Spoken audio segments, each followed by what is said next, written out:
Ozzy.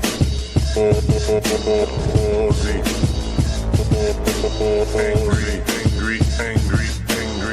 Ozzy.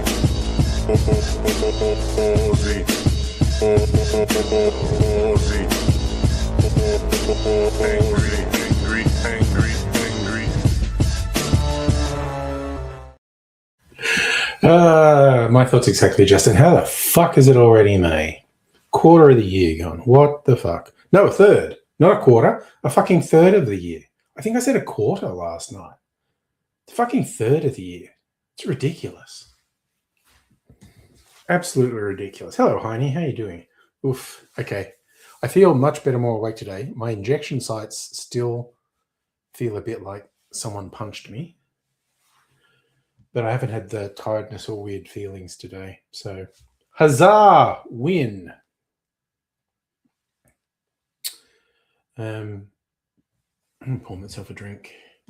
Think about things. Good. Glad you're good.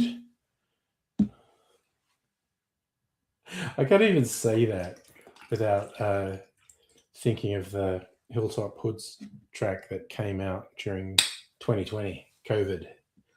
I'm good. I'm pretty good. Thanks for asking. That's mighty thoughtful. I'm good, but not great. How are you? Because I'm kind of awful. Yeah, Justin, I don't even know what that's in relation to, that Peter Dutton thing you shared. Stopped clock, all that sort of thing. Oh, that I love that as a random thing, Heine. Why Silence of the Lambs? Great movie.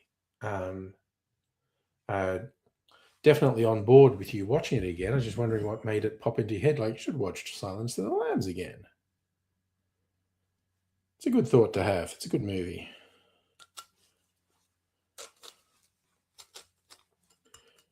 Weirdly, if I remember rightly, the director, Jonathan Demme. Oh, The Vid with Charlie. That's right. Yeah, it was a good movie. We didn't bring this up in the vid, but if I remember rightly, now I'm going to want to check this. The director, Jonathan Demme, directed the Talking Heads concert film, Stop Making Sense.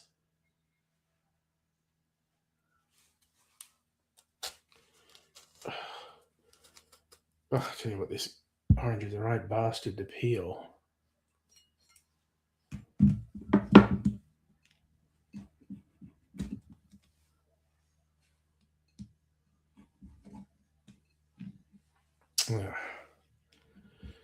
Here in my orange peel, trim a little bit of that pith.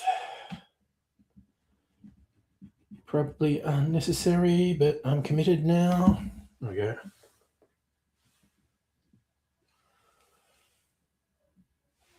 No. The sequel to the Silence of the Lambs does not hold up. All right. And I'm also kind of forgetting who she is. Very little regard for politicians. But also, interesting facts, Heine.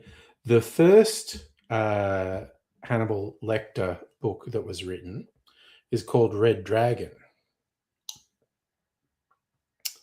And it was like a TV movie, a straight-to-video version of it, done years before Silence of the Lambs. Okay, ex-Queensland Premier. See, politicians disappear and I forget them straight away. So the TV movie was called Mindhunter, and it's pretty good. They did end up making a Red Dragon movie after the success of Silence of the Lambs. So Red Dragon's not even a prequel. It literally came first. And then the guy who wrote them did the cash-in book Hannibal. And there was a movie of that. It wasn't terrible. It's not great, though. Jodie Foster didn't want to come back. Anthony Hopkins did. Cash cow for Anthony Hopkins. And I've heard that people like the prequel streaming series Hannibal. Got Mads Mikkelsen. He's pretty fucking cool. I have not watched any of the prequel series. I have watched all the movies. And apart from Silence of the Lambs, they're not great. They're not terrible. They're not great.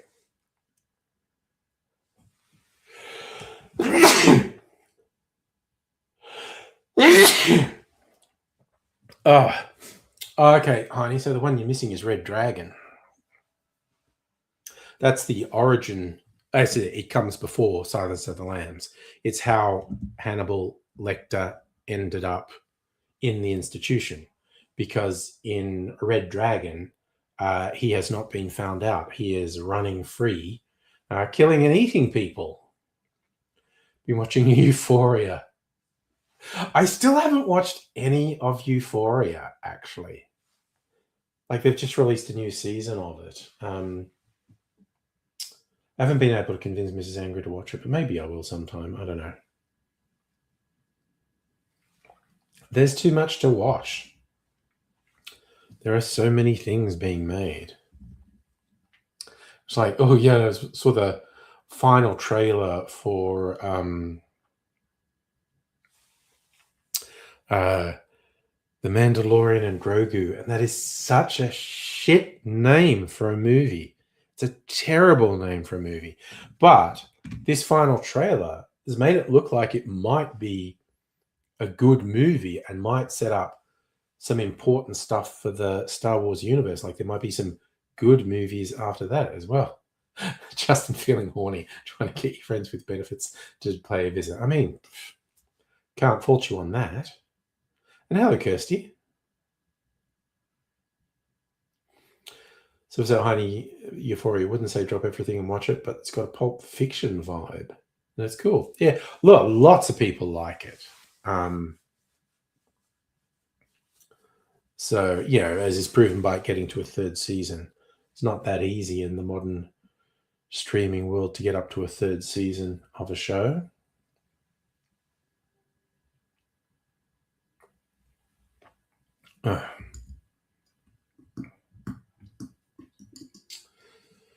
But yeah, I mean, we did. I was thinking about young people and their sexuality. We did watch the British series Sex Education and quite enjoyed it. Ncuti Gatwa, a couple of years before he was Doctor Who, playing an 18-year-old, 16-year-old, I think, when is that classic thing of, someone in their late 20s playing a teenager. Actually, now I want to look up his age.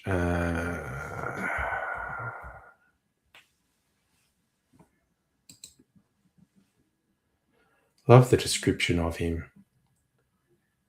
Rwandan Scottish actor.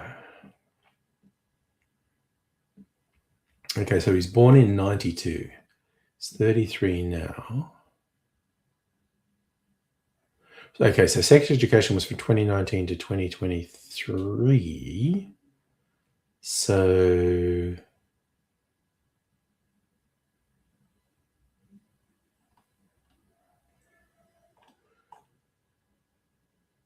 he was sorry, my maths is deserting me. So he was between 27? Yeah, he was between 27 and 31.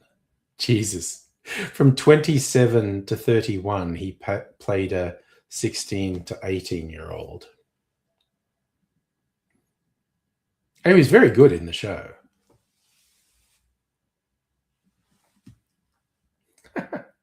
Justin, looking forward to that week in June.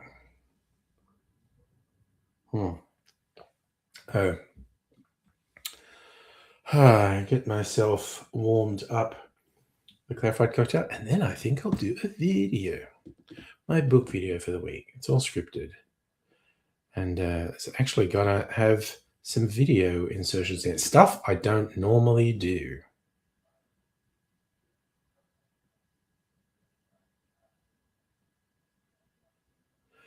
Yes. And because I'm inserting a couple of bits of video when I record it, I will look. Well, I was about to say I'll look silly a couple times. Let's be honest. I regularly look silly, so this is nothing new. Don't know why I'm bracing anyone for it. It must be used to me being a bit silly.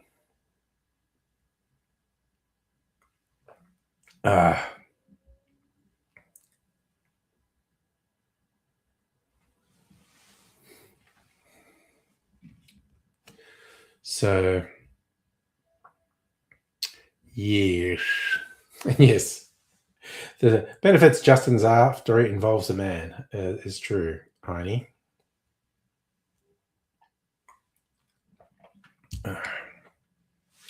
So, what else have we got going on in this wild and crazy world of ours? Oh, wait. Let me see. Did I miss? While I'm warming up, did I miss any news? Oh, yes, the awful story out of Alice Springs. Yes.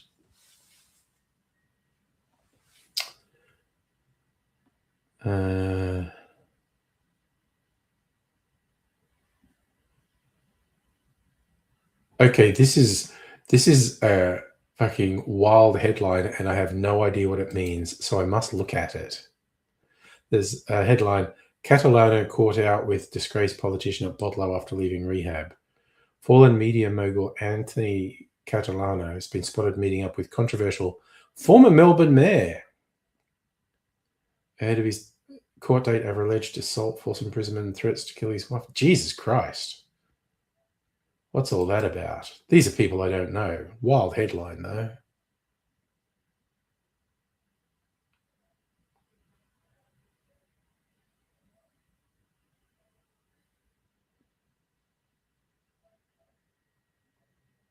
Damn, crazy stuff.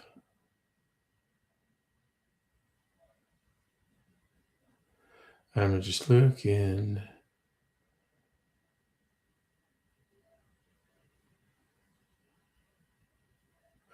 Oh, God, the Murdoch media is so fucking obsessed with saying, like, Labour's bad for Victoria and Melbourne.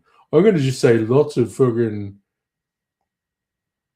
negative things about it. It's like they have never forgiven the people of Victoria for voting in Dan Andrews multiple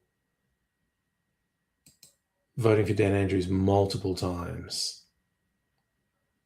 Which movie's not for you, Kirsty? Silence of the Lambs?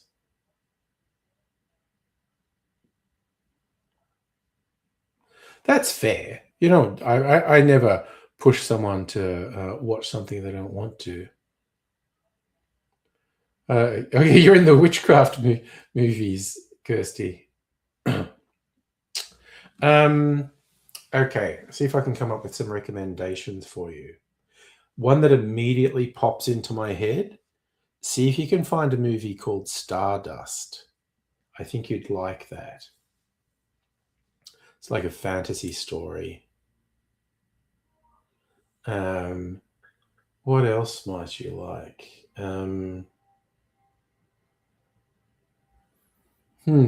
Okay, well, I came up with one anyway. I'm sure I could come up with others, but you know, that's one.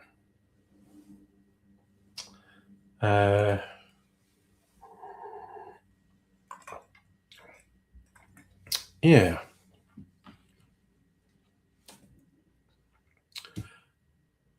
Oh, I mean, I would recommend in terms of new movies.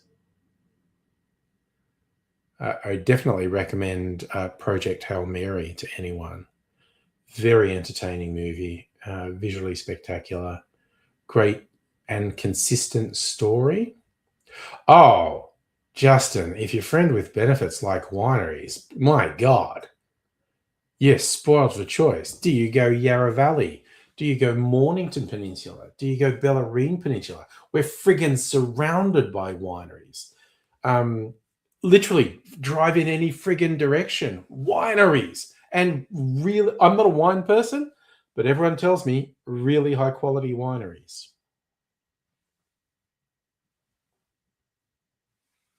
I love that as an observation, Heidi. You'd have no idea what you'd be like as a gay. Well, life's full of mysteries, man. What could I say? All right, guess you like some 18 plus movie. I'm just trying to think. Okay, my all-time favorite movie. Oh, if you've never seen The Princess Bride, Kirsty, that's one of my all-time favorite films. It's fantastic.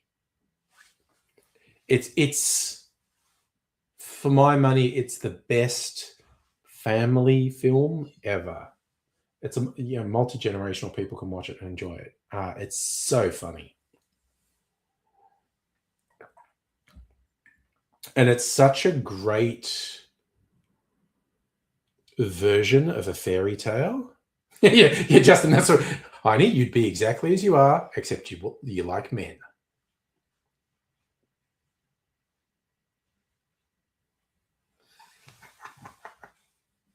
I hear you're a Bunnings man. I like it. Oh, okay. Okay, so I've got two recommendations for you, Kirsty. Stardust and The Princess Bride.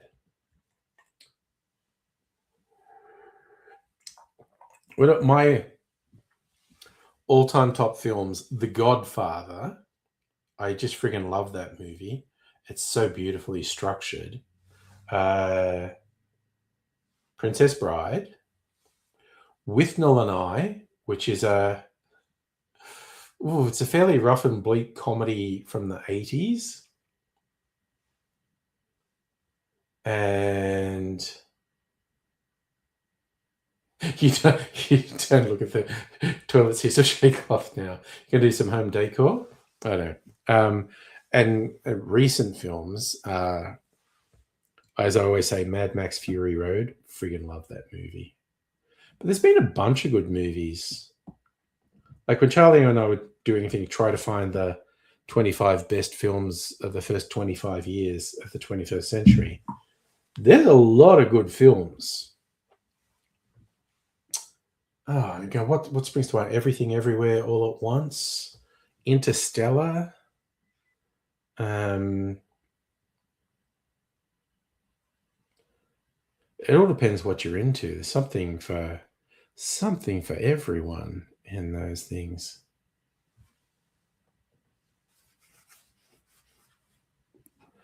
Like, okay, now you got me going. I'm going to do let's do a random search for best 100 movies of all time. Whose list? Okay. There's an IMDb one. There's a couple ones, Wikipedia. Okay, Empire Online, ranked by Empire ratings. Okay, probably going to disagree with a bunch of this, but let's go. Let's friggin' go. Let's just go with a list that someone else has done. Okay.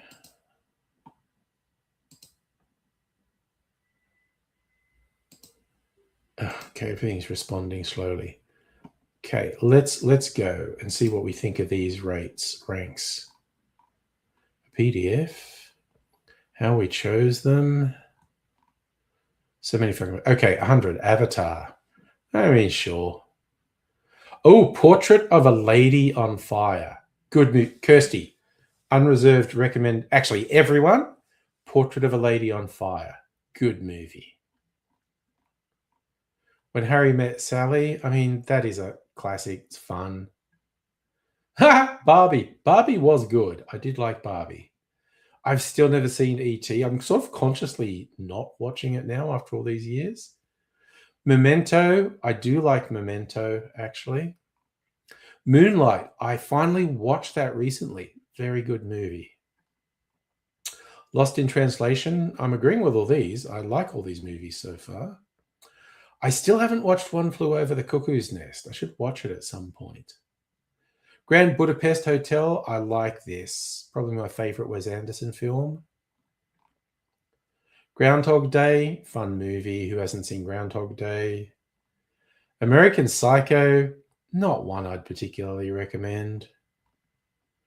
The Piano, I haven't actually seen. Big Jane Campion hit from reckon 30 years ago. Raging Bull, great film. Young Bobby De Niro playing Jake LaMotta. Martin Scorsese at his height.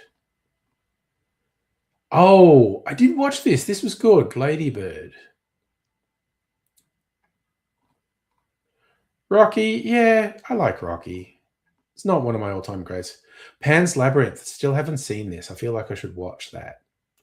Weird, twisted fantasy movie. Inglourious Bastards, I do like that. I have a bit of a soft spot for Tarantino. Brokeback Mountain, I still haven't seen. I kind of feel like I should. Wow, 20 years on. Damn. Oh, yes, I mentioned Everything Everywhere All at Once. Definitely worth watching. I do like the Spider-Verse animated movies, actually. I think they're quite good. I've only seen bits of the Paddington movies, but they seem very popular. Ghostbusters, yeah, that's fun. In the Mood for Love, Wong Kar-wai. Okay, everyone recommends this, and I haven't seen it. So, of all these ones, when it's one I haven't seen, I go, yeah, I should watch that. Because I only hear good things about this movie. Oh, yeah, another Tarantino. I do like Once Upon a Time in Hollywood. Silence of the Lambs, there you go. We were talking about that. Trainspotting, I do like Trainspotting. Pretty freaking bleak, though. Lion King, again, I don't think I've ever watched Lion King. I have no urge to watch it. I've seen bits of it, obviously. Magnolia. Oh, this, okay, I did see this back in the day. It's a bit of an intense trip, Magnolia. Arrival, that's a really good alien visitation movie. If you like, it's non-violent, it's really thought-provoking. But First Contact with Aliens movie, it's really good. Children of Men, this movie is bleak as fuck. Good movie, but if you're going to watch it, be prepared. It's just so bleak. The Babadook. Okay, this is an Australian horror movie. It got hyped, and I watched it when it came out, and it didn't do much for me. This is one I kind of feel like maybe I should rewatch, because people were overhyping it. It didn't live up to what I'd built up in my head. Avengers Endgame. I mean, I'm a fan of the Avengers movies. Do the Right Thing. Great movie. Early Spike Lee. Goddamn, 1989. That's such a long time. This is almost 40 years ago. Mein Gott. Really good movie, though. Indiana Jones. We were talking about which was the best Indiana Jones the other day. Last Crusade. Predator. Yeah, that's fun. Don't know if that's the greatest, but Oppenheimer was good. Big Lebowski. Very blokey film, but I like it. Oh, yeah, this is a good movie. Eternal Sunshine of the Spotless Mind. Jim Carrey being dramatic. It's quite good. Social Network. I mean, it's good. I don't know that I'd put it on a greatest films list. Fargo. That's a good one. That deserves to be on a greatest films list. 30 years old. Really good movie. The Exorcist. Yeah. Oh, yeah. No, this movie's creepy as hell. It's good. Titanic. I don't think I've sat through Titanic either. I've only seen bits of it. No urge to watch it. Seven Samurai. Classic. Akira Kurosawa inspired The Magnificent Seven. Great movie. Spirited Away. Studio Ghibli. Good one. That's a good one. Not my favorite Studio Ghibli, but it's good. Hot Fuzz. That's a fun movie. Definitely recommend watching that. Oh, I fucking love Get Out. I absolutely recommend Get Out just for messing with your head. A horror movie where the monsters are white people. Vertigo. I don't think that's a famous Hitchcock film. I don't think I've watched it. I've seen bits of it. I don't think I've watched the whole movie. Citizen Kane. I have watched. Great movie. Doesn't move me as much as it does some people, but the technical execution of that film's pretty fucking good. Rear Window, another Hitchcock that I haven't seen that I maybe should. No Country for Old Men, great movie, very bleak. So it's a bit of a downer, that movie. Psycho, another Hitchcock, very good. I Am More Avengers, Infinity War. Okay, sure. It's a Wonderful Life. I'm sure I've seen all of It's a Wonderful Life. Good movie. Oh, I fucking love Whiplash. Another more recent one. Again, pretty fucking dark with the abusive music teacher, but good. Past Lives. I haven't seen this one. Celine Song. Okay. Taxi Driver. Yeah, bleak and violent, but good. Another De Niro and fucking Scorsese collaboration. La La Land. I did enjoy La La Land. Modern musical. It was fun. 10 years ago. God damn. Saving Private Ryan. Yeah, I'll always watch the opening Normandy bit in that. I do like Saving Private Ryan. Schindler's List. Yes, good but bleak. Mulholland Drive. Great trippy David Lynch film. Lesbian sex scene. I watched this with my mum. Very uncomfortable. Lawrence of Arabia. Absolute fucking epic. I saw the 70mm director's cut in the cinema. Fucking incredible movie. Good, the Bad, the Ugly. Very good spaghetti western. Early Clint Eastwood. Fight Club. Yeah, I'm a dude. I like Fight Club. Point Break, that's a hell of a fun movie. I do like Point Break. I haven't hated any of these. See, there's my favorite for the 21st century, Mad Max Fury Road. Fucking awesome movie. The Shining is good. Kubrick again. Oh yeah, Lord of the Rings. I'm always going to vote up Lord of the Rings, definitely. Seven, I do like Seven. Jeez, I've been liking all these movies. Thing, fucking awesome movie. Love that. Casablanca. I don't think I've ever watched all of Casablanca. I probably should. 12 Angry Men. I know this quite well. I'm not sure if I've watched all of this movie, but I have sort of been involved in a stage play of it. It's good. Apocalypse Now. A little bit overrated being this high in the list, honestly. It's good, but I feel like that's overrated. Parasite. This is another one I feel like I need to rewatch. It's good, but it didn't really grab me because everyone was overhyping it. And I think, again, maybe the overhype killed it for me. I feel like I need to rewatch it. Gladiator. Yeah, I love Gladiator. Fucking awesome. Rusty. Look at him. Rusty at his sexiest. Top 25. 2001 A Space Odyssey. Yeah, I don't love this movie, but it's good. More Kubrick. There Will Be Blood. Yes, I do like this movie. Paul Thomas Anderson. Again, pretty fucking bleak, though. A lot of these are bleak. Die Hard. Well, everyone loves Die Hard. Christmas movie. The Matrix. Yes, I love The Matrix. More Lord of the Rings. Return of the Kings 21. Heat in the top 20, really.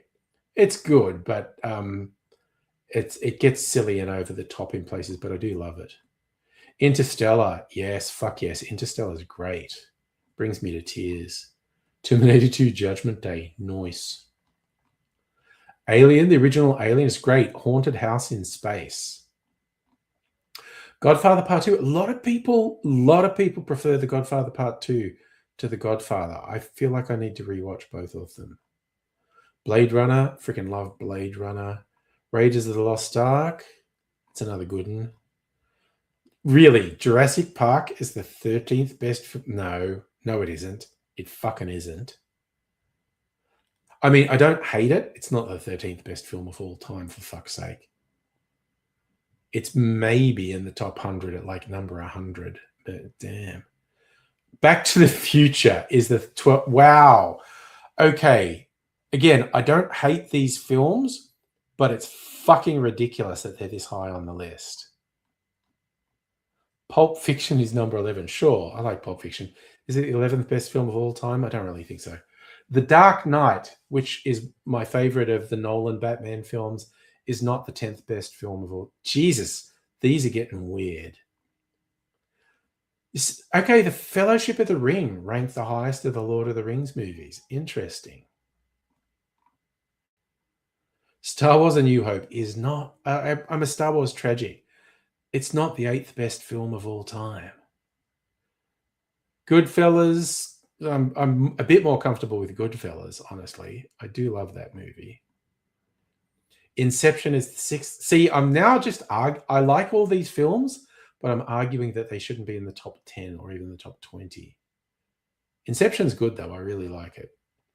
Aliens, not top 10, not top 5 of all time, for fuck's sake. Good movie though. The Empire Strikes Back, the 4th best film of all time. No, it isn't. It really fucking isn't.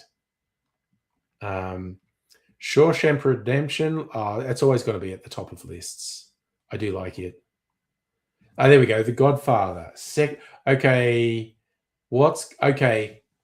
Who's been playing along at home? Hello, Dr. Abigail. And hello, Madam Butterfly. Who is going to make a pitch for the number one on this list? I'm having trouble guessing, actually, with The Godfather, fucking Citizen Kane's already been in there. Is it going to be something terrible? I absolutely recommend watching The Godfather. Just in terms of structure, I think it's the most beautiful, just one of the most perfectly structured films ever. Just everything makes sense and it all fucking comes together. Return of the King. Well, the other two Lord of the Rings did really well. They're in the top 10. I genuinely can't pick what the number one's going to be. Now, Jurassic Park's already been in there. I already complained about how high Jurassic Park was in the list. Yeah, as Titanic? Is it going to be Titanic? Let's go. Let's reveal what Empire readers think is the best film of all time. Oh, Jaws! Didn't pick it. Jaws would definitely be in my top 100. Probably in my top 50. Absolutely not the best film ever made. It's very fucking good. It's a very good movie. Like, I actually just rewatched it recently. It is a very good movie. There's no way it's the best film ever made. Not even close. Look, if I really worked, it's just there's been so many movies and so many good movies. I'm not even sure if it'd be in my top 20. Probably be in my top 50.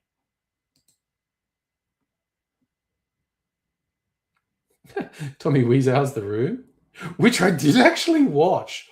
Oh my god, I watched The Disaster Artist first, which is like a biopic of Tommy Wiseau and how The Room got made.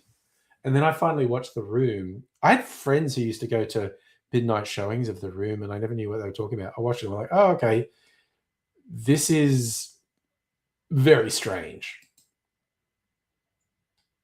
And it's like they hint at it in the movie The Disaster Artist. Like, who is Tommy? Where's he getting the money to do? Like, I think the idea is that he was like Russian mafia.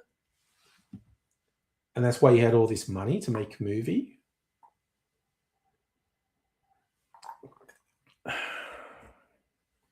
All right. Okay. I wasn't planning on doing that. Top 100 movies of all time.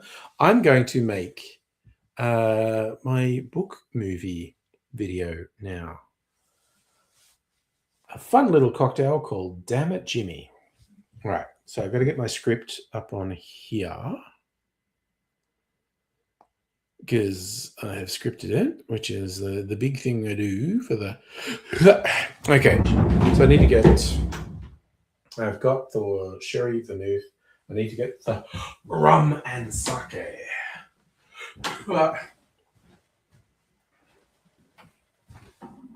Okay.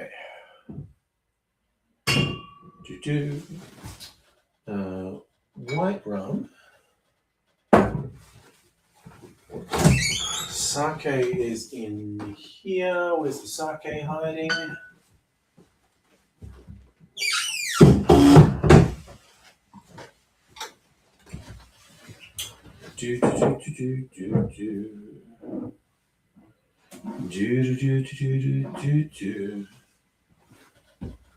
Do. Do I want to? No, I want to do the talk. Oh, you know what? I think I'm just going to make it, and I'll do the talky bit all at once. All right. This will take, I don't know, 20 minutes. Let's see how quickly I can do this.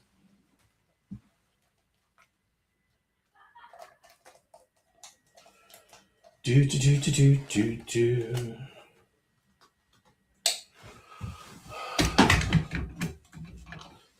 Oh, you know what I want to do later? Maybe when we're doing Angry Bunch, relitigate the Academy Awards. Just go for, I don't know, maybe just this century of everything that was nominated for Best Film. See what did win and see what we think should win. That would be a fun little discussion, I think.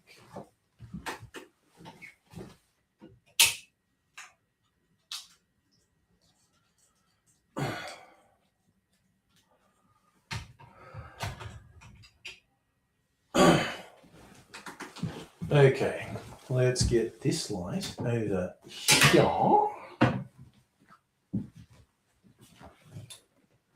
And we shall make this. So this is just in a Leonora, I think. They say a martini glass, but it's not a big enough drink to fill a martini glass. Could do a double. Then I'd be well and truly scuttered. Okay. Getting everything ready. Put that there. This here. Okay, we're making it first. So what are the measurements? 45, 7.5. All right. 45 mils of sake. I'm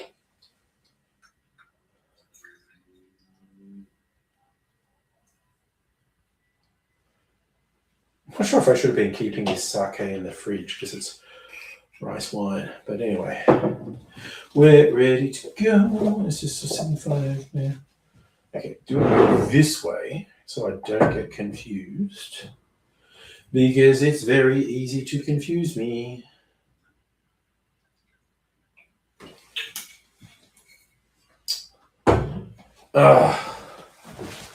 Okay, we're just about set up. Let's do this.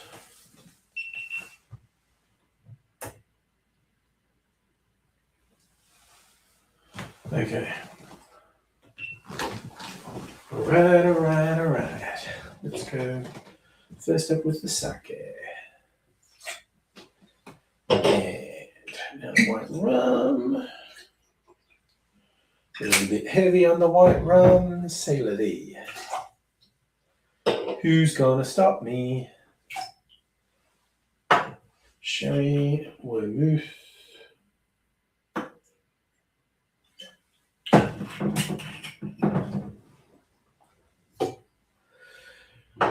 Sugar syrup.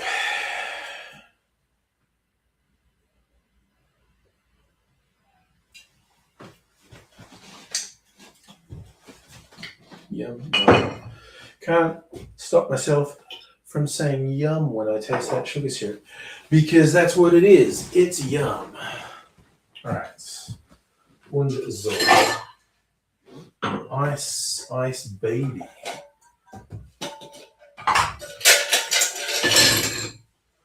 Right. Let's go a little bit more. Okay, what the fuck was that? Okay, I have a very bad feeling about that. Okay. I feel like I'm gonna fuck this up. But it doesn't matter if I did, I can just reshoot it. We'll cross that bridge when we come to it.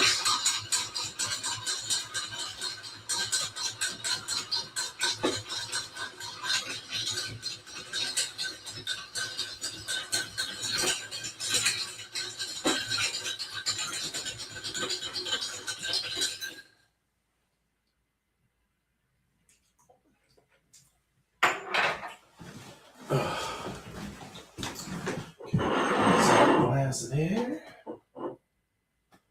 And let's go, baby, let's go. Ooh, that's a wash line. That's a friggin' wash line right there. Okay.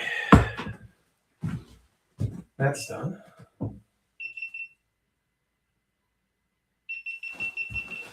Got to do a thumbnail. So, look at me, remembering to do a thumbnail like a fucking professional. Let's see.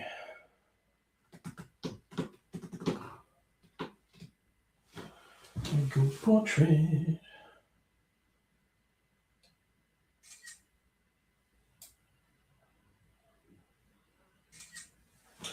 All right.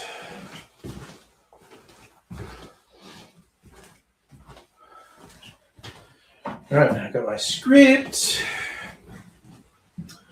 Put this out of the way till I'm ready for it. Okay. And away we go. Well, hey. Okay. Let's get some shit ready.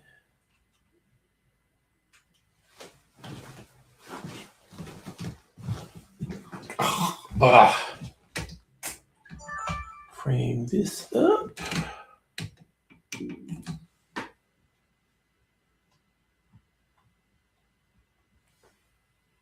That'll do. Scoot right.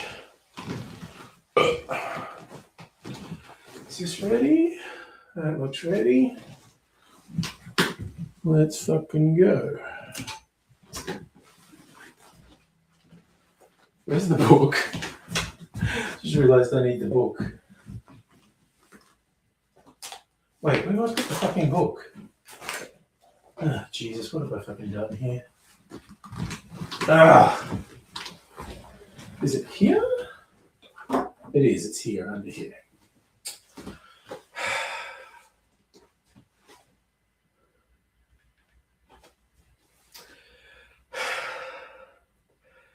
G'day, cocktail lovers. There's another cocktail going in the book this week. This one is built around rum and sake.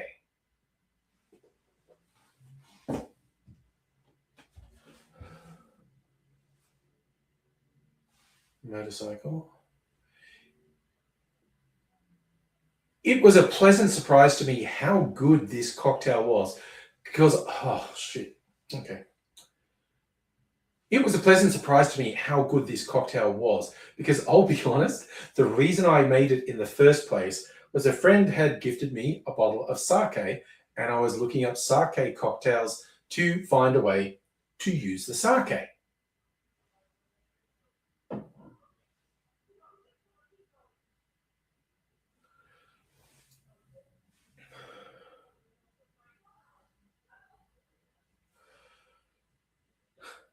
Like so many of the cocktails I made, I found this recipe on Simon Difford's Guide website. He actually calls this out as possibly his greatest crafted cocktail.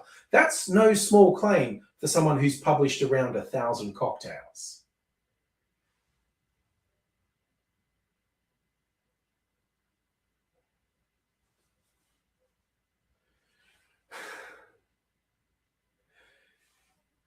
It's called Damn It, Jimmy. You might think the name, maybe it comes from the original series of Star Trek because of how often Bones said "Damn it, Jim" to Captain Kirk, as shown in this supercut.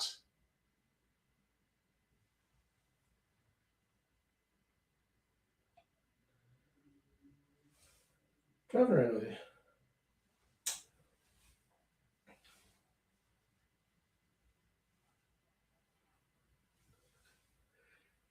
It's nothing to do with Star Trek. It's also nothing to do with any of the ingredients. It actually comes from some music that Difford was listening to when he was coming up with his creation and seeking inspiration for a name.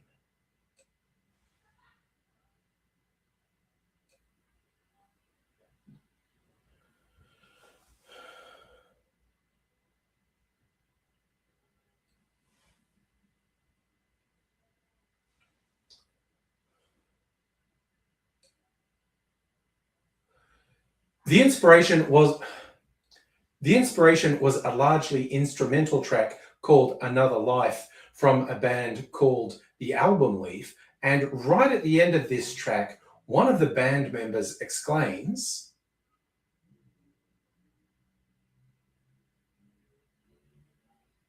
"Damn it, Jimmy," because he's so enthralled with how good the track was.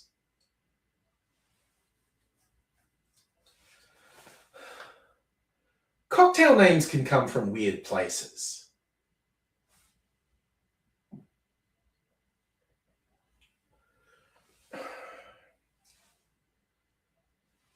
To make this cocktail, you'll have to bring together the following. First up is sake, and I don't know anything about sake, so I'm trusting my friend. They know this is a good one. For the rum element, I'm using an Australian white rum that's got a really nice sort of Jamaican flavor to it. The original recipe called for Fino sherry, but I don't drink enough sherry to have 2 dry sherries on hand, so I'm using Amontillado. Good Lord, that's a loud laugh. The vermouth I'm using is another Australian product, Regal Rogue's Daring Dry.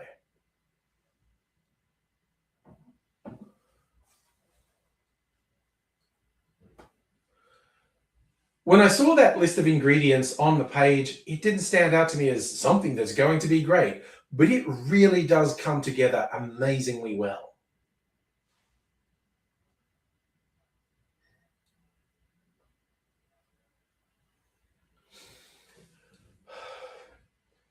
The recipe loosely follows the martini template, booze and fortified aromatized wines. It is an all booze cocktail stirred on ice, so you got to be prepared for that. Depending on what sake you use and what rum you use, it may be stronger or less so. It'll be at least 2 standard drinks though. So if you like boozy drinks that aren't so sweet, you might like this. Here's how we make it. In a mixing glass, add 45 mils of sake, then 45 mils, half an ounce of white rum, then a quarter of an ounce, around 7.5 mils of dry sherry, then again a quarter of an ounce, 7.5 mils, this time dry vermouth, and then just 5 mils of a sugar syrup, about a bar spoon's worth. Stir that on ice for 20 to 25 seconds, and then straining that into a chilled cocktail glass.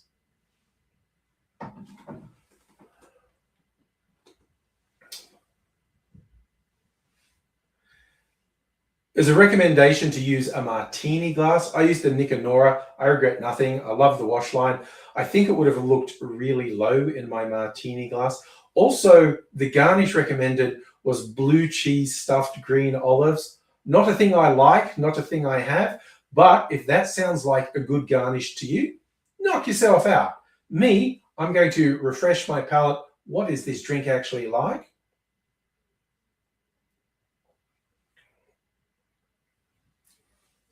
It's really good. It's really smooth. It is reminiscent of a martini, but it's not as intense as a really gin-forward martini, the way I like my martinis. So even though it's unlike the way I like martinis, I still like it because it's a different thing. And I don't know about you, I like variety in my cocktails.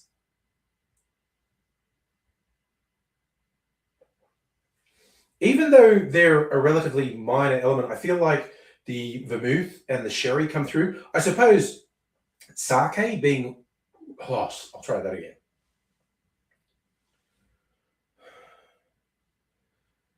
Even though they're the supporting characters, I feel like the vermouth and sherry really come through in the flavor. I suppose given that sake is rice wine, that whole wine fortified flavor is big. Again, it's going to depend on what white rum you use, how much it dominates. I personally recommend not using a rum that'll really dominate. Like, don't use Wray and Nephew Overproof. That would be my suggestion, because those wine-based elements really work well, and it is a tasty drink. It's light, it's fresh, and that's why it was on one of my favorites for 2025. It's called Damn It, Jimmy. Cheers. Okay, well, that was relatively trouble-free. Does anyone remember how much fucking drama I had last week? I was being driven insane. All right, not going to make any more videos tonight, so I'm going to switch everything off. That's right, I said that it'd take me about 20 minutes. It took me about 20 minutes. How dare you call me a liar? I shall have satisfaction, sir. Oh, Lordy, what have you been doing while I've been doing that?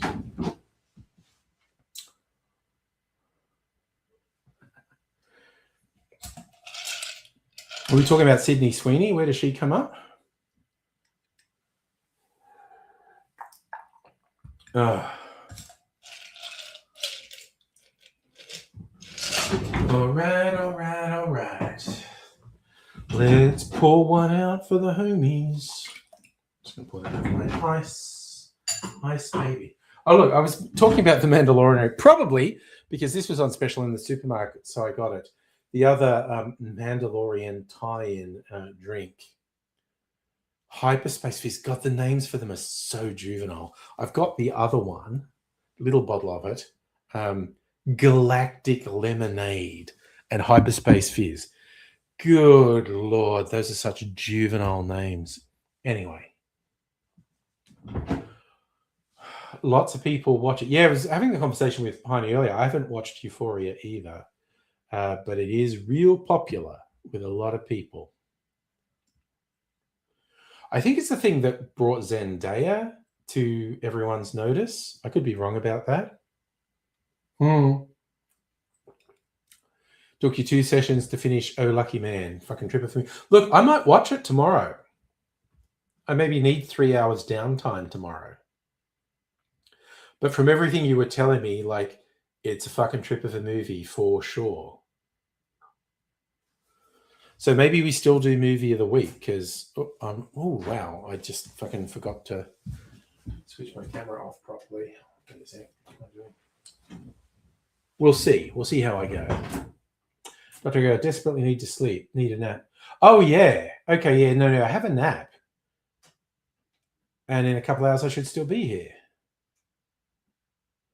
No, I get what you're saying. It's just a succession of things that happen. Yes, I did see the pics. It definitely seems to be a trip of a movie. Yeah, 60s and 70s, man. Some weird shit got made.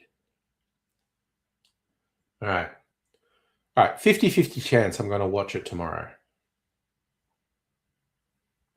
You will obviously know if I do.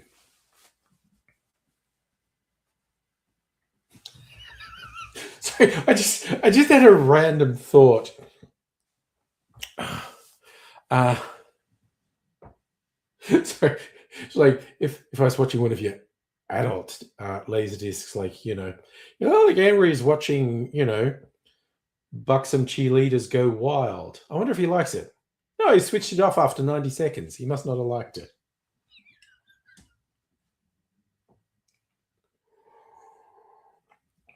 Oh dear. The Laird movie, deep down about England, how much it changed in the 60s. Yeah. And I like what you're saying, like Malcolm McDowell is young Malcolm McDowell. Actually, I think over his whole career, he was really charismatic.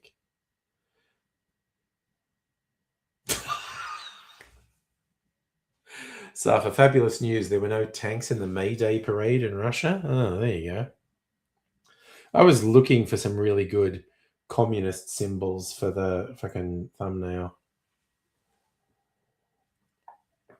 Not that I've ever been a communist, but I do like to wind people up who get upset by the idea of communism. Also, I have a fuck ton of leaves falling in my backyard. Like, we're fucking surrounded by trees. Some are in our yard, some are in the neighbors' yards, and douche, they just dump so many leaves on our backyard in particular.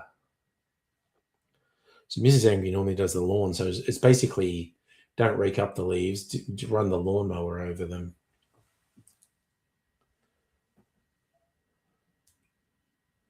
Okay, there's a small tree on our nature strip. Charlie, not communist, but willing to learn. Yeah, I'm a fair play person, which could manifest itself as socialism.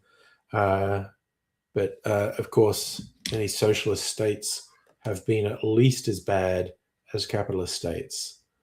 I just don't think you should be allowed to fuck other people over, basically. Is it a full moon? I saw something like in the search bar. Was it in Google or was it on fucking Microsoft one? I think, okay, it must have been on Microsoft if I open Edge. Microsoft Edge isn't your default browser. Fucking guess why, dead shit.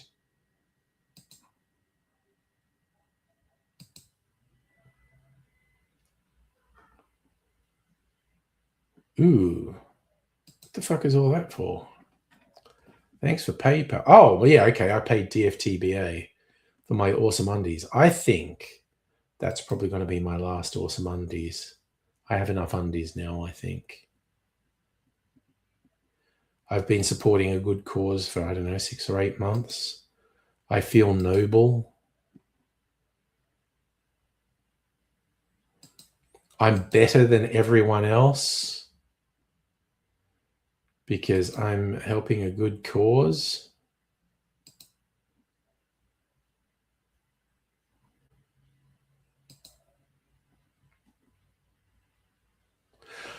See, that's where life lets me down, Safa. I don't have any cocktail-themed undies.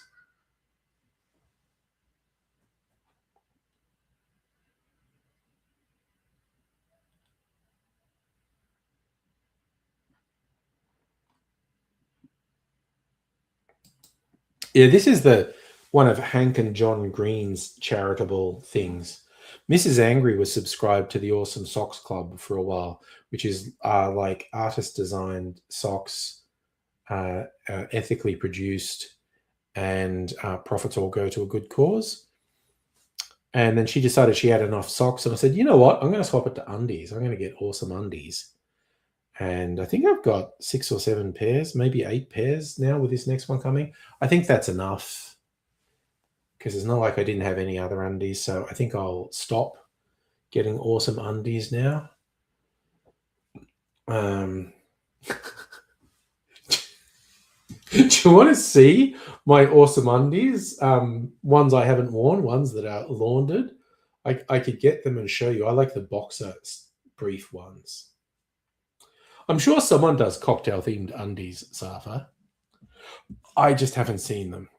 Mind you, some of the sites that do the cocktail shirts have started to do cocktail shorts. And I have been tempted to get cocktail shorts, quite honestly. I haven't got them yet, but I have been tempted.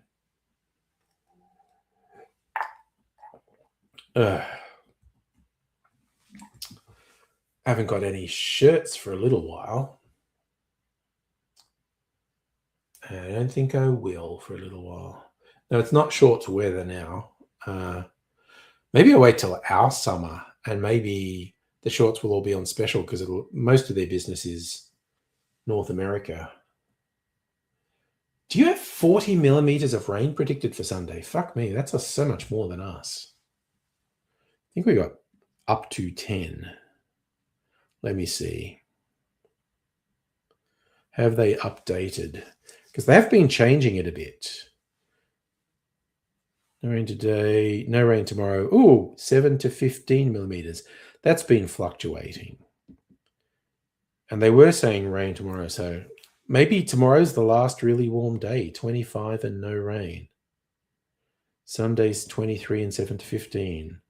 Then we get down to 20, 18, 19, 15, 16. Oof, 8 and 9 overnight.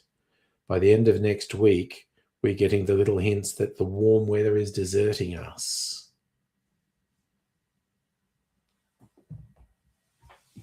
It's going away, so it is.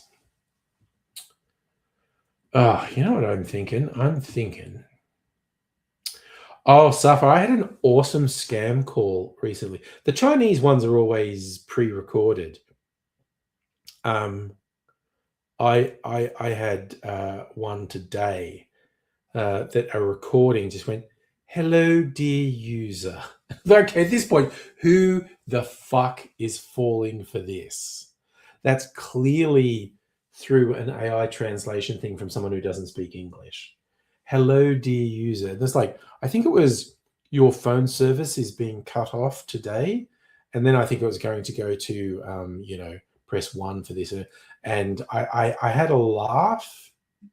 Um, and I couldn't be bothered talking because they all hang, if you start taking the piss out of them, they hang up, which is no fun. You had a Chinese one where they played a loud horn, not pleasant. That why would they do that again? These fucking scams are very weird. I think probably the most effective one is one that's in Chinese language and says, immigration's coming to get you. Like older people could be spooked by that really badly. Yeah, you know what? Oh, I think I'm going to make the old fashioned I threatened to make last night. Madam Butterfly chilling, you're allowed to chill. Yeah, Justin, I'm with you. The scam baiters on YouTube. Also, besides being funny, very therapeutic. Just seeing them fuck with the scammers. Oh yeah, Suffer, I made a cocktail video. I just finished it. In fact, I'm making another one. A sake and rum based cocktail called Damn It Jimmy. But I'm going to make the old fashioned that I threatened to make last night. Da-da-da-da. Let's go. Put this white rum back on the white rum table. Put the sake back in the cup. Oh, hey. The whiskey Avant is in here. You get new Star Wars small batch, but I feel like this was too. I mean, it was a good old fashioned. It was too strong, so I'm gonna split it with Nova, one of my favorite Star Wars releases. It's so funny, like in cocktail world, you get people asking the question like, "Oh, if you could only have one cocktail for the rest of your life, what would it be? How hard's the choice?" It goes, "It's not hard at all. It'd be an old fashioned." Mostly just because of the flexibility of an old fashioned. But when the whiskey lovers go, "Oh, you can only have one whiskey for the rest of your life, and it has to be a regular, easily accessible one, not some weird limited release," and they make it like it's a big thing. It's like, oh no, Starward Nova. If I can only have one whiskey, it's going to be Starward Nova. So I spoil their games because I have like instant answers. All right. Let's see if that makes a better old fashioned. My theory is that it will be a better old fashioned. But we're going to get bitters. God, I feel like I already need to take a tea break. What's that all about? Orange bitters. I'm going to put some orange bitters in as well. Right. I'm going to have a little taste and I'm going to have a pee break. It's like, oh God, I don't know if it's like this for anyone else, but if I ever think, oh wait, do I need to have a pee? As soon as the thought goes into my head, then suddenly it becomes urgent, like, oh my God, yes, I have to have a pee.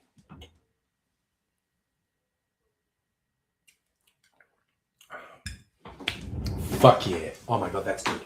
All right, I'm going to come back and enjoy that properly. I'll be back in a minute.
Whew, that's a relief. Fuck me.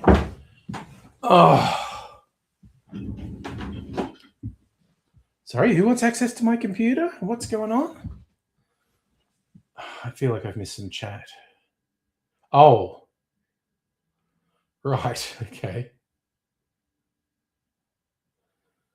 So if you got half price Daryl Lee chocolate, I got this half price Cadbury caramel with Biscoff chunks in it. It's from Satan. It's so good. It's bad. It was half price. It was a big block. And I just had a couple rows of it. Like I was going to have a bit, this is fucking awesome. And I had to just really stop myself from eating it. I could have eaten the whole fucking block, I swear to God. Yeah, sometimes when I say something is from Satan's, like because it's bad, and other times it's because it's so good, it's an impossible to resist temptation. And this caramel with Biscoff, oh my fucking God. So good. So amazingly good. Nah, I was busy where I was, Safa. That was in a Woolly. So here's me giving free ads for the evil conglomerates.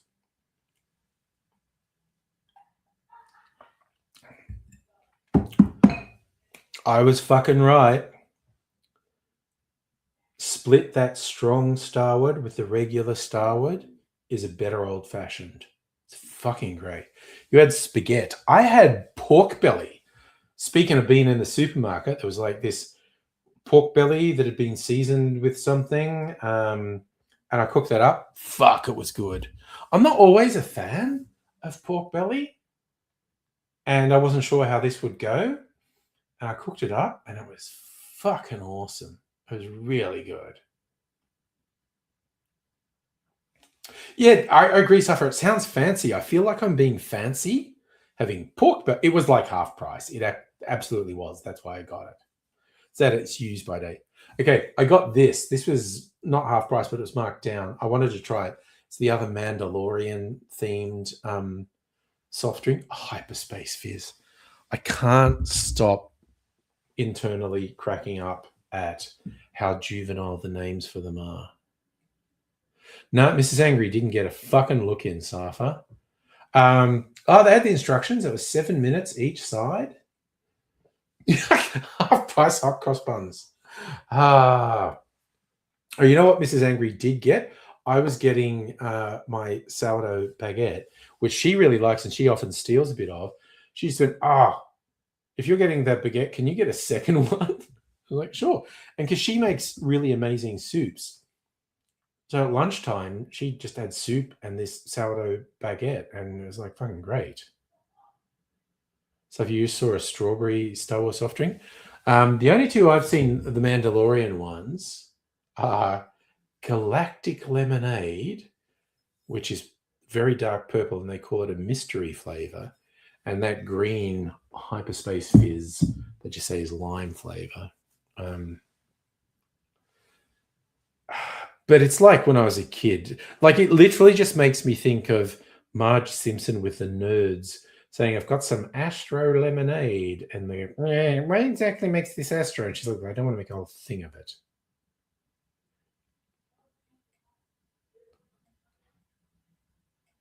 I have no idea what you're saying there, Safa. RIP free chicken. Cole's not available before 6. What free chicken? I'm extremely confused. Oh, I haven't had the supermarket rotisserie chicken for years. There was a period where the young'uns were really into it, not necessarily from the supermarket, like from a charcoal chicken place. But yeah, rotisserie chicken and chips. There was a period where we were super fucking into it and we would get it on the regular. Not necessarily every week, but certainly at least once a month we'd get like the roast chicken and chips. But then I think it went out of fashion with them. And I'm not going to have a whole fucking chicken to myself now they've moved out.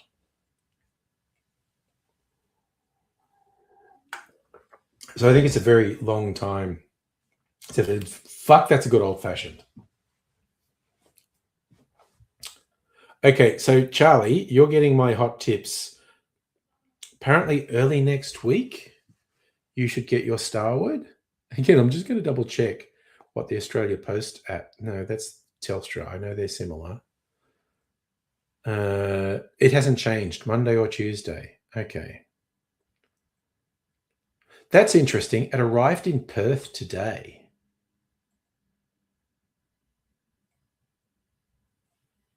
You might even get it on the weekend sometime. I got something delivered to me by Australia Post on Christmas fucking day. It was a kilt. One of my kilts got delivered on Christmas Day, which was a Sunday. It's like great Christmas. Okay, so hot tips. So with the two, definitely you should just give them a little taste and compare at first. But the co-ferment, absolutely make a fucking Sazerac with it. But the stronger small batch one, don't use it as the sole whiskey in a cocktail. Like, you know, have it in a highball or whatever, like if you want it with soda or dry ginger ale, if there's something you like to have whiskey with.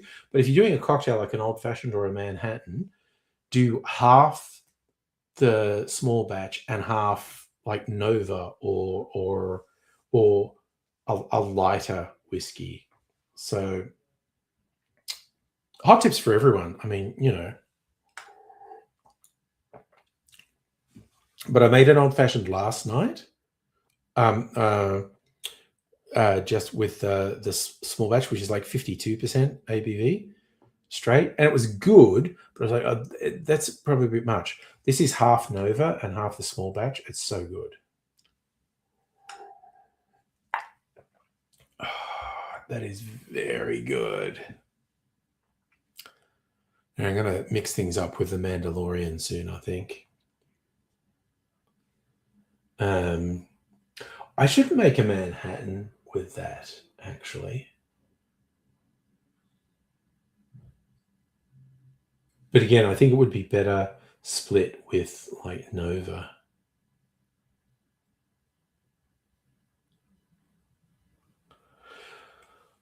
South Melbourne has the highest Jewish population in Australia, and I am right in the middle of it. The eastern suburbs of Sydney has a lot of Jewish people. I'm not surprised Melbourne has more, though.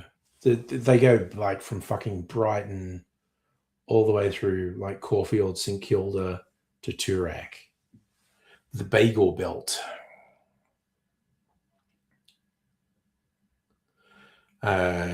If that is accurate, that Melbourne has the highest Jewish population in Australia, not at all surprising to me.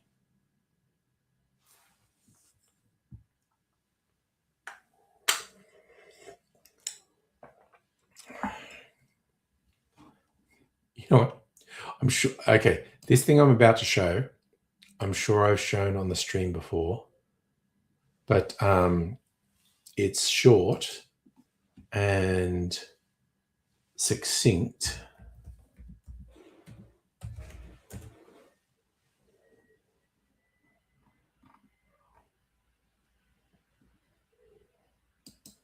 Oh, I spelt that wrong.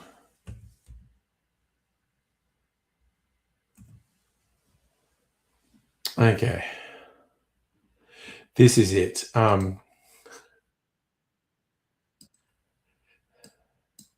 Okay, this is from friend of the show, Dave Blumenstein, the guy who gave me the 70s booze. He is like, he doesn't like it when I preface it and say, you know, he's allowed to do this because he's Jewish, because he's a big believer in anyone's allowed to do this. But this is a really good video he did a little while back.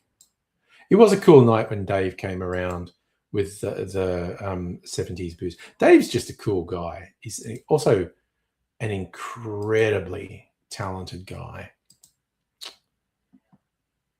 But yes, okay, so this is an animation he did. Jews are feeling unsafe. It's a Jewish person's handy safety guide. Let's check it out. Jews are feeling unsafe. a Jewish person's handy safety guide. Are you feeling unsafe right now? Look around. Are you in immediate physical danger? Move away from danger. Is there a university student inside your home? You are safe. That's just your nephew, writing his thesis on decolonizing Ethereum. Is someone near you saying, "Free Palestine"? You are safe. They are angry at the Israeli government, who are murdering thousands. Is someone near you Kanye? You may be unsafe. Excuse yourself, whilst expressing admiration for his lesser albums. Are you supportive of the Israeli government in its murder of innocent people? You are safe. Most media outlets also see these seemingly endless murders as justified. Are you visiting Free Palestine protests just to tell them how much you support Israel murdering innocent people? You are safe. The vast majority of protesters aren't violent. Are you within 1,000 kilometers of an Israeli military operation? You are unsafe. Being Jewish won't actually help you. Is a fascist influencer expressing solidarity with you? You are unsafe. These people make virtually everyone unsafe. Is a politician pledging to make your community safe? You are unsafe, unless you are donating thousands of dollars to him regularly. Are you taking part in a Free Palestine protest? You are unsafe. Police may beat you, or let others do it. Are you safe, but still feeling unsafe? Review your intergenerational trauma. Consider finding a non-Zionist shrink. Are you fearful because you know how outraged you would be if an army did this to your community? Is your fear based upon stories told by community leaders inside your bubble? Are you incapable of empathy with anyone outside the bubble? You're unsafe. We're all unsafe. Dave's fucking awesome. I love his work. I am super tempted to now play the one that AZ and I are in. I fucking love Dave's work. He's so good. No, that's not Dave. He's got someone else to do the voice.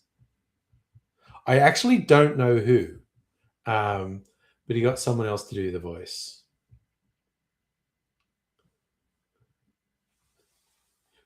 Should I play the one where AZ and I are being cops?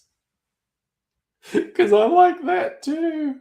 All right, I'm going to play the one where AZ and I are being cops. It's done as a training video for cops. Be a man. It's this one. It's come on, play, you fucker.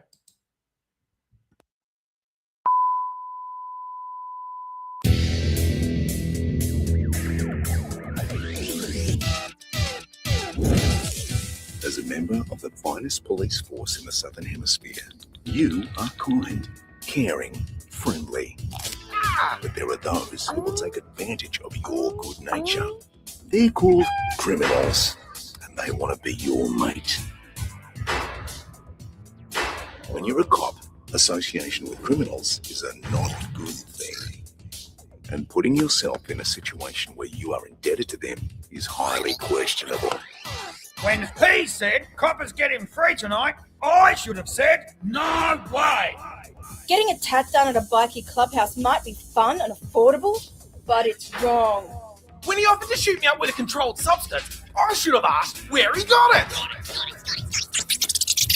Food! Food! So what should I do if I find myself in questionable company? Observe what your new friends are doing. Watch what you say around them. And then the sergeant says, no, the Major Confrontations Unit is taking down the Jafuza's clubhouse next Wednesday. That's very interesting. Learn whether they are engaged in criminal activity. You're not a Jafuza, are you? No. And finally, stay away. Remember the example of Jerome, the policing owl. Hoot! Hoot! Hanging with outlaws is an operational threat! Hoot! Hoot. Hoot! Owls. And the next time a criminal wants to be your mate, ask yourself, what would Jerome do?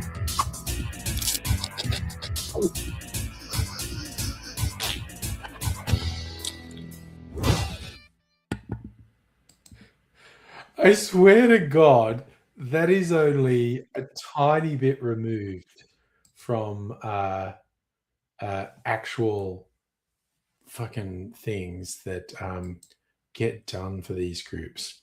So looking at Dave's other videos, saying he did a Peter Dutton one.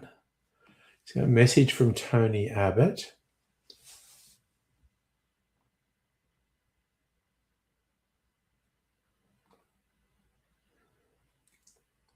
He actually had a really semi-successful animation called Herman the Legal Labrador. It had Sean McAuliffe. I was thinking like the guy who was very big on the ABC.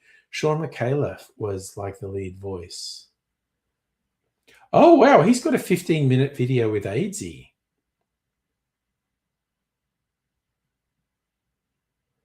Damn. Okay, another AIDSy cop one. Be a man.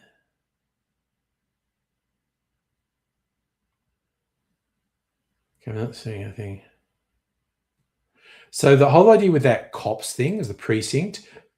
Dave at one point had the idea of doing a cop show where it's just going to be all action. But then he was making these short animations with just these extremely funny jokes in it.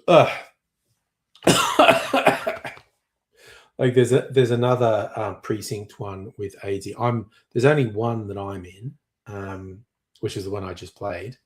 But AIDSy was playing, a crusty old sergeant in it. It's like Dave's work is so good because he does training stuff for corporations. He does comics. He does animation. Multi-fucking talented, that man. I think it's time for something non-alcoholic before I fucking crash. Honestly. Let me go sippy sip. Okay, the ice has been melting. So first non-alcoholic thing I'm going to drink is some water. Because I do like icy cold water. And as I have mentioned several times on the stream, the best water I have ever drunk was melt straight off a glacier in New Zealand. I like cold water, and of course it was cold because it was running off a fucking glacier. But something about it just tasted so pure, and it probably wasn't. There were probably fucking microbes in it doing God knows what to my gut. Justin, yes, Spitting Image is fun. I think the original Spitting Image goes right back to the 80s. But yeah, they did do a relaunch recently, and the drums are still okay. We're on the internet. I'm gonna fucking look it up. Oh, Charlie, I think you missed. I was just randomly running through Empire Online's top 100 movies of all time. It's very mainstreamy choices, which I have no problem with.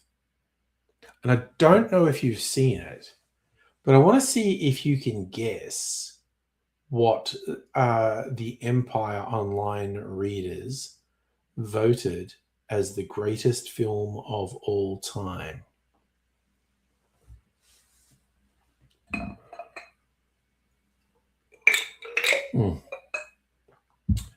drinking the water.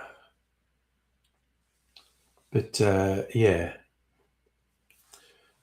Because my guess is you won't get it. So Sim got you into the new Spitting Image. It is good. I've seen a little bit of newest Spitting Image. It's pretty good. Yeah, so it's the Empire Audience. So it's very mainstreamy. They do have some artsy ones in their top 100, but I really started to object to the top 20. How often Safa's asking, how often do street sweepers come to my street? Never. I don't think I've ever seen a street sweeper on my street. So I like pretty much all the movies that were in their top 100.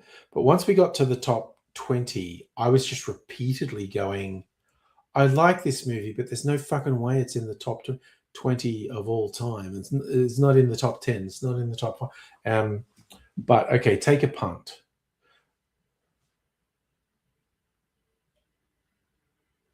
Okay, I'll give you, it's not Star Wars, although Star Wars did quite well in their list. What can I see? I think it might have been top 10. Yeah, the original Star Wars is 8, which is ridiculous. It's not the 8th best film of all time. Oh, wait, actually, maybe Empire was higher. Yeah, Empire. Okay, Empire is 4th. So you're in the right direction. Empire is 4th. Shawshank. Okay, so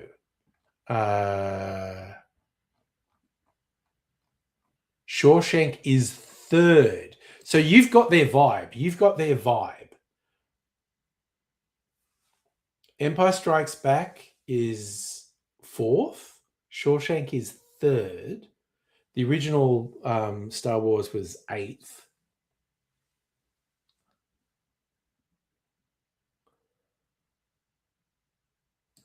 Okay, I'll start counting down the top 10 for you, Charlie. And I fucking objected to most of them, honestly. I like all of these movies, but I had questions. Okay. No, it's not Citizen Kane. Okay, let's go. Their top 10 was 10 is The Dark Knight. Movie I like. It's not in the 10 best films of all time. 9, Lord of the Rings, Fellowship of the Ring. I like the Lord. I tend to think of, if we're going to call Lord of the Rings one thing, I think it deserves to be in the top 10, actually. Major cinematic achievement. Okay, number 8 is Star Wars Episode 4, A New Hope. 7 is Goodfellas.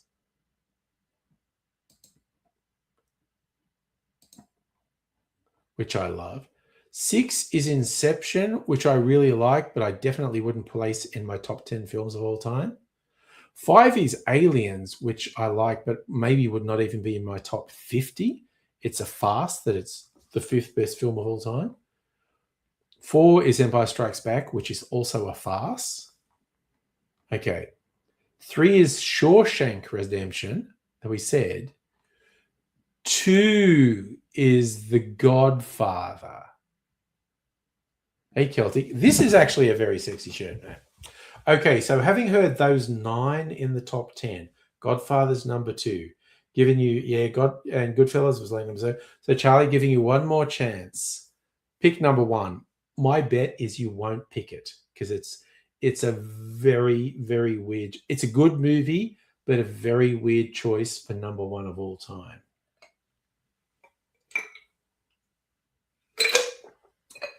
So you've got, okay, no, Back to the Future was higher than I thought, but it's not in the top 10. I'll give you one more guess. I'll give you a hint, 70s. It's a 70s movie. So Godfather was number 2. Oh, sorry. It's not Godfather Part 2, by the way. I feel like I was leading you then. So I just want to clarify that the top 1 is not Godfather Part 2. It's Jaws! You fucking got it! Empire's #1 film of all time is Jaws, which is ridiculous. I like Jaws, but calling it the best film of all time is fucking moronic. Absolutely moronic. Of their top 10, there's maybe 3 that would be in my top 10. Like 11's Pulp Fiction. 12 is Back to the Future. There's no way fucking Back to the Future is the 12th best film of all time. 13th is Jurassic Park, which is a fucking joke. 14th is Raiders of the Lost Ark. 15th is Blade Runner, which I don't have an objection to. 16th is Godfather Part 2. I don't have an objection. 17th is Alien, which is very edgy. 18 is Terminator 2. There's no way Terminator 2 is in the 20 best films of all time. 19 is Interstellar, which I'm okay with. 20 is Heat, which is a fucking stretch, honestly.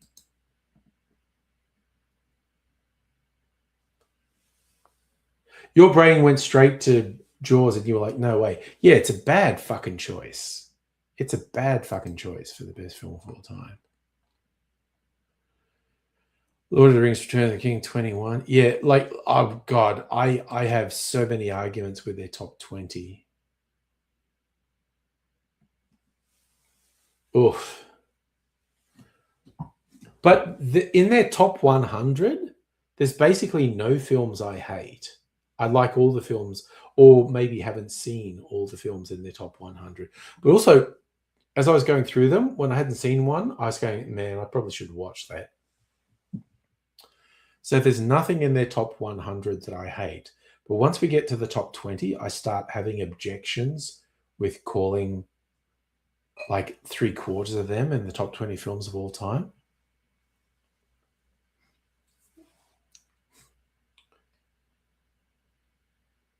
Oh, Jaws is on the show next week. Nice. Sim, hello. How are you? Okay.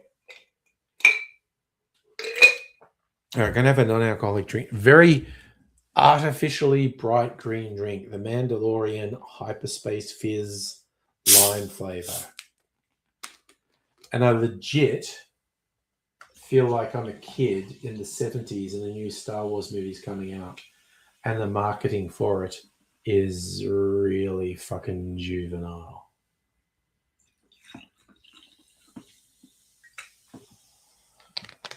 But, oh, wow, I can smell the artificial flavor from here, actually. Wild. Okay, Charlie, here's my pitch for Angry Bunch. And Sim's here now too, so I want you to join in too, Sim. I'll have this and we'll warm up. Look at Academy Award nominee lists for Best Film and relitigate what should have won. Heine S. Wild, how much Star Wars was marketed to kids? As I said, one of the best bits of WrestleMania this year was Grogu in the audience. Nice. Kirsty, you're back. Hello. But yes, okay, Charlie Sim, how do you feel about relitigating Best Film Oscars?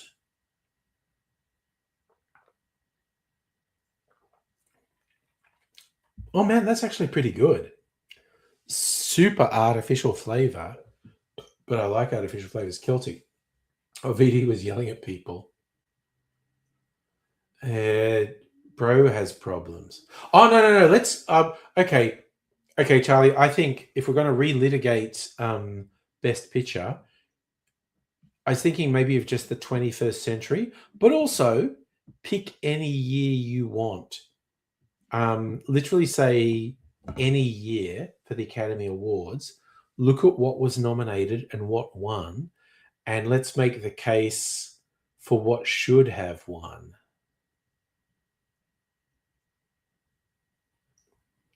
Sim, you want to be pre-2000? But okay, look, I will be, we'll do it, and you get to fucking call out any year you want. Well, okay, here's the thing. Charlie, I am bang up for nominating something that wasn't even nominated to be the best film of that year.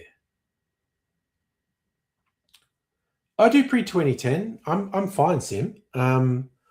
Like literally any year you feel like. We'll just look up what got nominated, what were the top films that year, and we'll each argue what should be the best, should have got the Academy Award for Best Film that year.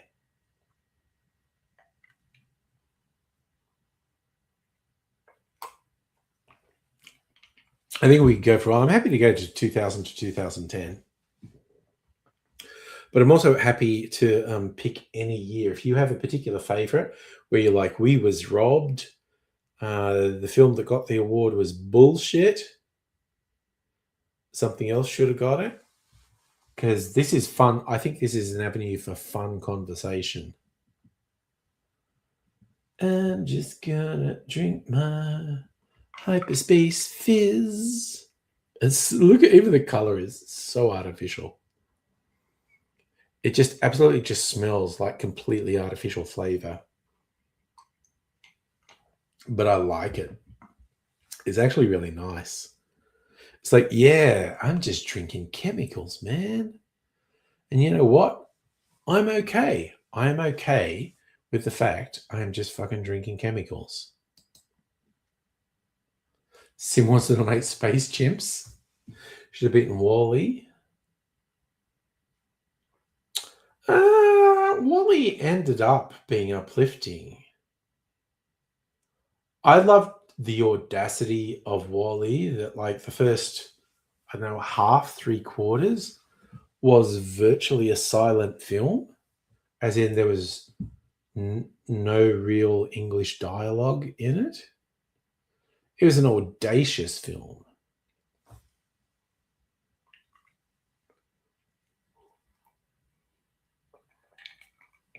But I know you have a soft spot for our simian cousins, so I don't hold that against you.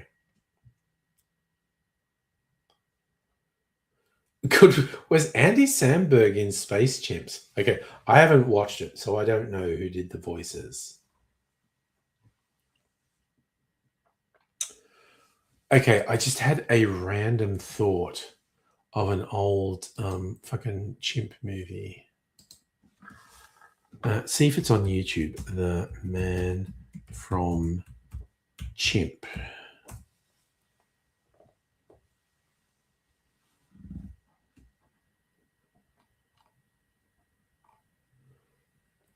It appears to not be on YouTube.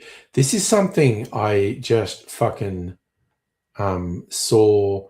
I don't know if it's on a cinema or on TV. I can't quite remember. But it was a movie. It's a spoof of The Man from Uncle. It's The Man from Chimp.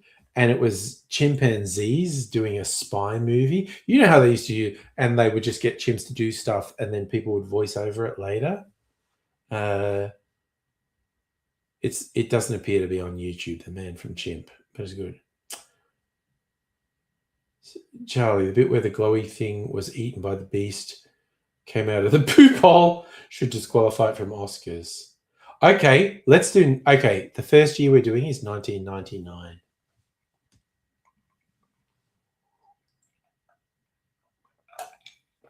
Oh, man. Okay. This Lime Mandalorian Hyperspace Fizz is actually a winner. No, Sim, I'm not thinking of Lancelot Link, although maybe that was the same sort of thing. It was literally called The Man from CHIMP. It was a piss take of The Man from Uncle. There was a spy story, but it was just, you know, dressing chimps up in clothes and having them do things, and then someone voiced over it. You're going for Galaxy Quest. I do love Galaxy Quest. See, you reckon the Glow Beast poop would be praised if it was a David Lynch film? Nice. Oh, God, I've watched Galaxy Quest at least half a dozen times. I really love Galaxy Quest. My favorite thing is I remember reading a story about some of the original series Star Trek people is like they initially heard of it and they said like, oh, it's someone saying we're all fuckwits, and they're avoiding it. Then it was like Nimoy was talking to Shatner and just kind of like, oh, I actually saw it. They don't hate us. It's actually a love letter to the original series of Star Trek. Like they are very deep in the lore. We should watch it. And so they ended up liking it. I haven't watched American Beauty. I think I've watched American Beauty once. Okay, it was 99. I assume you're saying American Beauty got the Academy Award for Best Picture. I watched it once.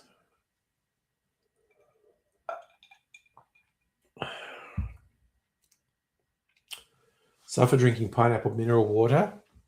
Get on my level, man. I'm drinking Hyperspace Fizz. No, we won't give Tim Allen the Best Actor. I don't think anyone in Galaxy Quest gets a Best Actor or even Supporting Actor award. So see, you've not seen American Beauty, but Tennis tells you it's good. Yeah. It is good. It is good. But I'm actually looking forward to relitigating whatever year we choose to relitigate. This is just the sort of thing that I think is fun.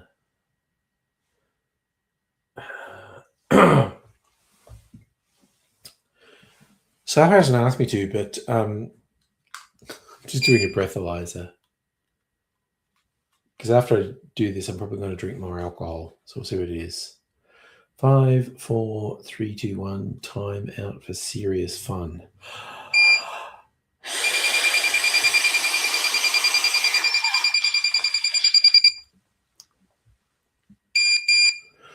.09. So that's where I finished up last night.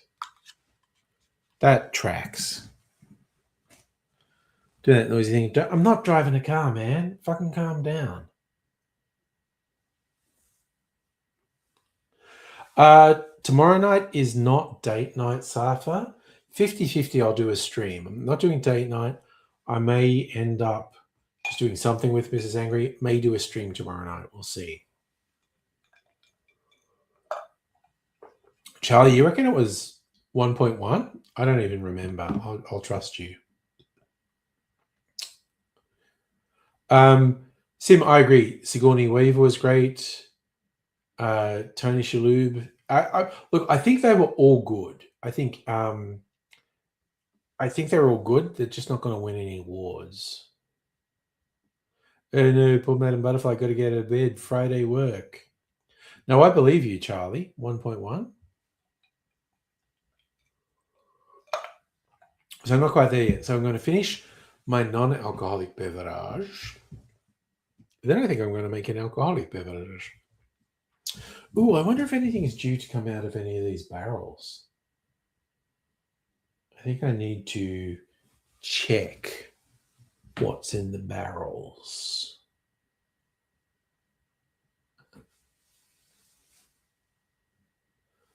We're going Alan Rickman maybe deserves an award.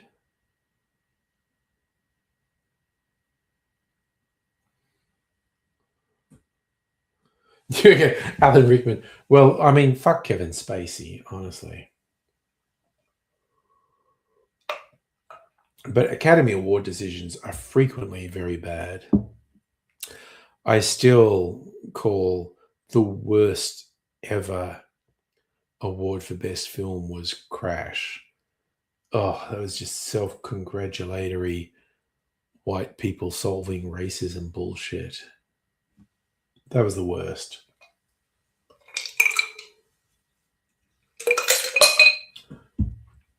I think I've still got some of my batched Ward 9. I might have that.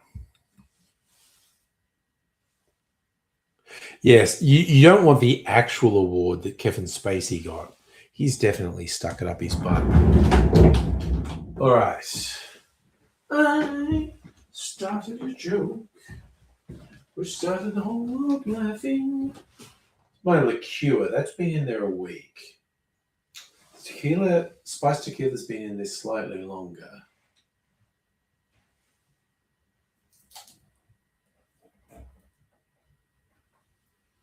Okay, I need to taste both of these. See what state they're in.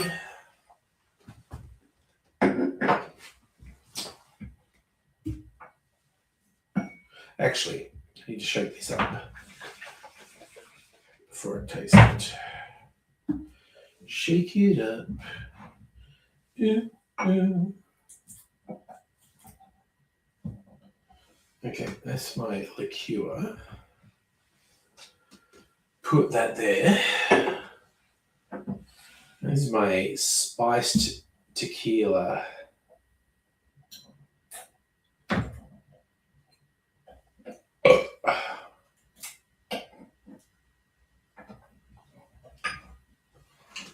Spiced tequila. Oh, I forgot what's in the other one. I don't want the biggie. It's the Shine. No, that's got to stay there for ages. Okay, I'll just taste these two. See what state they're at. I think the liqueur maybe wants to come out this weekend, but the tequila might want to stay in there longer. Let's try this spiced tequila.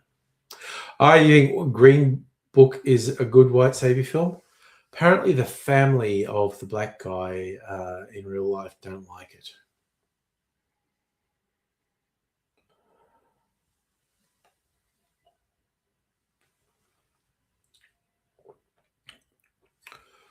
Oh, that's good.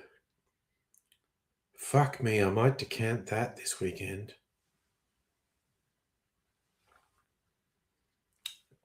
Oh, that's picked up so much fruitiness from the barrel. That's friggin' awesome. Oh, my spiced tequila liqueur. That's fucking great.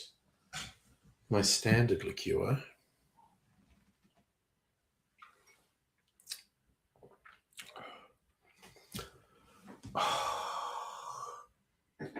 Those are both fantastic. I might decant both of those this weekend. Oh, Blindside. Oh, God, apparently the family of the guy from Blindside really fucking hate that movie.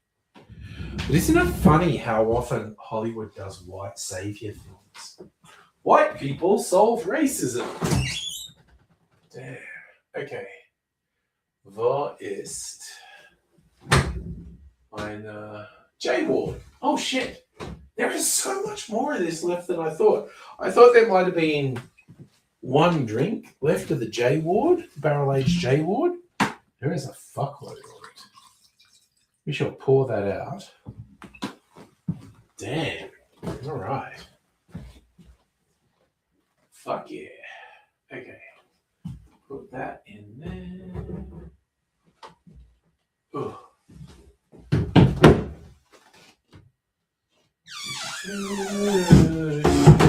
All right, we're doing Angry Bunch now. We are relitigating Academy Awards. Okay,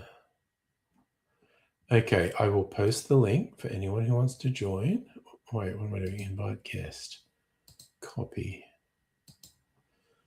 All right, there's the link. And I'm going to get some resource material ready. We're starting with 1999. Academy Awards 1999.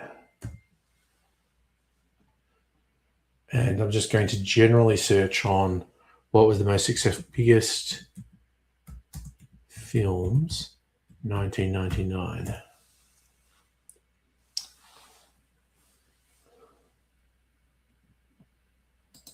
Okay. The actual Academy site. Best Actress, Foreign Language Film, Actor in a Leading Role, Actor in a Supporting Role, Actress, Art Direction. Wait, surely Film is first? No? Okay. Actor in a Leading Role, Actor in a Supporting Role, Actress, Art Direction, Cinematography, Costume Design, Directing, Documentary, Film Editing, Foreign Language, Makeup, music. Oh, here we go. Best picture. Okay. Okay, so I'm all prepared for anyone who's joining. And we are going to relitigate what should have got the Oscar for Best Film in 1999. Here's Charlie. Oh, Yeah, you need to reframe your camera there. Your yeah, I'm still a bit. your logo is over. We your moved face. everything because my eyes are. Hang on. We moved everything around because we're getting right behind the desk, and you know how the back of the desk behind the screens gets a bit dusty, you know. So we moved everything forward, Okay. and I'm just getting my bearings back. Yeah, I'm coming in hot. I'm coming in hot on this topic. I tell you All what. right. No, that's what I wanted. Hey, Pat, how are you doing, by the way? Oh, good. Good. I'm hoping Sim's joining as well to have a very spirited coming in hot film discussion. No, Best I'm with Suffer. Fuck it. The Matrix should have Lock the won Matrix all in? awards, every single award that year. Pants Man Pat, Pants Man Pat with his black and white cat. Yeah, shut up. I love how we're just coming up with songs for things now. All right, Sim's here too. All right. All right, Coach. Hey. All right. Coach, sit down. Settle down. We're already okay. We are relitigating Academy Awards 1999. So the first thing I'm going to do is just go for what was nominated. We are free to add something that wasn't even nominated. Maybe we should do out of the nominees first, and then if there's anything outside. Okay. Anyway, the nominees for Best Picture were Shakespeare in Love, Elizabeth, Wait. Life is Beautiful, Saving Private Ryan, and The Thin Red Line. No. Okay. Have I got the wrong doing year? The 1999 Oscars of 1998 movies. We're talking about the 2000 Oscars that include the 1999 movies. You said 1999. I said 1999 is my favorite year of film. Okay, Why don't we do this here, then we move on? Okay, do 98. All right, get 98 out of the way. Fine. Okay, I'll go 98. You've got it open already, haven't you? Or did you close it just when we spoke up? No. Where are we going? Are we doing 98? Yes, dear. All right. 1998, the 70th Academy Awards. Oh, look, I'll actually share screen so you can see what I'm looking at. That's better. Thank you. That's back here again. I'm going to full screen this bitch. Yeah, so you can see it. Oh, you're on. Okay. And So, Wikipedia. there's the 70th Academy Awards. Actor, actress, art direction, directing, documentary, editing, foreign, makeup, music, all the music awards. Here we go. Best Picture. Okay, the nominees were Titanic, okay. As Good as It Gets, The Full Monty, Good Will Hunting, and LA Confidential. Okay, so not Titanic. This is the No way. 1997 movies. Well, that's fine. We'll just go. Well, we'll go 90s. Okay. We'll just go through I year after I year. have no arguments with Titanic. It's not like anything came close to it that year. That whole year, everything was just all about Titanic. I saw that. I would probably go Full Monty, or maybe As Good as It Gets. I loved As Good as It Gets. It was such a cute movie, and Jack Nicholson was actually an adorable person in that film, like an enjoyable character. James L. Brooks did an awesome job directing when it comes to characterizations and stuff like that. But Titanic, Titanic was the film of the year. No, I I don't like that those film two at better. all. There was no second prize that year. Yeah, Jack Nicholson. I thought so. I was just checking. Jack Nicholson won. Of course As he Good as did, It yeah. Gets. And he came up. I bet you he accepted it wearing sunglasses. Yeah, and I remember his speech. He was just going like, "Yeah, one Academy Award every decade. That's pretty good. I like that." Well, yeah. At some point in the future, he's going to have his body reconstructed in that of a gorilla. That makes sense. It's his body, it's his brain, reconstructed into a gorilla body. Was that Simpsons or Futurama? Yeah. Futurama, right? Yeah. Yeah, I can see the gorilla wearing the sunglasses. Yeah. Yeah. So it's usually the Murphys thing, but I'm giving him gorilla points, even though he's not a vegetarian.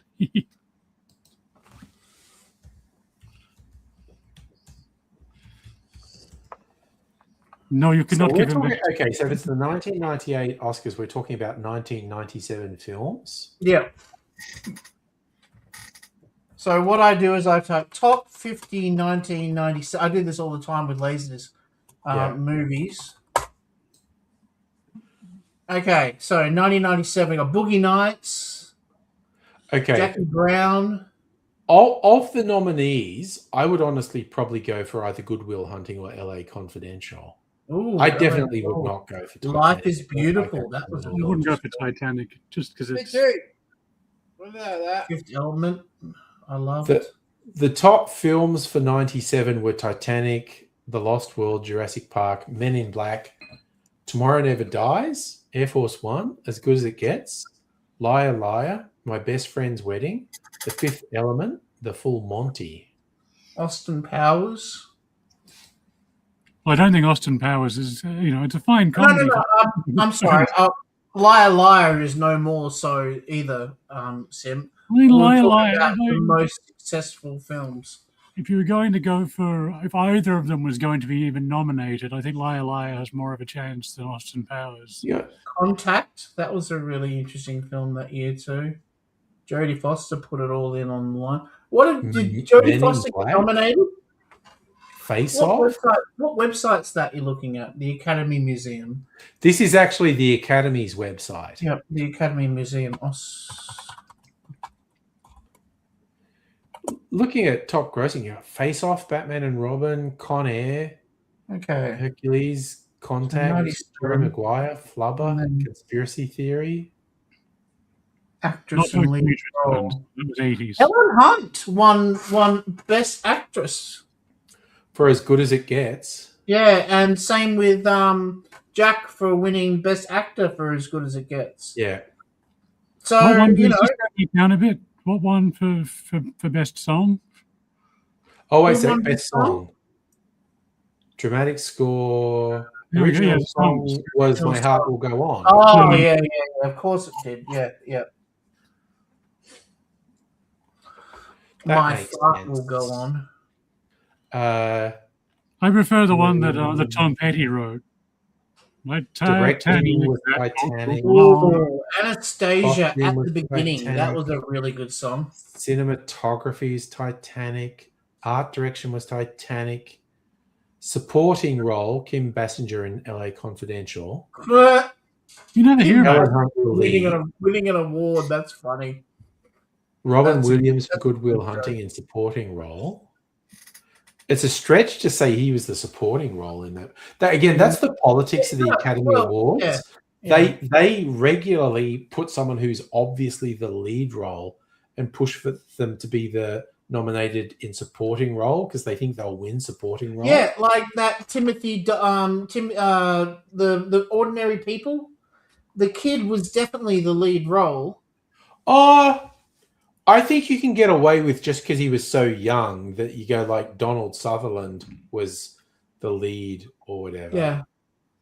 But I mean, seriously, Robin Williams as the supporting role in Good. I guess you could say Matt Damon's the lead. Yep. So I guess you And can the get away with supporting that. role would be Ben Affleck in that case. Yeah. I guess you can get away with it, but it's You can have multiple supporting actors. They're just not the lead actor, you know? Yeah. All right. Do we what? All right, What's another next year? year, we want to be 98. 90. So what? Oh, sorry, 99. I'm always going to say the year of the movies. I'm sorry. I always remember that they look back at the year because they have them in what February, right? So we're saying 99 now. Yeah, 99, which is the 1998 movies. Okay, so let's just roll to best film. Oh, I use that little. There's a little bar on the top right hand corner that lets you skip straight to it. Okay. Shakespeare in Love. Okay. Nominees were Shakespeare in Love, Elizabeth, Life is Beautiful, Saving Private Ryan, and Thin Red Line. Okay, out of that list, 100% Life is Beautiful should have fucking stomped the shit out of Shakespeare in Love. I think that's agree. a Weinstein thing. You know how Weinstein had a lot of influence in the Oscars? Oh, yeah. It was politics. Yeah. Yep, look, Harvey Weinstein. See that on the... Yeah. Yeah. I as a Shakespeare fan, I actually really like Shakespeare in Love, but the idea of it being best film of the year is kind of ridiculous. I'd go Life is Beautiful or Saving I don't go for any of those, to be honest. I enjoyed Shakespeare in Love, but I don't think any of them would be my personal pick for the film of the year. Oh, what was your favorite film of the year in 1998? Oh, sorry. Well, I'd have to go back and think. I just wouldn't think. I just would not have voted for any of them. Okay, hang on. There we go. Top Blues Brothers 2000.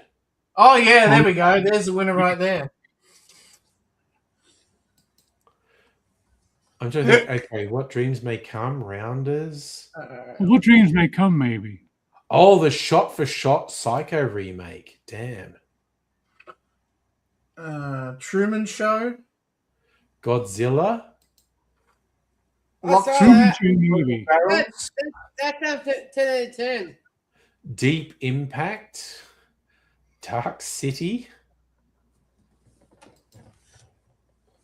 God, it's so weird. So many of these movies we talked about Snake in the Eyes. The Boys. video lately. The Ring. The American version of The Ring. No, Enemy I'm of the still, State. I'm still Ronin. on Life is Beautiful. No, I think What Dreams May Come is a better film. Okay, but what were the other awards also? So, like, Have you seen Life is Beautiful?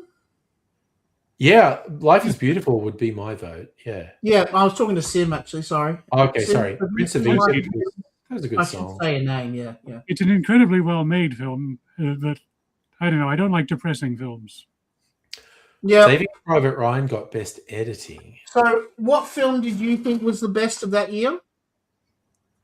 I'd Either be the Truman torn Show or between What Life Dreams is May Come. Beautiful and Saving Private Ryan. And yes, I know What Dreams May Come is about a guy that's dead. What Dreams May Come. Okay, yeah. That was a depressing film. It was. Yeah, it was about death and suicide. Yeah. You said you don't like depressing films. But that I was guess it was ultimately uplifting, but it went Yeah. in some depressing. Geez, Saving Private Takes Ryan you got on a a lot. journey. Best director, best cinematography. Yeah, purely because of that intro. Judi Dench for supporting actress. Mm-hmm. Gwyneth Paltrow for lead actress. Again, a Weinstein push. Wow. Okay. James Coburn in Affliction. I have no idea what that movie is. I feel like I need to watch it because I like James Coburn. And he got the award for supporting role. F-L-I-C. And lead role, Roberto Benigni in Life is Beautiful. I remember his acceptance speech was pretty cool. Oh, neo-noir crime drama. I Starring feel like Nick I need to Nolte, watch that. James See if we can get that Coburn, on the and next Willem chart. Dafoe, and Sissy Spacek. Okay, I'll grab that. James Coburn in Affliction. I feel like I need to watch that. Wade is a small town cop with a with a tainted career and a troubled personal life. He gets obsessed with proving that an accidental hunting death is a murder so that it can turn his life around. It wasn't released in Australia till 1999. Damn. Okay. don't That's know. how the world was back then. Yep. That's what we did. That was the trend back in the day, you know. All right. We All wore right. an I'm onion really on our fucking belt. enjoying this. What other year should we go for? Like literally any year. What Keep should we going go up, for? 2000, because that's the year I wanted to do in the first place. Okay. So 2000 for the 1999 films. Yeah, because 1999 is my favorite year of movies. All right. Let's Yeah. jump straight to. You said there was a thing up here that I could jump to. Yeah, keep going down just where underneath the pictures. Keep going down just a little bit further underneath the pictures. There it is. There's select the Where? category. There's a drop bar. Oh no, I'm just going to fucking scroll down. It's. Okay. I'm too drunk to fuck around. Really? You do it. Okay. Best Picture nominees for this year were American Beauty, The Cider House Rules, The Green Mile, The Insider, and The Sixth Sense. Yeah. Okay. See, I don't agree with any of those. That's why I said No, I'm going to go out on a limb and say none of those would be my pick. Galaxy Quest was better than all So those movies. this is okay. I'm going to If you're going go. to go with one of those, Have I got the Insider? I don't think that's on Plex, is it? That's Rusty. Yeah, I got that. Who's So in that top one? films of 1999 is what we're saying. Insiders, Russell Crowe. Yeah. I think you- Eyes you Wide mentioned- Shut. certainly Sixth Sense was a big film. Summer of of that. Sam, Magnolia, Boondock Saints. Oh, Suffer, did you watch the extended pod race from the Laserdisc yet? Fucking Two Hands, an Australian film that's one of my all-time Loved it, favorite yes, Australian absolutely. films. But I would have given that an Australian award, like what are they called? Arias or something, you know? Yeah, no, best Australian film of the year. I fucking love it. Yeah, It's actor. such a good film. Yeah. The Insider, Talented Mr. Ripley, Being John Malkovich, The Mummy with Brendan Fraser. Ooh, Oh, Such a good year of movies, mate. Mummy. that's Three my vote. I go Kings. for the Mummy. Seriously, we got Fight Club that year, we got Matrix that year, we Sixth got Sense. Eyes Wide Shut, Toy Story 2, Being John Malkovich was awesome. I do like Being John Malkovich. Deep Blue Sea, not the best film of the year, but a fun Office film. Space is one of my favorites as well. I'm always thinking about you when I think of Office Space. Shut The South Park movie. Payback. Iron Giant. Oh, I'm not going to say it's the best film, but I really enjoyed Payback. Hey, did Iron Giant win Best Animation that year? Oh, let's have a look because I fucking love that movie. I know you Wow. do. That's Short why I brought film it up. Yeah. animated, short film live action. Was there an animated award that year? When did they introduce animated? I can only see short film. Yeah. I think that might Because have been it was, the I think one, it so I didn't make was a big deal about it. one of the Disney films that got nominated for Best Picture and didn't win, like Beauty and the Beast or something. And people said there should be an award for Best Animated Film. Oh, sorry, Kirsty's backstage. I Where think are that you, Kirst? it was the year. I think it might have been. Hello. No, Hello. Sorry, Oh, Kirsty. I was fucking distracted. but yeah, I think Hi, Kirsty. Hi, Charlie. All right. So they added it in 2002. It recognized Shrek was the film that caused it. that was wrong. This is how many more. 2001. There you go. That was the This is first how year. many more weeks I've got left.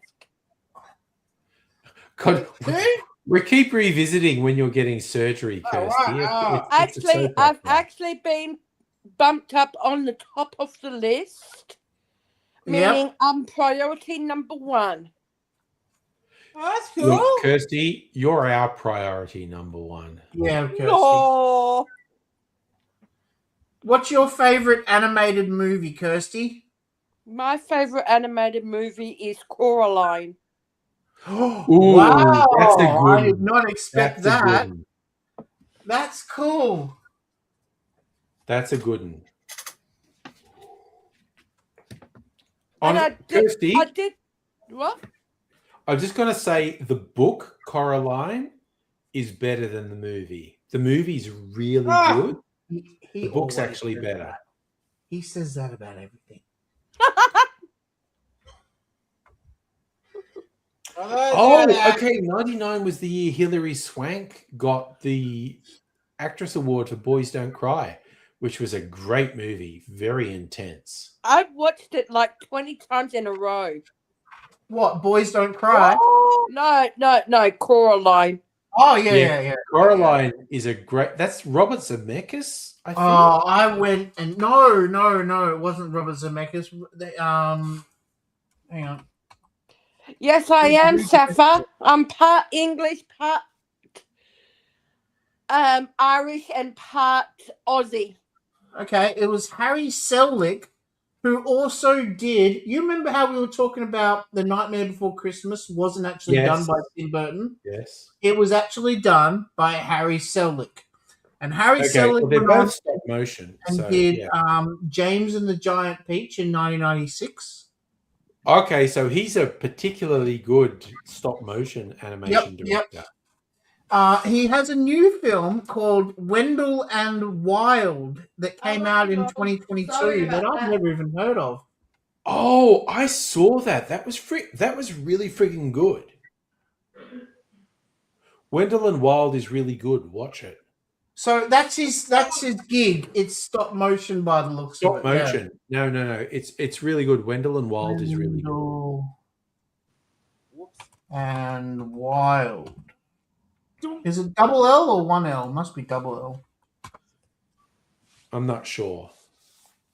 But yeah, I did like the movie I like the movie of Coraline. The one thing I didn't like is they changed from the book. It's like the boy was involved in rescuing Coraline at the end. And in the book, Coraline didn't need anyone to rescue her. Coraline sorted shit out herself. I watched it with my kids, and my son lost his shit when they did the sewing of the eyes. I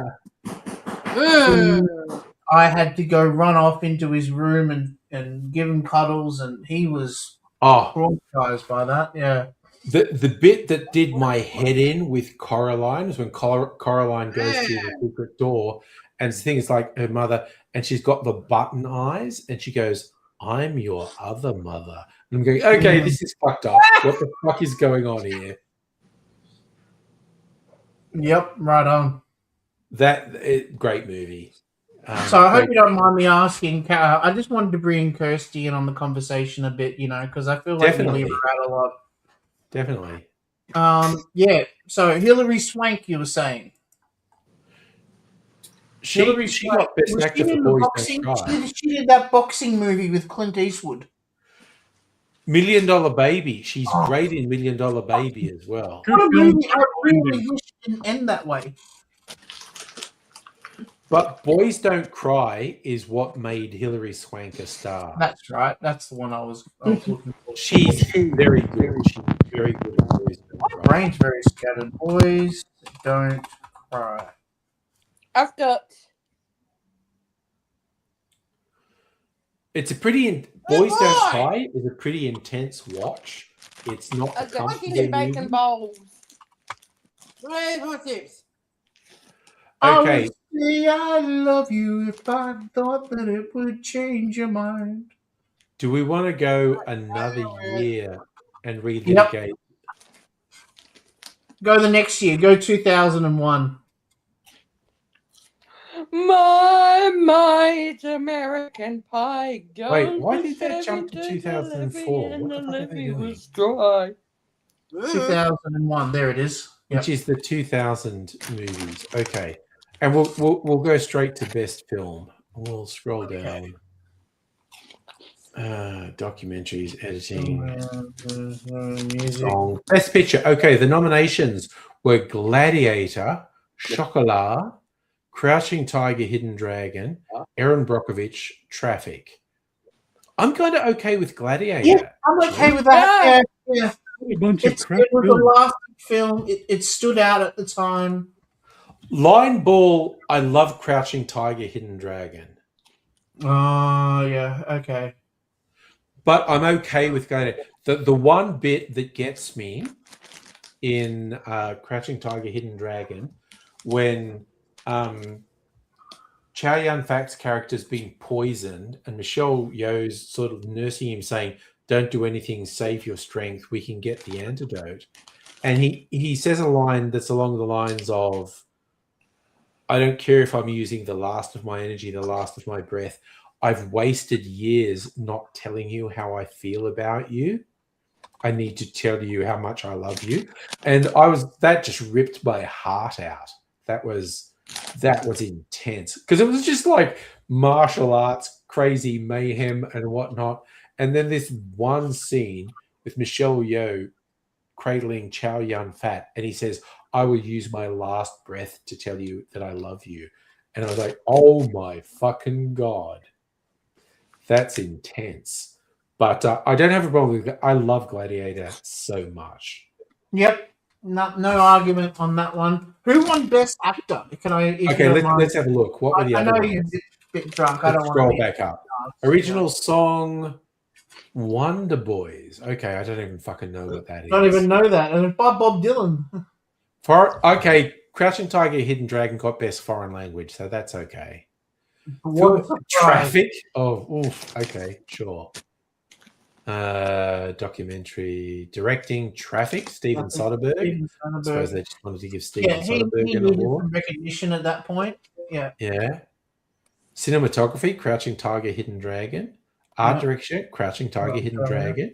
Supporting actress, Marcia Gay Harden in Pollock. Okay, Ed Harris plays Jackson Pollock in that. I don't think I've watched that movie. Leading role, Julia Roberts got it for Erin Brockovich. Okay, I don't hate that. Yeah, I was thinking the same thing, that she should have won that, actually. Yeah. So, I don't hate that. Supporting actor. Benicio del Toro. Fucking yeah. Anytime you give an award to Benicio del Toro, I'm on board with it.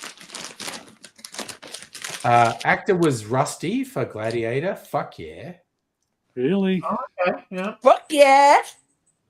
Javier Bardem for Before Night Falls. Tom Hanks in Castaway. Yeah. Literally from that list, give it to Rusty. Honestly, I go Tom Hanks. Would you go Tom Hanks in Castaway? In that movie, I would have said Rusty and Beautiful Mind. Well, that's probably the only film he actually acts in. Oh, that and Some of Us. Like, other than that, people would like to get drunk. That was a hot take, though. That was a really hot take. I'm just throwing it out on the 1,000,000 chance Rusty ever finds out about us having this conversation on the internet. Really high on the list of people I want to get drunk with, Russell Crowe, definitely. Rusty, I will make the cocktails, you will enjoy them, and we will have a really good time.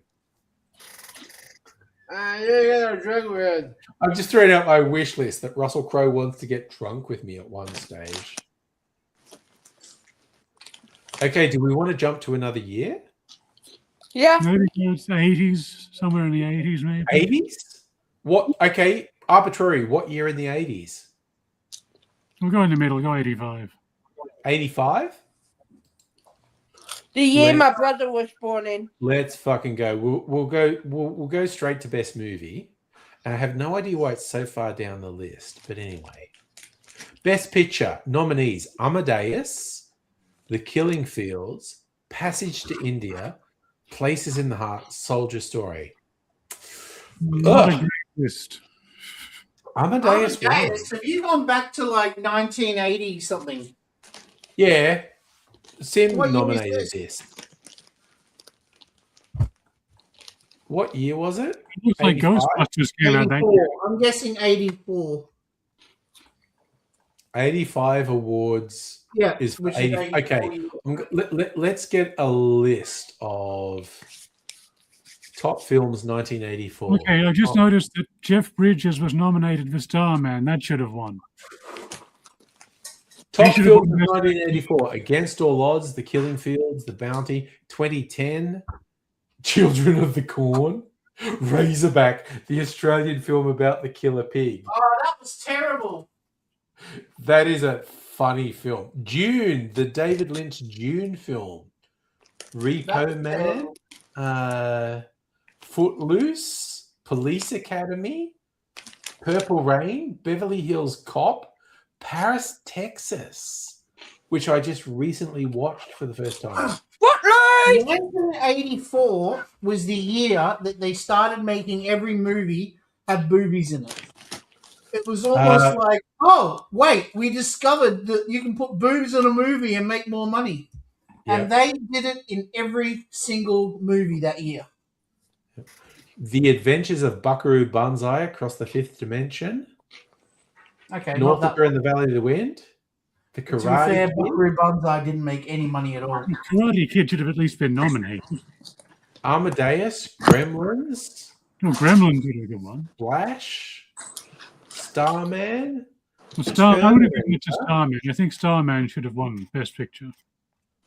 Toxic Avenger, An Ewok Adventure, Caravans of Courage. There's a movie that should have won. So, I mean, Toxic Avenger. Okay, real life story. There was an art house cinema in Glebe in Sydney on Glebe Point Road called the Valhalla. I went there once. They were doing a screening of Toxic Avenger Part 2, and this older couple left in disgust after the first 15 minutes, and I was like, okay, I kind of get you don't want to watch this, but it was the Toxic Avenger Part 2. Why the fuck did you buy a ticket for it? Yeah, why would you walk into a film going, oh, the Toxic Avenger? I wonder if, it's a romantic story or something. And B, the Toxic Avenger 2 wasn't that gross. It was basically a tour film around Japan. No, I just found it very funny that someone went to the Toxic I'm Avenger. going to turn the camera off. This is just Okay. great. But let's go. Okay, leading role. F. Murray Abraham won for Amadeus. There's also Jeff Bridges. He was incredible in that film. Yes. Yeah, Jeff Bridges should have won. He was good. Honestly, Starman's a good movie, and he was good. Supporting I actor. certainly don't think the guy from that movie Noir, does that awful laugh through the film. I think that guy shouldn't have won anything. Wow, Pat Morita got nominated for Karate Kid. Nice. Yeah, well, he was the best actor in that movie by He should have won Best Supporting Actor. Yeah. Actress Sally Field got it for Place in Heart. Judy Davis, Passage to India. Just wow. Oh my God, those are all fucking titans. Look Sally at there's Field, no Places in the Heart. That's when she went, you like me, you really like me. But there's no starlet. There's no starlet of the moment in here. These are all legends. Sally Field, Judy Davis, Jessica Lange, Vanessa Redgrave, Sissy Spacek. That's an incredible selection. That's a greatest hits collection right there, yeah. That's fucking incredible. So supporting Peggy Ashcroft, I don't even know who that is. Glenn Close. Oh. Lindsay Cruz, Christine Lahti.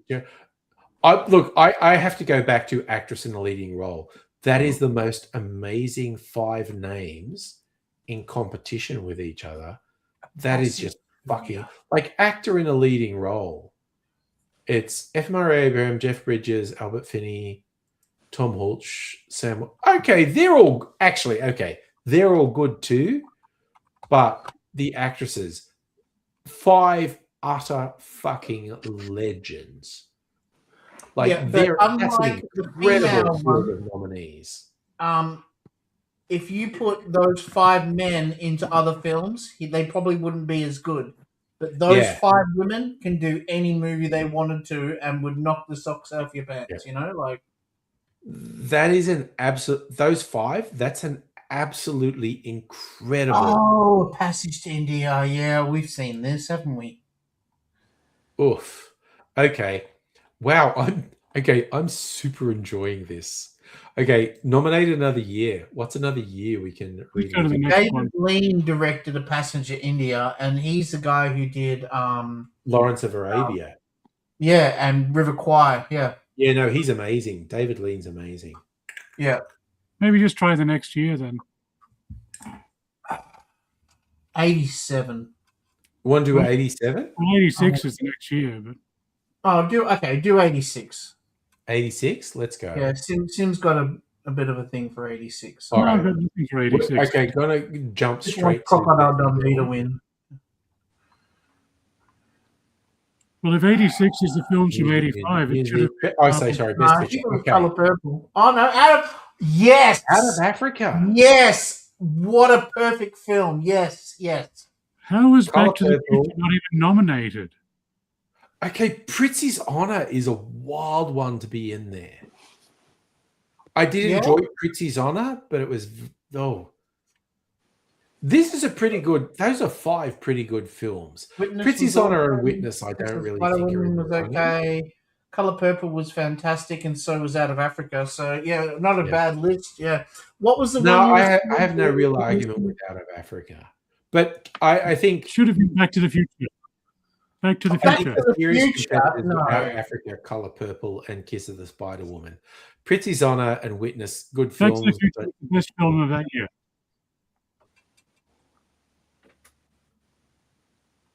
original song, White Nights, Say You, Say Me. A Lionel Yeah, Richie from, song. got the Academy Award. Say you, say me. Oof. Okay, the nominees, Miss Little Steely's Blues, ways. which I know that one. That was Little really good. way Power to of Love. be. I really like Miss Seeley's Blues. I remember that track. I'd probably vote for that. But anyway, music. Foreign language. No, I don't know that. Witness got editing. Okay. Directing. Out of Africa got it for directing. Okay. Yeah, Sidney Pollack's great. Yeah. Yeah, he's great. Costume design. Cinematography. Out of Africa again. Ran. That was who directed that one? That is Kurosawa. Yeah, I thought it was. Yeah. That's Kurosawa's version of King Lear, I think. Also, I just saw Brazil came out that year. Why wasn't that nominated? Oh, for art direction. Yeah, no, Brazil. I fucking love that film. If it wasn't going to be Back to the Future, it should have been Brazil. Okay, actress Angelica Well, keep Houston in got it mind- for Prizzi's Honor. The version of Brazil that got released is not the version of Brazil that we watch today. Terry Gilliam's version. Yeah, Gilliam is the one we watch today. I mean- we watched the original version that came out at the cinemas was one that was put out by the producer of the film. Yeah. I'm not Angelica going to Houston? argue with anyone giving Angelica Houston an award, honestly. Yep, she was due for that time. Yeah, Leading role, Geraldine Page, I don't know, and Bancroft. No, I don't think I'd give it to Whoopi. No, She yeah, is on cinema, but it might have been a later film. I don't have a strong opinion about actress in a Whoopi leading role. Goldberg got one for best supporting in Ghost. That's what, Holy shit, Donna Michi got supporting for Cocoon. Oh my god. that's fair. Okay, Guys, the one with Patrick Swayze. yep, that's the one. Leading that role. was not Whitney. I didn't say Whitney. Okay. I said Whoopi Goldberg, darling. I said Whoopi Do Goldberg. we want to? I'm kind of okay I'm with. not. I'm going deaf, mate. You're okay. You're all good. I'm kind of Oh, okay good, with cool. William Hurt getting Best Actor. I don't know. I've never liked him. Apparently, Did he hurt you? extremely boring. absolutely horrible person. I loved Ghost. Like I Yeah. a can bad watch it person. anytime I want to. I hope it's on my favorite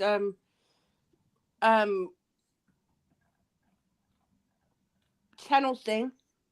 All right, let's go for another year for the Academy Awards that we want to relitigate. Let's do 91. 91? Would that be then 92 for the 91 films, or? Oh, So that's this what is I the meant. film that Yeah, came I out should in have said that. 1990. Oh well, doesn't matter. I'm going to We're go doing straight to best film again. 1990 was an interesting year. Well, Goodfellas. Okay, Goodfellas. best picture. Goodfellas. Dances with Wolves. Ah! Awakening. God, Jesus Christ, Godfather Part 3 got nominated? Jesus. Of course it did. 4 answers Oh, for Goodfellas. No, Goodfellas is a way better film than Dances with Wolves. What's the I last was film hoping Ghost underneath would have us? been the winner. Ghost. Yeah. Ghost should have won out of those ones. That is a really weird selection of nominees, honestly. Yeah, I would have Ghost should said have been the Goodfellas. winner. I would definitely go Is Goodfellas over this Dances with Wolves. Goodfellas here? What? You see the mic where I'm pointing? Sorry, I have no idea what you're saying. What are you saying? Is this Goodfellas here between me and you? That one label that's behind us? Or I still don't know what you're saying. Scroll up. Mine. Best Anything. picture nominees were Dances with Wolves, Awakenings. Yes, Ghost. it was Goodfellas. Yep. No, I would still go Ghost. And also, I just saw that was also the year for Home Alone. If you want a film that has lasted the spirit, I would certainly go with Home Alone. No, I would definitely go Goodfellas. I don't hate Dances with Wolves, but Goodfellas. Yeah, is- Goodfellas for sure. Yeah. Ooh. So Stephen Sondheim. I think song from Ghost. Dick Tracy got that song. Nothing. Ghost would have been a beautiful winner because I like the way Patrick Swayze was Sexy. hot and sexy. He plays So- the role really well, and it's a whole sort of relationship. He with is him. a whole lot of man. Health. Yeah. So Kevin Costner got best Well, director. I think you're writing off the film. Ooh, Kevin He's Costner 60, winning and there's director. nothing to do with that. That's not what the film is. Cinematographer Dances with And- Wolves. Was it I'm Demi sorry, Moore Tim, that talking over you, that darling. was the girlfriend in Ghost? Yes, she Oh, was. Demi Moore Demi was Moore. the Demi Moore? yeah. Demi Moore is the chick, and yeah. So Whoopi won Best Supporting. Yep. Oh, heck Okay, I don't hate that. Whoopi Goldberg getting an award. No, Lorraine Bracco definitely shouldn't have won. She's terrible, that actress. You know, You've like been raving about how great the film No, was. I can't stand her. She's so bad. okay. You've been raving about her fucking film for the past Oh, 20 minutes. and yeah, then you're this gonna say she's a shit actress. This is where Kathy Bates won for Hey, Misery. I've been raving about the film Goodfellas. That doesn't mean I like her as an actress in it, though. Pretty Woman, actress, Kathy Bates, yeah, Misery. Yeah. That's I'm on fair. board with Kathy Bates getting actress. Misery. Oh yeah, no, that was some Supporting psycho. actor- Joe Oh, Pesci Misery's as another film that's the probably- supporting role. Love Joe Pesci. Yeah, I'm okay with Joe Pesci getting it for Goodfellas. I think he should have got it for Home Alone. Yeah, definitely. Oh, okay. He just Very needs to- He nice. was Yeah, pretty good in Home Oh, Alone. wasn't he? Reversal of Fortune. I don't have that one. That's the one. No, Okay, that was no, based yeah. on a real story. You're going to see a Oh, lot of new movies on Plex tomorrow morning. Because you're bringing these out. Yeah. Okay. And they're all going to be Oscar winners. That is a weird selection of leading role actors, honestly. Kevin Costner. For Dances with Wolves, yeah. The thing that we're Awakenings seeing, with Robert. You've Robert got De Billy Niro. Crystal riding a horse out. Okay, I'm just going to look at what were the top films of 1990. Jacob's Ladder, Misery, Wild at Heart, Awakenings, Hunt for Red October, Miller's Mhm. Crossing, Cry Baby, Flatliners, Two Jakes, Goodfellas. I'd look, honestly, Jesus Christ, I'd give it to what's his name from Goodfellas, honestly. Pump up the volume. Christian Slater. Oh, an Australian one in there, Death in Brunswick, Sam Neill. I do really Oh like yeah, it. no, that was kind of my introduction to Sam Neill. That film. I love that movie. Mm. My friend from school was in it. You know when they went to the cinemas Yeah. and he's got to take her little cousin with her to the movies. Yeah. My friend played the little cousin. Oh, awesome.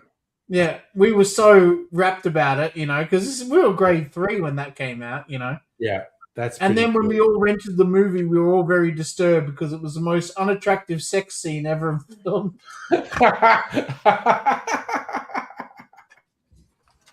Oh, that's awesome. Okay. All right. Okay. I am genuinely fucking loving this. Do we want to go for another year? You pick one this time, Angry. All right. I'm going to go for the 2000s. Let's go right in the middle. 2005. Okay, 2004 movies. 77th Yep. Academy Awards. Okay. Again, I'm scrolling right down to Best Picture, and we'll do the other ones after. Foreign, makeup, music. Best Picture nominees. Hey, Million Oh! Okay, Yeah, Million no, Dollar Million Baby, Dollar Baby won. was great. Yeah. Aviator. This is a really interesting set of nominees. The Aviator, Finding Neverland. Finding Neverland. I don't think I got that one either. Yeah, that's Johnny Depp. It's about the person who wrote fucking Peter Pan. Oh yeah. Oof. Okay. I forgot what this is. The 2004 films, yeah? Mm-hmm. Correct.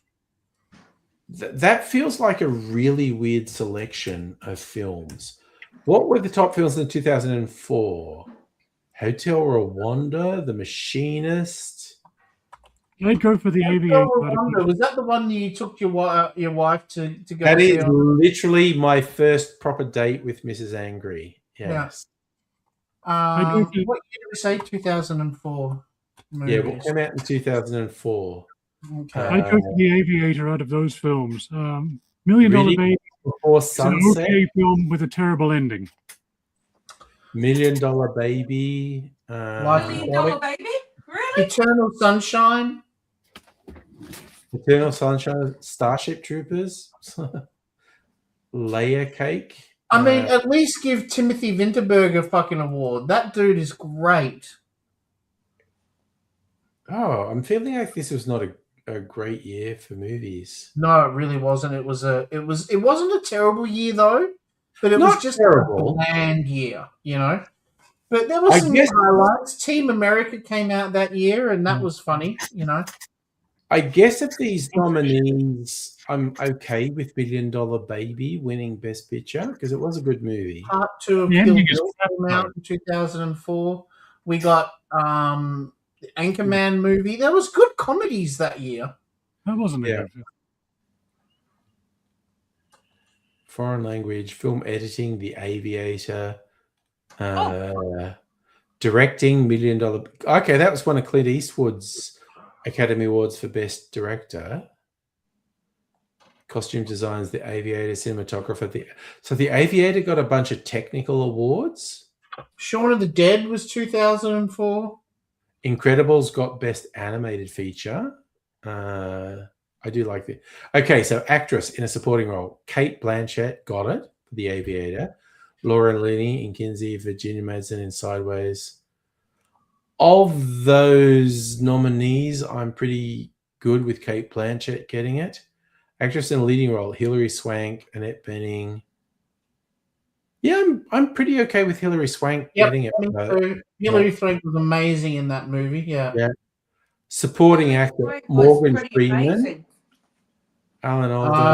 I don't know about that. I think Thomas Hayden Church was amazing in Sideways. He stole the film from the lead. He was very good. I think I'll side with you on that. Actor Jamie Foxx got it for Ray. Oh God! Oh, she was pretty amazing. Honestly, Leo. from those Leo nominees, on Aviator on that one. you'd go Leo. honestly, from those nominees, I probably would go Jamie Foxx. Really? In If I, Ray? look, I don't think all those films are great. Basically, if I'd probably find someone else in other films that were released that year. Yeah, Oh, no, Jamie Foxx, he was pretty Ray great. just felt like a paint by numbers autobiography of a film. You know, I get that. I get what you're saying.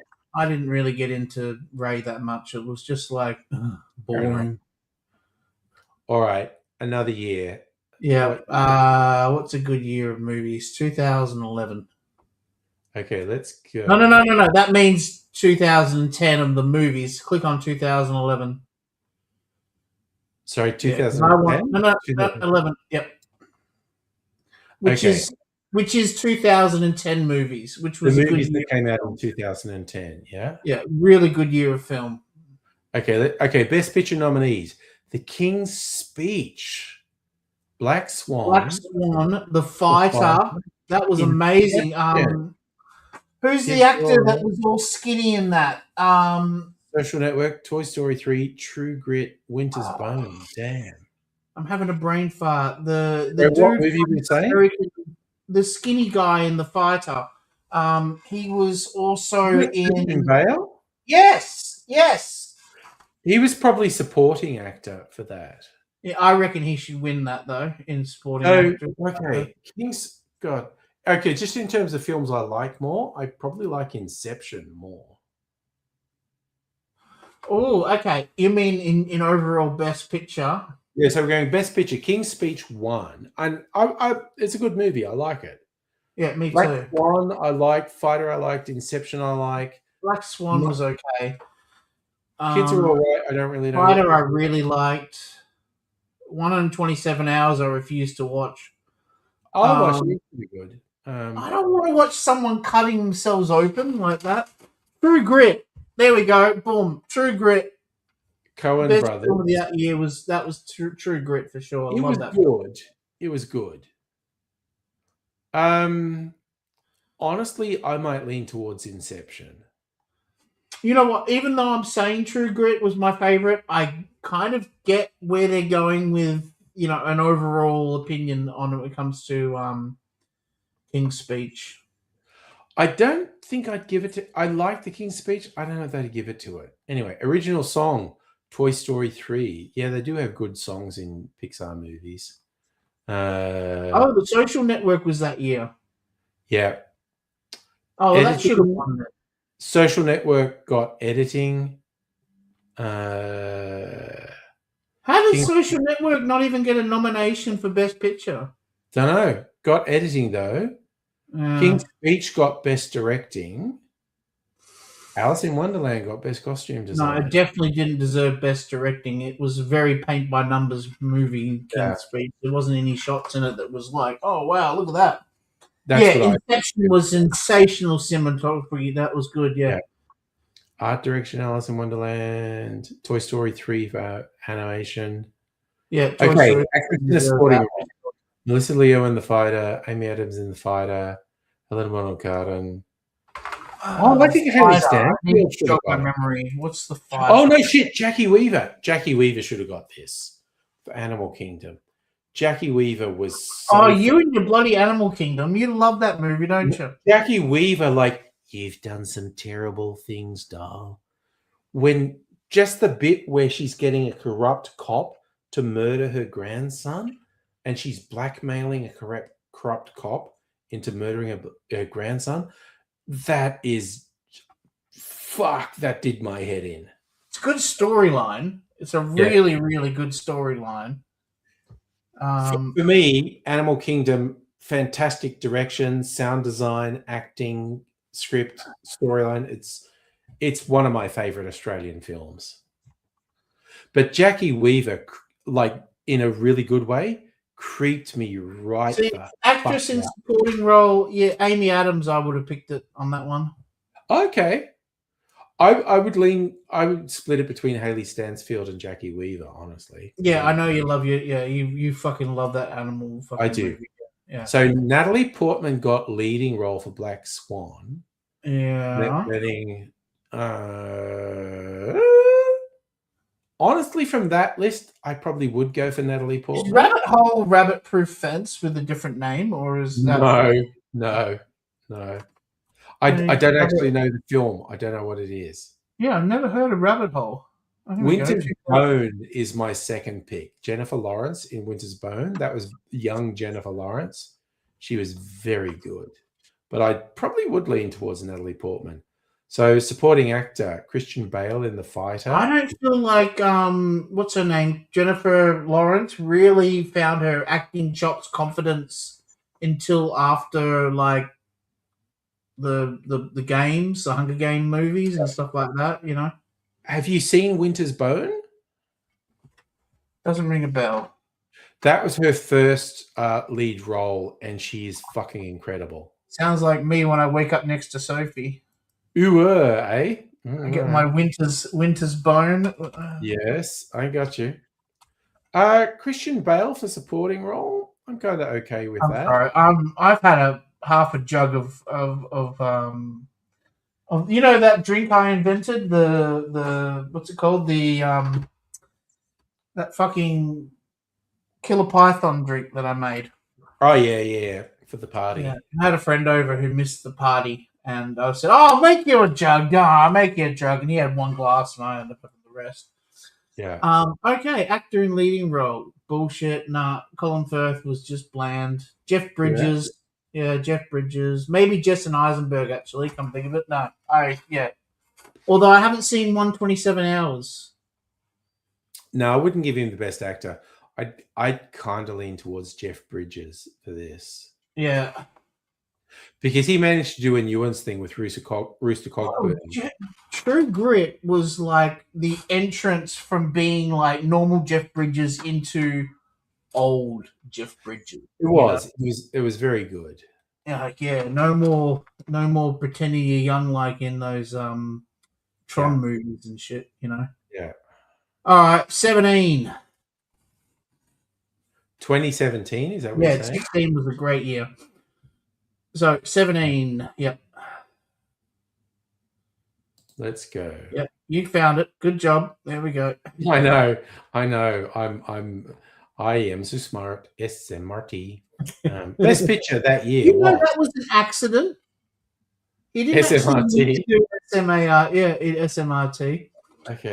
Okay, Winner Moonlight. Yeah, this is the famous one where the mistake was. Oh yeah, they said the right thing. So the nominees were Moonlight, Arrival, Fences, Hacksaw Ridge, Hell or High Water, Hidden Figures, La La Land, Lion. Okay, those are all good films.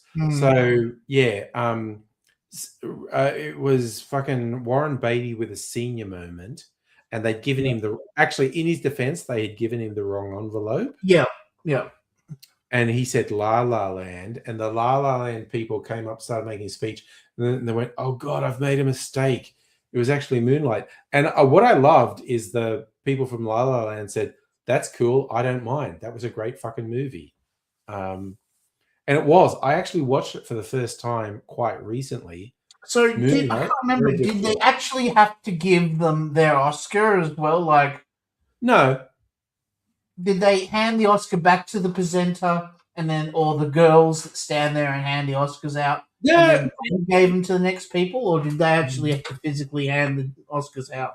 What I remember is the La La Land people were all giving their speeches, and then Warren Beatty came up and said, "I've made a terrible mistake. It should have been Moonlight." And the La La Land people literally just went, "That's fine. I don't even feel bad. Moonlight's a fucking great movie." And yeah, so they handed back the award, and then the Moonlight people came out and made speeches.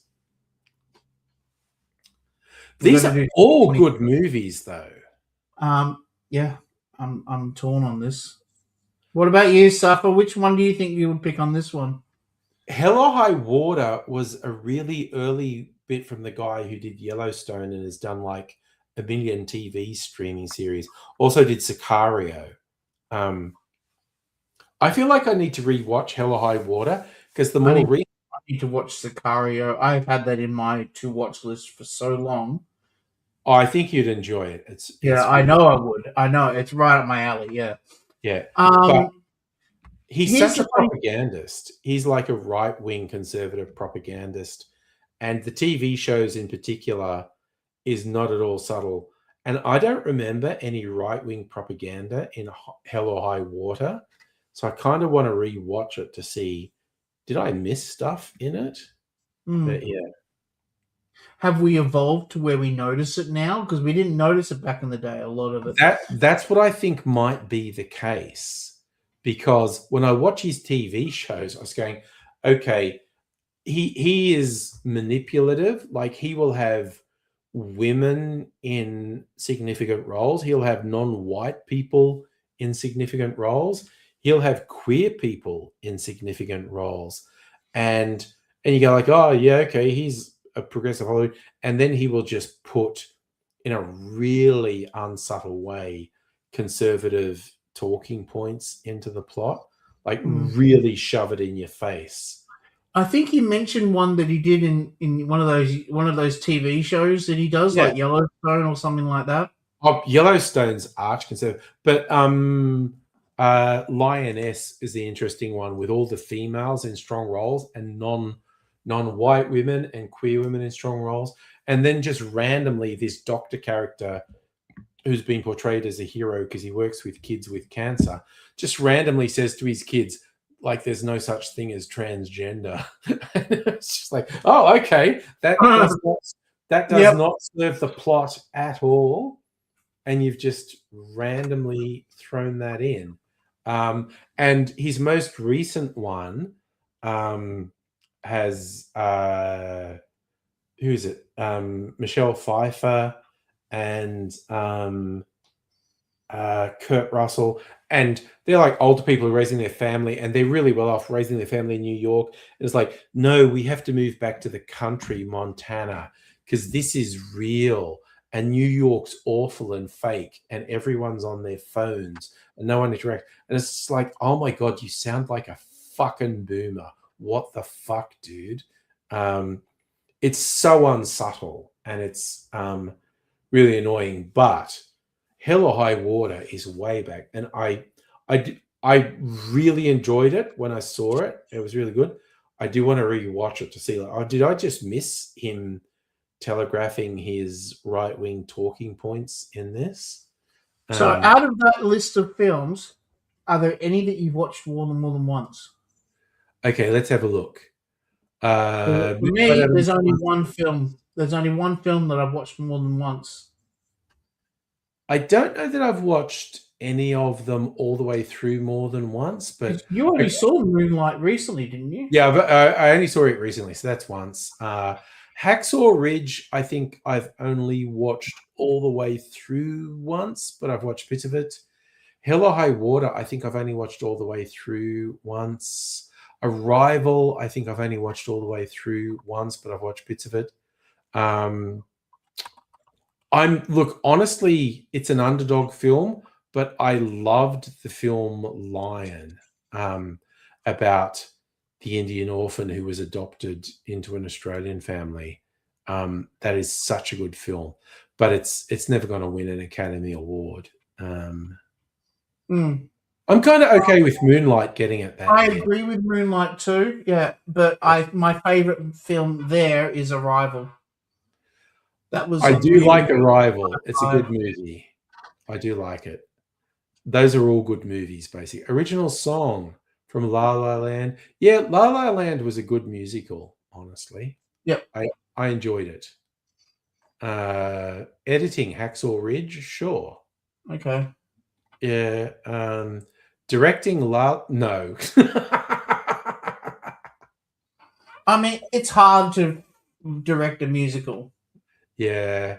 You know, I'm going to give director to someone else. Especially these days, it's no longer like you can have a director who does musicals.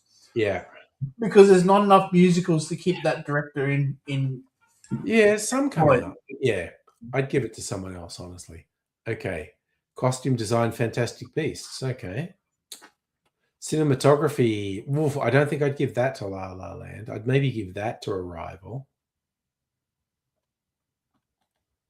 Animated Zootopia, really. I think I'd give animated to Kubo and the Two Strings, honestly. Okay, actress supporting role. Viola Davis in Fences, got it. Naomi Harris, Nicole Kidman in Lion, Octavia Spencer, Hidden Figures. I'm kind of okay with Viola Davis getting that one. Lead role, Emma Stone in La La Land. Really? No, definitely not. No. Okay, but all these other films. Oh, Natalie Portman being Jackie Onassis. Yeah. Yeah, it was the year of bloody doing biopics, wasn't it? You know? Yeah. It's like I'm looking at those films and not knowing them. All right. Supporting. I don't know. Loving. Loving.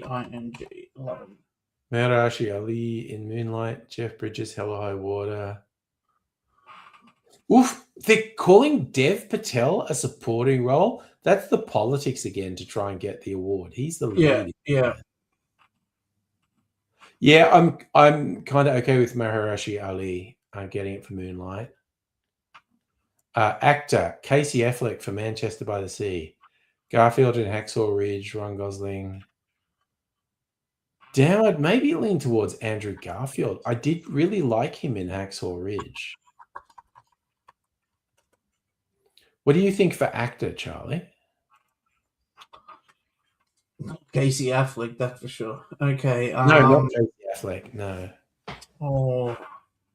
Okay, if it not based on those films, and I was to look at just those actors, just the names, it would be Denzel Washington all the way, right? But let's take him out because that's kind of not fair. Like that's kind of cheating, right? Yeah.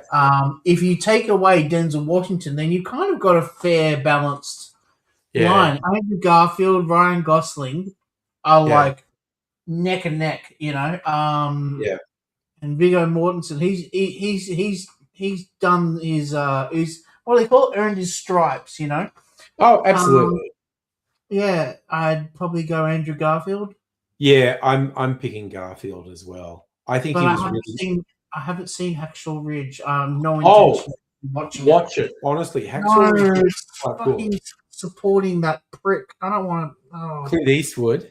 No, it's a Mel Gibson film. I thought it was Mel Gibson that made Hacksaw Ridge. Yeah, no, it's a Mel Gibson. Yeah, but I'd rather support Clint Eastwood than Mel Gibson any day of the week, you know. Yeah, that's fair.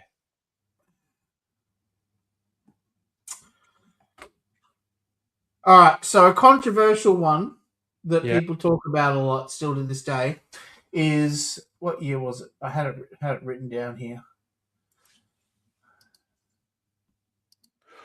What was the year Crash won? Because that was one of the biggest. Oh, that was 1997, so it would have been 98. Okay, let's do that. that. It wouldn't have actually. 2005. Sorry. Was it 2005? Was it that? Yeah, I think Crash was 2004, 5, something like that. Yeah. Well, let's have a look. I'm looking at 2005. See how good my memory is. We'll scroll through. Music. Best. No, we did that. That's $1 Million. Oh, right. Okay. Maybe it's 2004.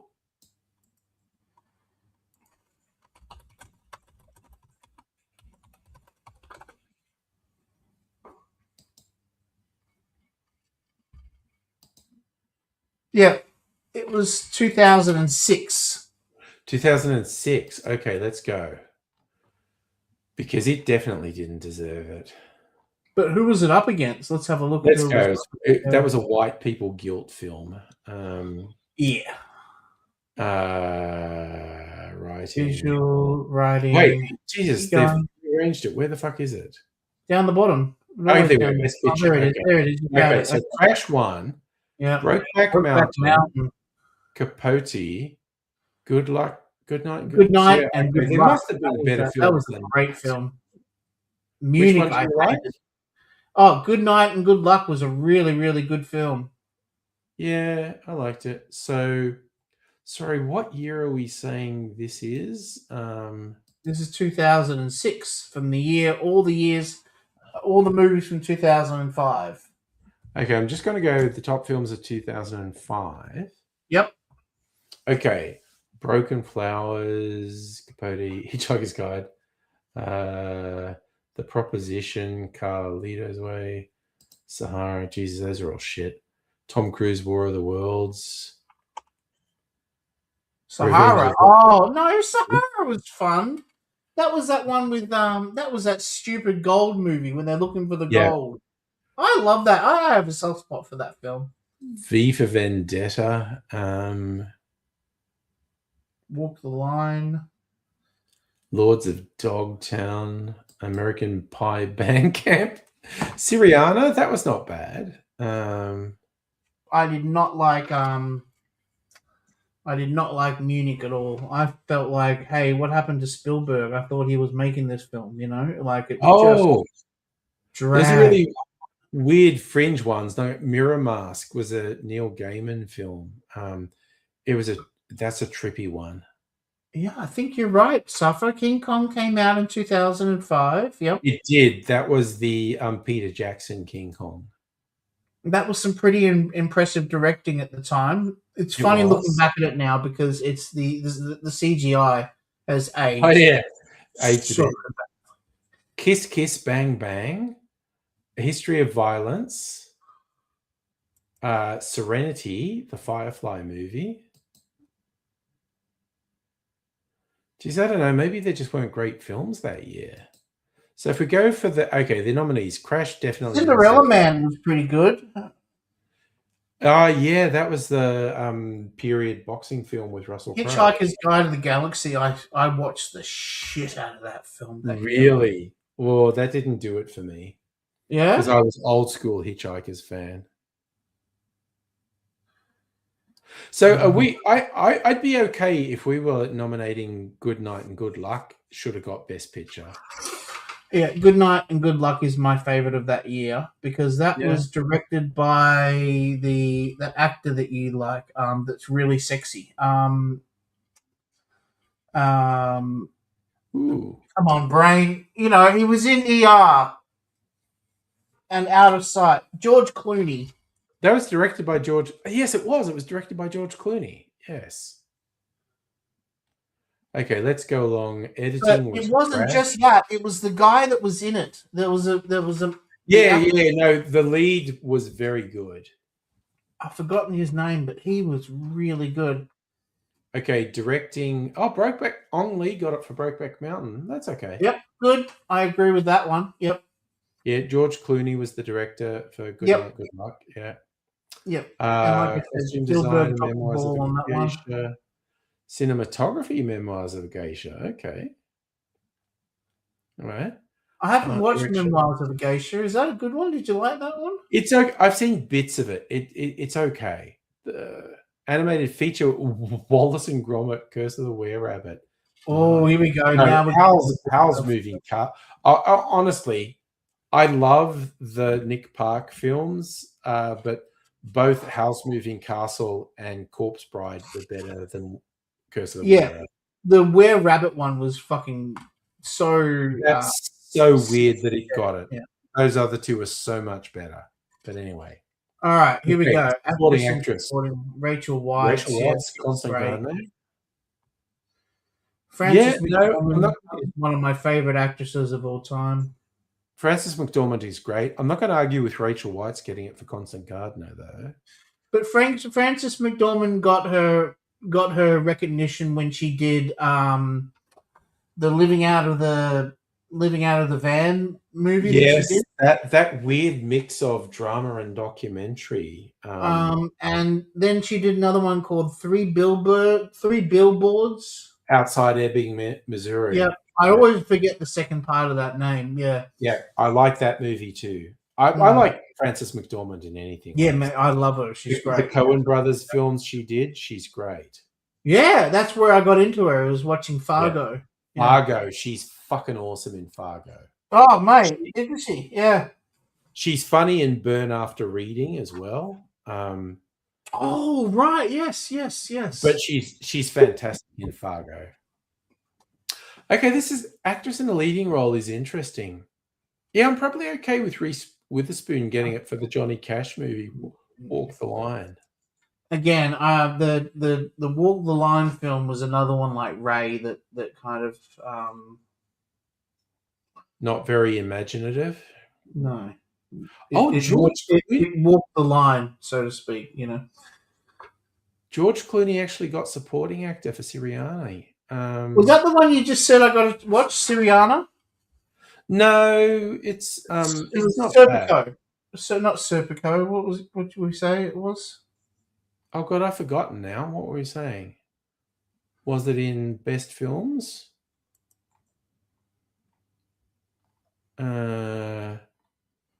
What's best picture? Crash, Brokeback Mountain, Capote, Good Night, Good Luck. I don't remember what I said.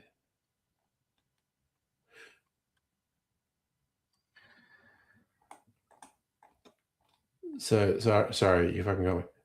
You got me. Yeah, I got myself.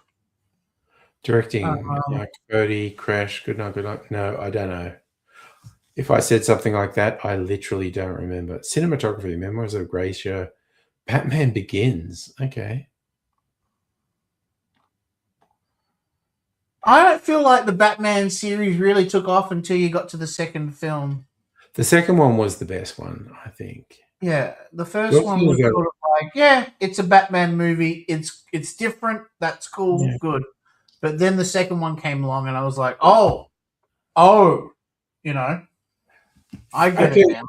So Philip Seymour Hoffman got it for Capote. Okay, I don't think anyone. Yeah. Philip Seymour Hoffman should win every Oscar. But also your guy David Stratton in Good Night and Good Luck, he was very good in that. Yeah. I guess I'm not going to argue. That's his name, David Stratton. He was in that film Sneakers.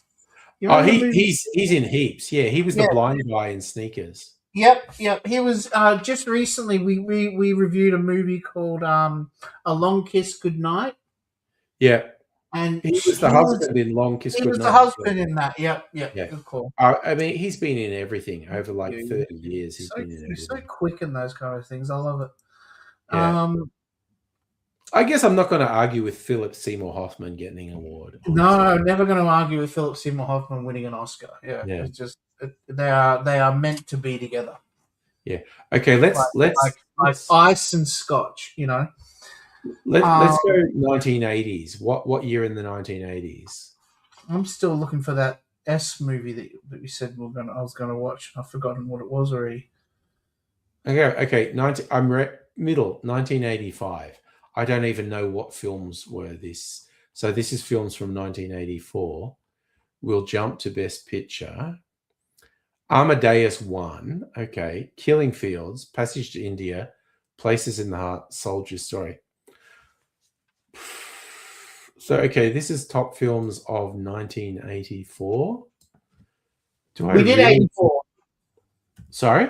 We've done 84 already. Yeah, but no, this is the 1985 Oscars. We didn't do 85. Yeah, but there was this. We did this one already. Amadeus. Remember? Yeah. Did we do this? Yeah. This is when Sim was still here. Oh, okay. See, and then we did 86, and it came up with 85, and then Sim said that it should be Back to the Future. Okay, let's go something in the 70s. Yeah, good call. Yeah, let's do like 78 or 79. Yeah, 78. Yeah, 78. Let's go. Okay, what were the Best Picture ones in 78? Oh, I'm getting mixed messages on this Michael movie, eh? Oh, yeah. Okay. Annie Hall. Okay. That was one hell of a reaction there, Angry. Star Wars was that year. Okay. But yeah, Jesus Christ. Giving Woody Allen awards. Fuck me. Okay. Fucking hell. Jesus. Fucking Michael. Annie Hall definitely should have won that year for sure. Goodbye Girl was great though. I love that film. Yeah, I got a soft spot for Star Wars, but yeah, it's not going to win. Yeah, no, it wasn't. Back then, it wasn't about action films winning and stuff like that. Right. It was about dialogue. I didn't know Star Wars actually got nominated for Best Picture, though. Can you scroll down one more just because I can't see the film? Oh, what's it called? The Turning Point. I don't know that one. No, I don't know that one. I don't know Julia either, for that matter. Turning Point. So we've got original song, You Light Up My Life. Okay. Turning Point, 1977. Oh, wow. Okay, Star Wars won for editing. There you go. Shirley MacLaine and Tom Skerritt. Okay, Anne Bancroft. Okay, so Woody Allen got it for directing as well. Spielberg was Oh, nominated. yeah. Annie Hall. Annie Hall. The thing is with Annie Hall, it wasn't necessarily the dialogue was great, of course. But Of course. everybody fell in love with Diane Keaton that year. Yeah. Diane Keaton made you feel like if you walked up to her, she would give you the time of day. Yeah. You know what I mean? And it made you feel very connected to her, you know? Yeah. And everybody just fell in love with her and gave him the awards based on how much they Based on loved her, her. Yeah.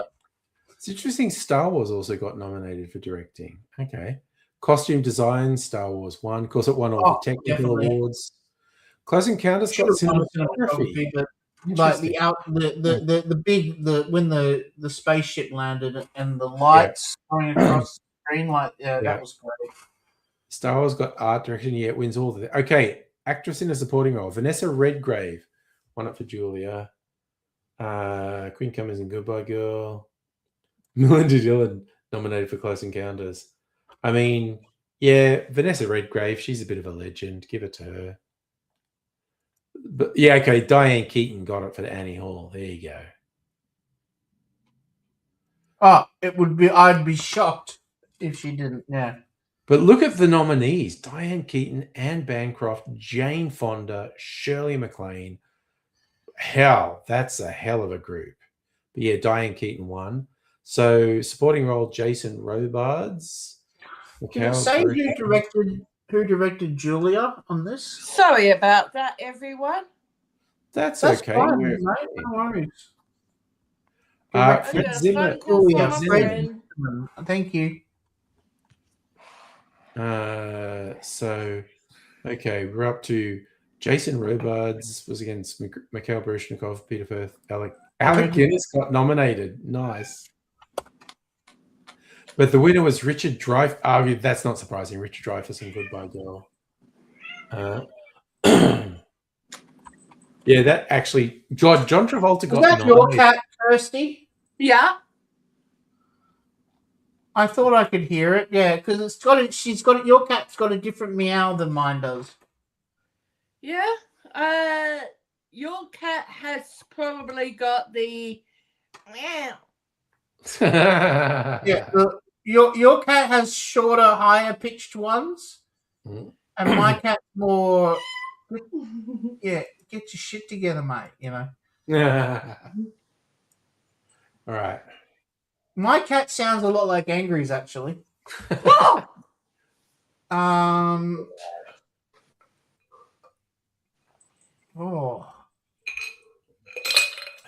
feel like I need to get some. Julia, 1977. There it is. Kirsty, sorry, I'm on my own journey. What's that? You're finding so many hidden gem films, you know. Yeah. I'm gonna Kirsty. Just do you want to give me a random year from some time in the last 100 years, any year at all? In the last 100 years? Could be this year, could be 100, just any year, just randomly say a year. The year Chitty Chitty Bang Bang came out. What year was that? 1961. All right, we're randomly going to... Let me see. I want to see how close I am. Chitty. 1968. I was way off. So we're going to say 1969. Yeah, 1968. Yeah, correct. 69. Okay. So this is the Academy Awards for the year that Chitty Chitty... Sweet. It was a good musical. Oh, Sophie loves it. Okay, so Best Picture nominees for 1969. Oliver won. Funny Girl, which of course just watched. Yeah. It's funny because we Lion did in Winter, Oliver on the show Rachel, recently. Rachel. We watched Funny Girl. So The that's a Lion in musical. Winter. I don't think I've seen that one. I think that's a musical. I think like 3 of these are musicals. Oliver and Funny Girl are both musicals.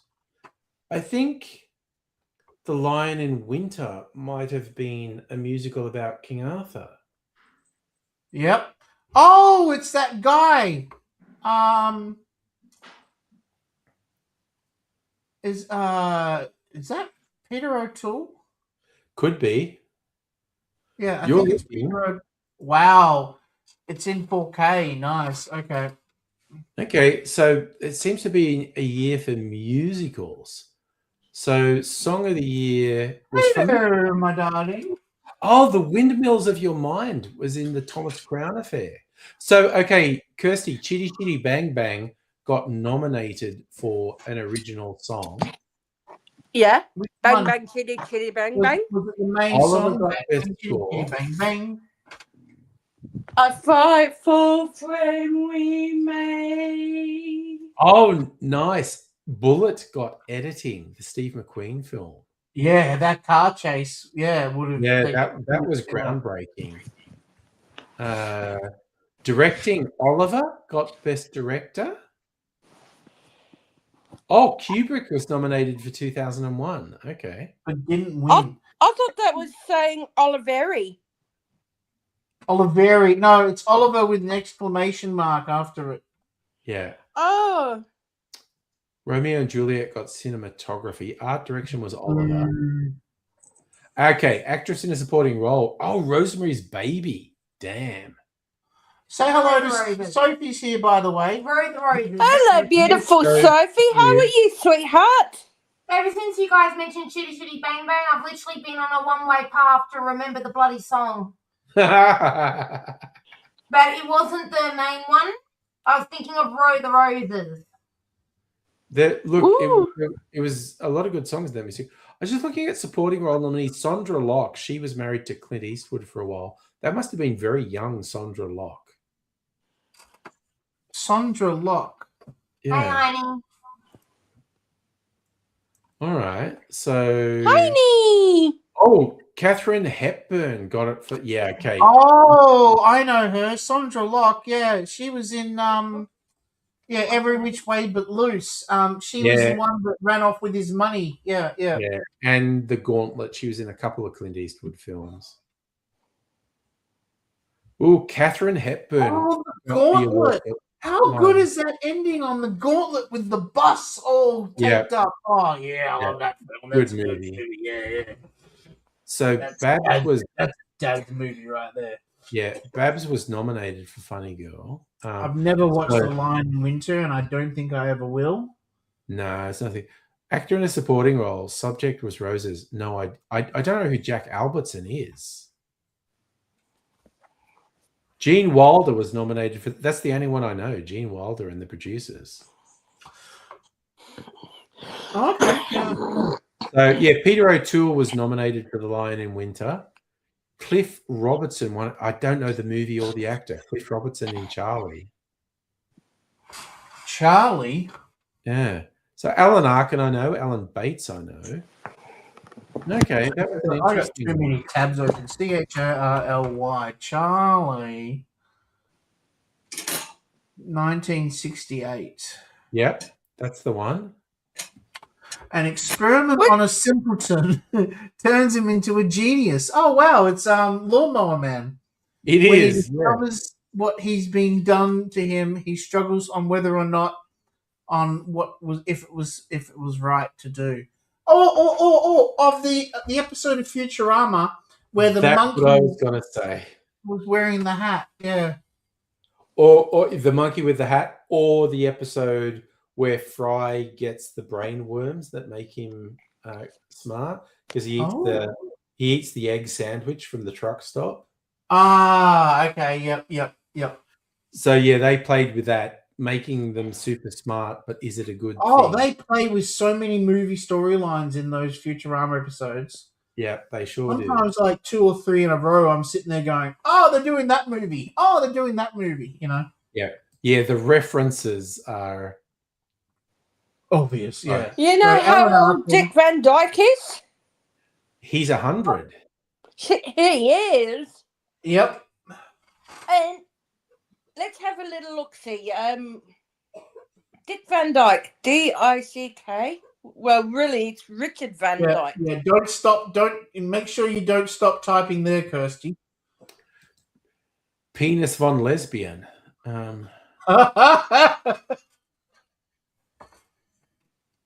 Okay, Yeah, Sorry? Alan Arkin, I'm a big fan of. I really love. yeah, he's Alan great. Arkin. He's really good. But not for a best actor, but just although he was good as supporting actor in Little Miss Sunshine. He's been so many films. You'd give him an award for best supporting actor. On He it. was in... with James Caan, Freebie and the Bean. Oh God, Freebie and the that's a '60s movie. Oh Yeah. my God, that is such a. I felt like it just did a magic spell on your brain there. Freebie and the A that's magic like spell. white people doing films with black people. It's just like Yeah, no. What it's like is it's one of the first buddy cop movies. with a white and black character paired up. Yeah. Oh well, yeah. If you can call Alan Arkin a black character, I suppose you could, couldn't you? What? Sorry, I thought one of them was black. James Caan is white, and in the Is Alan Arkin a day, hippie? in the era, Alan Arkin was Italian. And Okay, was he a hippie? Like one of them was a real counterculture person. Yeah. Alan Arkin. His wife was walking over him. He's like, "Hey, woman!" That's where I'm getting confused. In Freebie and the Bean, I knew one of them was a counterculture sort of. Because his wife would just walk all over him, Yeah. and he's like, "I need some power in the house," Okay, I need to get some ice. I am getting really drunk. I should get off camera soon because I'm making a dickhead of myself, I think. No, I think I'm having the best time. I don't want you. I'm having a lot of fun. Don't get me wrong. Yeah, I'm having a lot of You're fun. not a dickhead. I just need to get some ice. So I was thinking, Kirsty, when you say it like that, it's so sweet. Well, it's true. You are not a dickhead. But I feel bad that Sim left because me and you were just on our own bloody little wavelength. I honestly, I apologize. I Sim, can I'm tell very- that you are a happy drunk. Yes, I am. Yeah. We both are. We both are very happy drunks. Yeah. I'm gonna. Hello. I'm the same too. Yeah. I'm gonna I've go only away seen for a you couple drunk minutes. once. I've only ever seen you drunk once. Sorry, Angry. What did you say, mate? Sorry. No, you were on the wine one night, Kirsty, if I remember. That's right. It's Yes, she actually was. Yeah. wine. About 3-4 times I've drunk wine, and I was really tipsy as. Yeah, we were leading you astray. Definitely. Oh, someone's going to the toilet. What? Okay, I'm going to put this AIDSy video on while I have to disappear for a couple of minutes. That's okay. So you'll take care. So, the task is you've written something and it's good, but the thing is, having an idea and writing it isn't executing an idea to completion, and it takes a lot of work to execute an idea to completion. Little ideas are beautiful, but then you've got to work them until they become something. And the becoming of something is difficult, and it's a long-term thing, and it takes effort and work and honing and skill and training and all that stuff that the guys on a certain football show don't have. And as you get towards the point where you need to make the thing that you've written, right, as you get to, you lose perspective on what's good. Yeah. Because 20 weeks ago, it was great. Yeah. But right now, 20 weeks later, when you've got the pressure of a deadline and the pressure of your He life needs to pee, I think. coming down on your head, you look at the same jokes They curse and you. go, that's not funny because the surprise is gone. Jokes work on surprises, you know, feasible setup, twist, punchline. And then you know where the feasible setup is because you've A worked it. You double know where the twist is because you've honed it. protected You know what the thing. punchline is because you've reworded the syllables so that they fit the beat. And the Double danger once you sleeved get it is. towards that end thing is that you go, no, Oh. No, I don't like it. I've got to throw all this I bit like and It's all this got to bit out. go because it doesn't work. It's Yeah. all got to go. And so you start mangling Yeah. the thing that you made Yeah, because good old nothing's Dick funny. Van Dyke. And it's like, whoa. Hang on, it was funny 20 weeks ago. Yeah. It stays funny now as long as no one knows the surprise, you know, and you haven't gone around town, you know, broadcasting the jokes on radio stations. So No. you're pretty right. You're pretty safe. I'm getting to this point, and I'm getting there with the knowledge that this is happening, luckily. And so, having spent yesterday doing a bunch of boards for the last episode that I'm working on, Right. I just was still there's nothing inherently funny about this. And so None of then this works. when a couple of people came into the studio, they said, "What are you working on?" And I told them the story, Yep. and they were both laughing at it. Yeah. And you go, "Oh yeah, Maybe it does work. maybe it can." Maybe it will go. Oh, Yeah. look at that. It's got wheels. Yeah. Oh, great.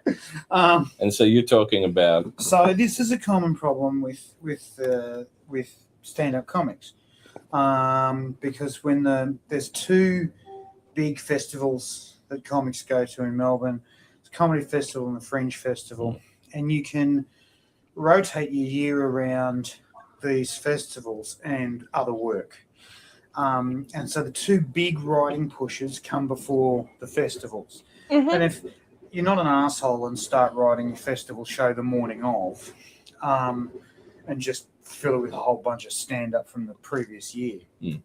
If you've done fresh and new and themed and good-looking, then you've done that as you've registered in November, December.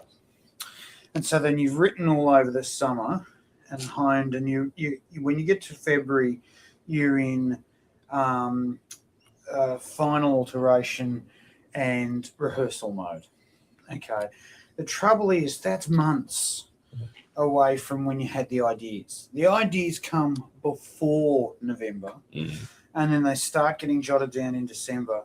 Then they get worked for a couple of months, and then you're ready to go. So the jokes are no longer funny because you know what they are. I'm accidentally working on the same time frame. Yeah. I started doing this stuff in September, October. Right. And I'm getting towards hopefully recording the voices sort of by the end of March. Beautiful. So right, exactly. You're pretty much right on. So I'm at the beginning of March going, whoa, hang on. Right. This is not uncommon. No. So there's a technique called the street. And the street is a mental construct. And in the... That's pretty amazing. Is that you? Sorry, what? That's not me. Is that What? you? What? Is that you? But you can look. Is that me? Oh, Kirsty, do you not know AZ? He's been dead for a couple of years, to be fair. I never knew him. Okay, I didn't know you didn't know him. No. Someone I went to uni with and someone I worked with on YouTube for like 10 years. He died a couple of years ago. He had just so many health problems, so many threatening illnesses that he survived for like 20 years. Safa, the other voice would be Dave Blumenstein. This is on Dave Blumenstein's YouTube channel. Again, look, this is the sort of shit AZ loved to monologue on. He could talk forever. I could keep playing it if you like. There's another 10 minutes of it. It is your choice. But so, okay, Charlie's wandered off. I missed. What did Charlie say when he wandered off? Is he getting a drink or? I said, "Be right back." Oh, okay. I just heard him shout. He's going to be right back. Okay. All right. I know what I'm going to do actually, because I've got a couple of things. I think I'm going to make an exotic old fashioned because I've got a couple of things in these cups. I brought in some. You know, the other day I was talking about. He just the showed me Archive a- collection laser discs. Remember, I held up 3,000 Leagues Under the Sea, and I was talking about how awesome these archive collection discs are. Yes. I thought I'd bring in a couple from my own personal collection instead of, from the shop. Hell AKA Chitty of the Bang Bang. good shit.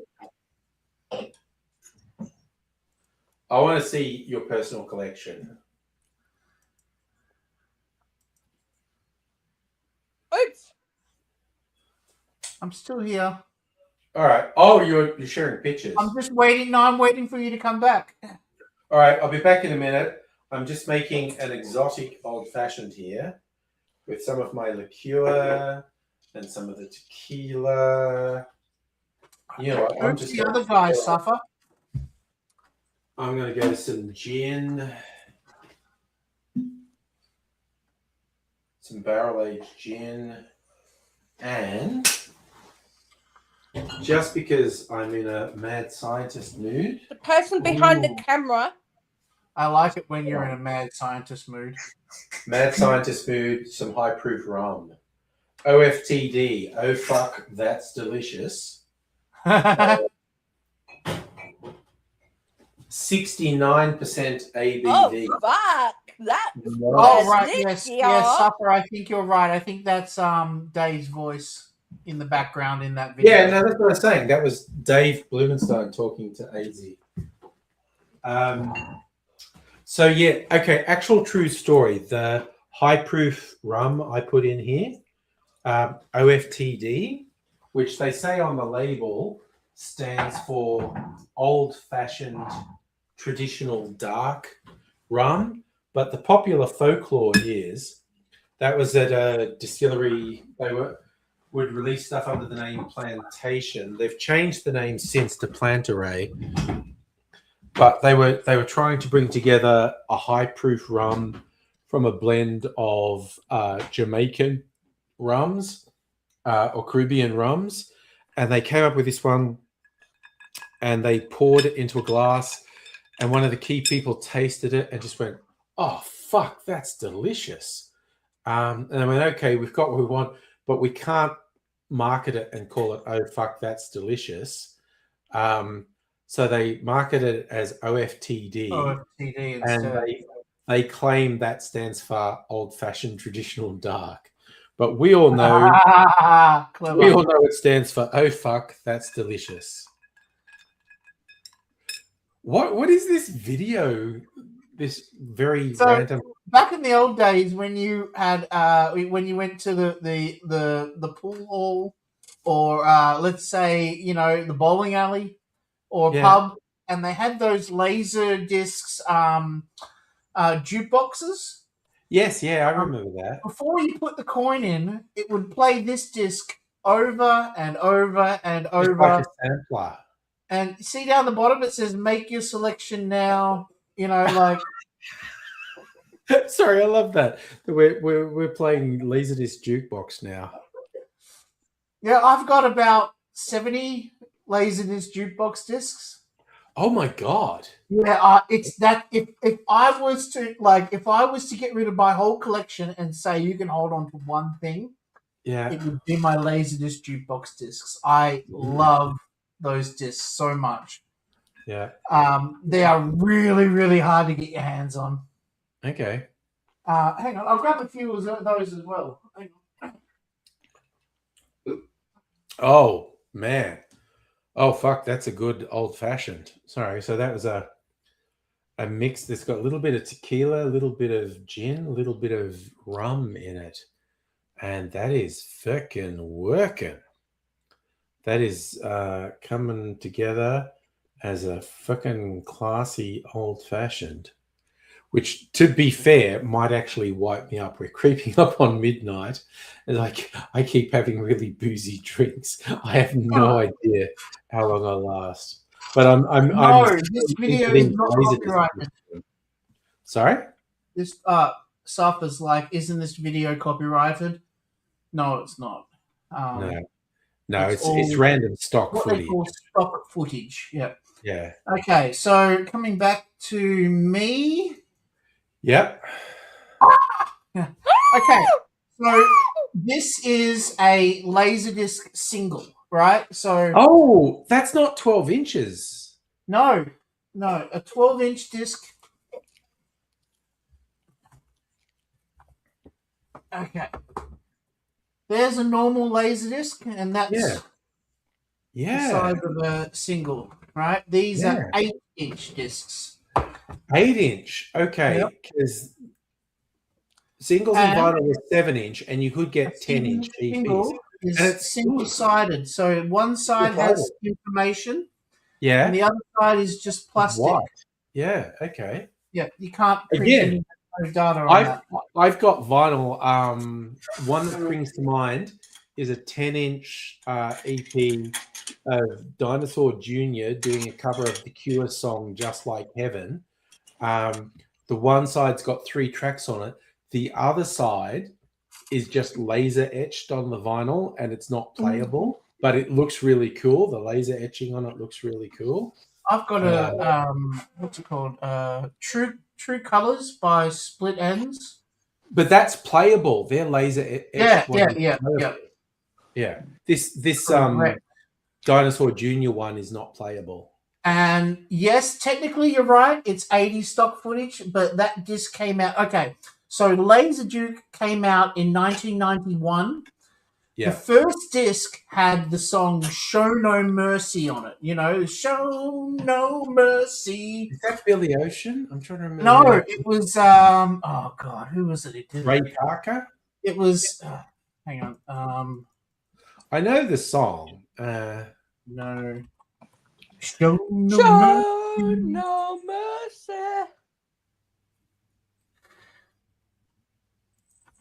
Song. Oh, here we go. Mark Williams. Oh, okay. Didn't get that at all. It was written and produced by Vanda and Young. Oh, it was Australian. Yep. Okay. That was the very first ever Laserdisc song released. Okay. But yeah, here's some ones that I've got. This one is from England. See the UK? Oh, hang on, I'll turn it upside down. You see how it says UK 10? Yeah. Okay, so these are we got Lombarda, Sabrina, Boys, Boys, Boys, the Summertime Love song. Yep. Fat Boys with Chubby Checker doing the twist. The Police, every little thing she does is magic. Yeah. Level 42, The Sun Goes Down, Living It Up. Wow, this is pure. Wham, Club Tropicana. Yeah. Yaz and the Plastic Population, The Only Way Is Up. Baby. Yep. Wet, Wet, Wet, Sweet Little Mystery. Damn. And Dexy's Midnight Runners, Come On Eileen. So this was obviously one that was using old songs, you know.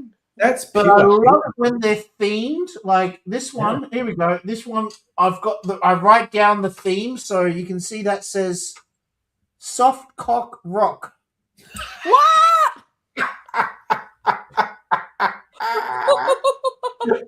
Right? Oh so my God.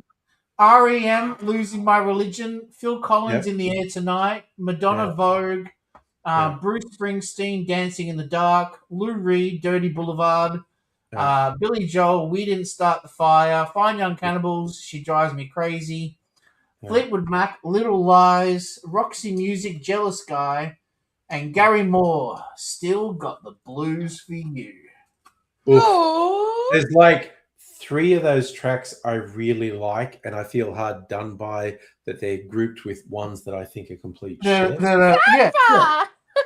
But there's like gay bar discs, and stuff like that. Can't get a hard on rock, yeah. Sorry, wait. When you say gay bar, I just remember that. Was it the Scissor Sisters had that song a few years This ago? one's called Take you to the gay bar. This one's called Sexy Time. Sexy Time. Yeah. So you've got Alice Cooper, Poison, Yeah. Cher, If I Could Turn Back Time. Yeah. If George I could Michael, I Want turn Your back Sex. time. There's Girls on Film, the Madonna Grand Justified My Love, California Girls, David Lee Roth. Then you got Sabrina, Boys, Boys, Boys. Success, Taste It. And you'd say, Those are wild collections. Yeah. I really love, like I said, my favorite are the themed ones. But most of them are just, these ones are just ones that have the hits that came out that week.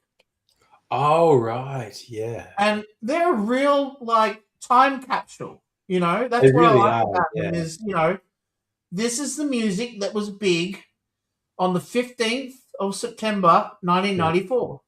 Yeah.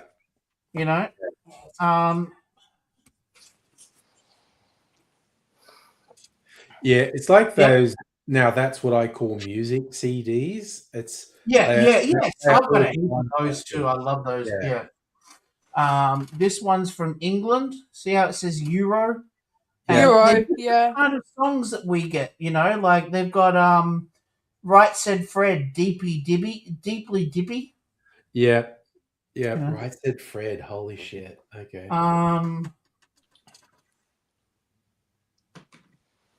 Oh, the same disc as before. This is the what I call soft cock rock one, but with the actual label. Yeah. Yeah. Which is good. That means I've got a trading disc. A disc Oh, I nice. can use to trade someone else. Noise. This one's 12th of March 1996. So we've got Miss Sarajevo, Passenger. Yeah. Yeah, Hand in My Pocket, Alanis Morissette, As I Lay Me Down, Sophie B. Hawkins. Laura would like this. Oh, yeah, just as you say, just that moment in time that they represent.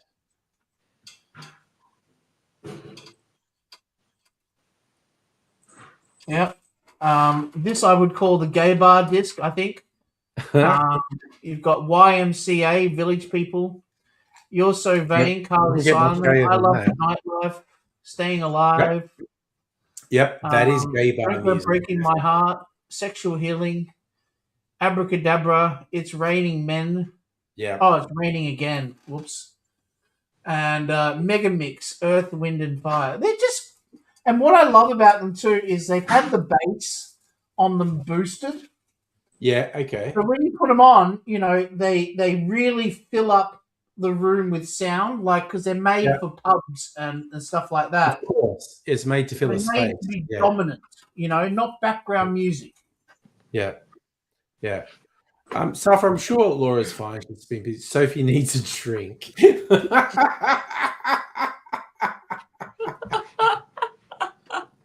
I back you on that, Soph. Looks like I've been told. Look, I'm fine. What is it? It's relatively early.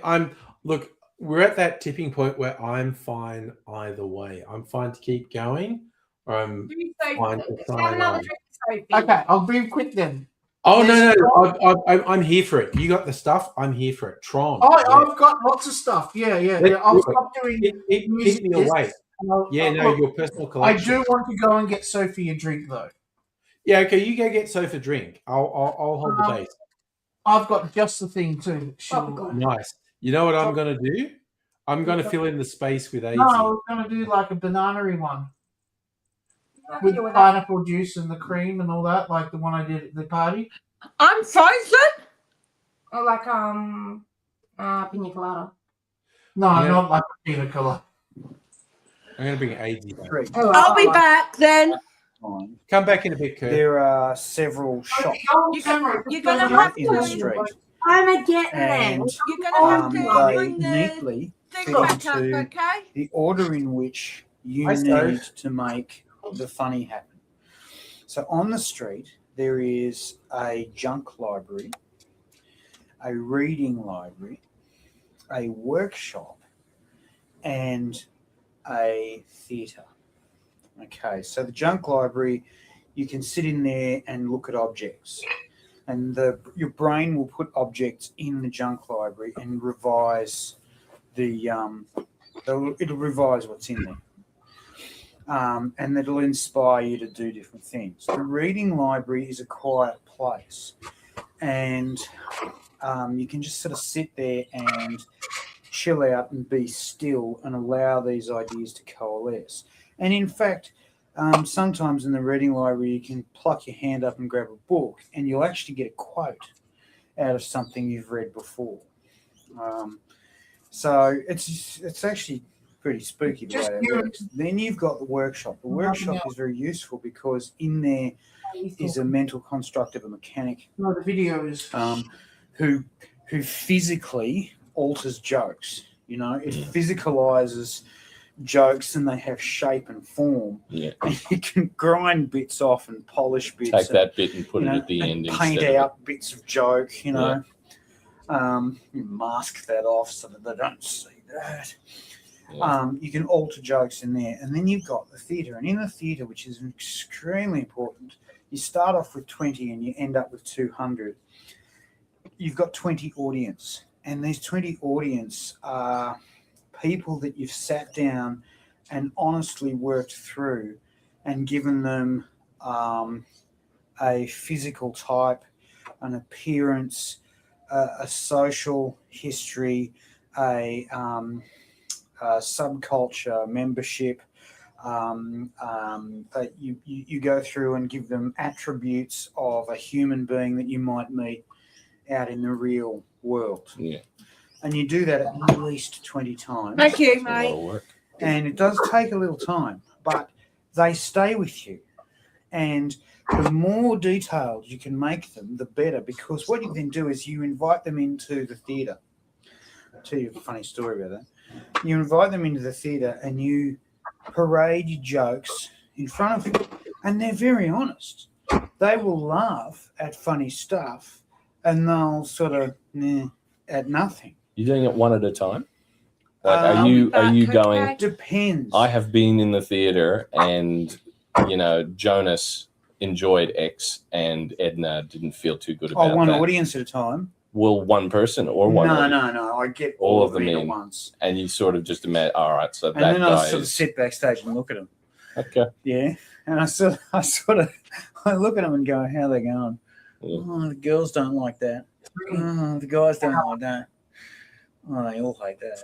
Oh, no, they like that. They all like that. I'll keep that." You know? Yeah. And then you take your jokes, and if they do well, it's good. you shelve them.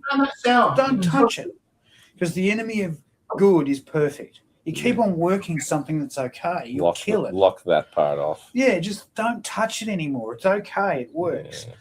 Some of the stuff doesn't work, so you take that back in the workshop, and you know where it failed, so you rearrange it, and then you bring it back to the theatre. You bring back all the stuff you've worked on that didn't work and see if it goes again.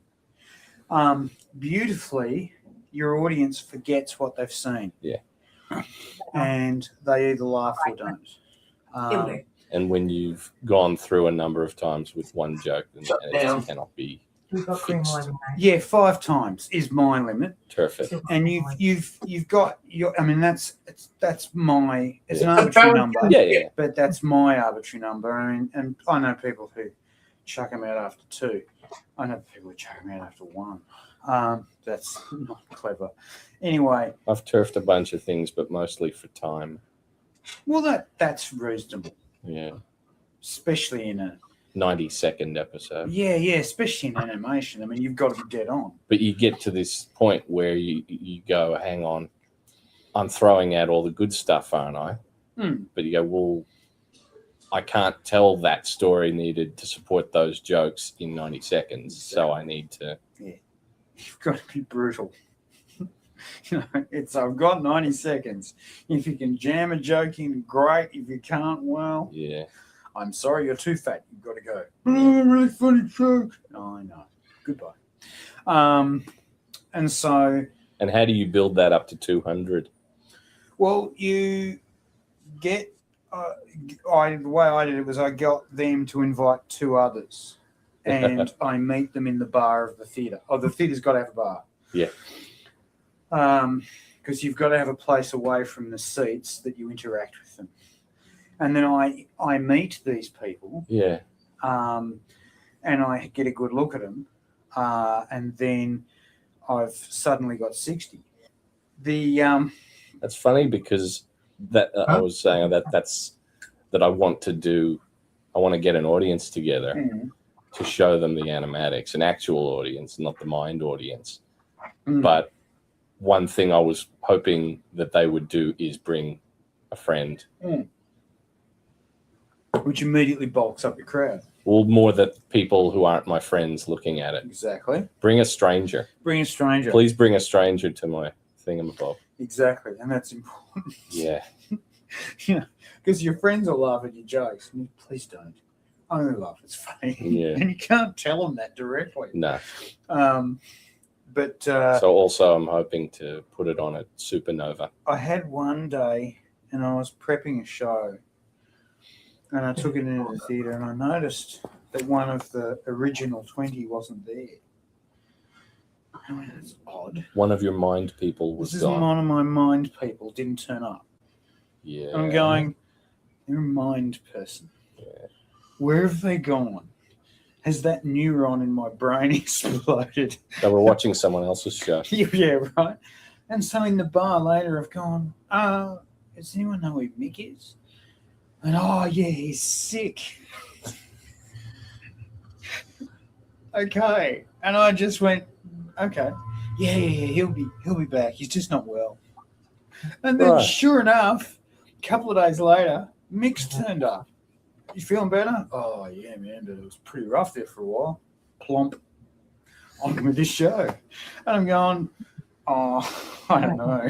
Do you have What's that about? Do you have a standard 20 now? Um, Wherein Mick is going to be at the next one and the next one as well. Well, the first 20 are the most developed. So because you've they got were them. first. So you've got Mick Yeah. and you've got Edna and Yeah, I've got yeah. Mick, and I've got Liz, and I've got Tony, and I've got Julie. Are they based on real people? No? No, I sat down one week and just made them. Wow. And I had nothing else to do. Okay. And I was laid out on my back in a hospital. And I was just going, right, I'll try this then. And so, yeah, I made them all up. And I initially thought that it would be impossible to remember them. Yeah. And they very quickly got a life of their own. These mind people have changed jobs. They have gotten married. They Wow. have had children. Their lives have taken odd and weird turns. One chick didn't turn up one time because she was at the divorce hearing. She turned up next, and she wasn't happy about the world. She was a bit sniffy and a bit cry, but she got over it and got better. But they have a life of their own because they've got so many attributes that they actually start to live in those attributes. Right. And it's just in my head. There's probably a book. Probably. There's probably a book to be written Yeah, probably. now that you've got them. Well, I don't know. It's kind of spooky. It freaked me out a little bit. It's like, what do you do? Do you have this life when I'm not looking at you? Yeah. You Well- run around my brain having, It sounds like the kind of thing that good writers do when they're putting characters together for a book, and you're just putting them together to look at your other work. Yeah, that's Wow. what it's about. All right. Yeah. And I mean, they're not hurting anyone. They're not hurting me. No. That's important. Yeah. No. one day I'll put on a show and they won't show up, and I'll go into the dressing room and there'll be people in hoods, and I go, "Oh, you didn't get what you wanted, did you?" No, it's over, AG. It's over. But if you kill me, you'll be gone too. You don't know that. Oh, disappointing. Wow. Okay.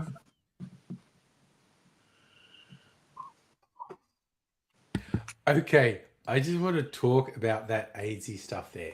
So, for everyone who doesn't know, us average people, we might think about things and think about hypothetical people doing things. What AZ was describing there was a thing that was literally real to him, but was completely imaginary. He would imagine, and they weren't abstract, they were real personas. He would imagine when he was talking about to himself about, I'm going to do this joke, I'm going to do this thing, he would be envisioning actual specific people, yeah, who would be reacting to particular things. And they were very like if you're paying attention there, he was going like, wait, do you people exist when I'm not around? And he was worried. They had whole lives when he wasn't thinking of them, and they did various things. And that was when he was talking specifically about writing and creating stuff. But I know he also had what he called the board of directors. And this was not just about writing and performing. This was about his day-to-day life. He would picture a boardroom, big fucking table with a dozen people around it, and they were all individual personas with different points of view. Wow. And he would consult them. He would be sitting at the table and talking to the board of directors and going, so I was thinking of doing this. What do you think? And he would, in his mind, his super autistic mind, he would see specific people going, well, this is my point of view. This is my point of view. And he would have to convince the board of directors that the action he had chosen was a good action. So there were two different things.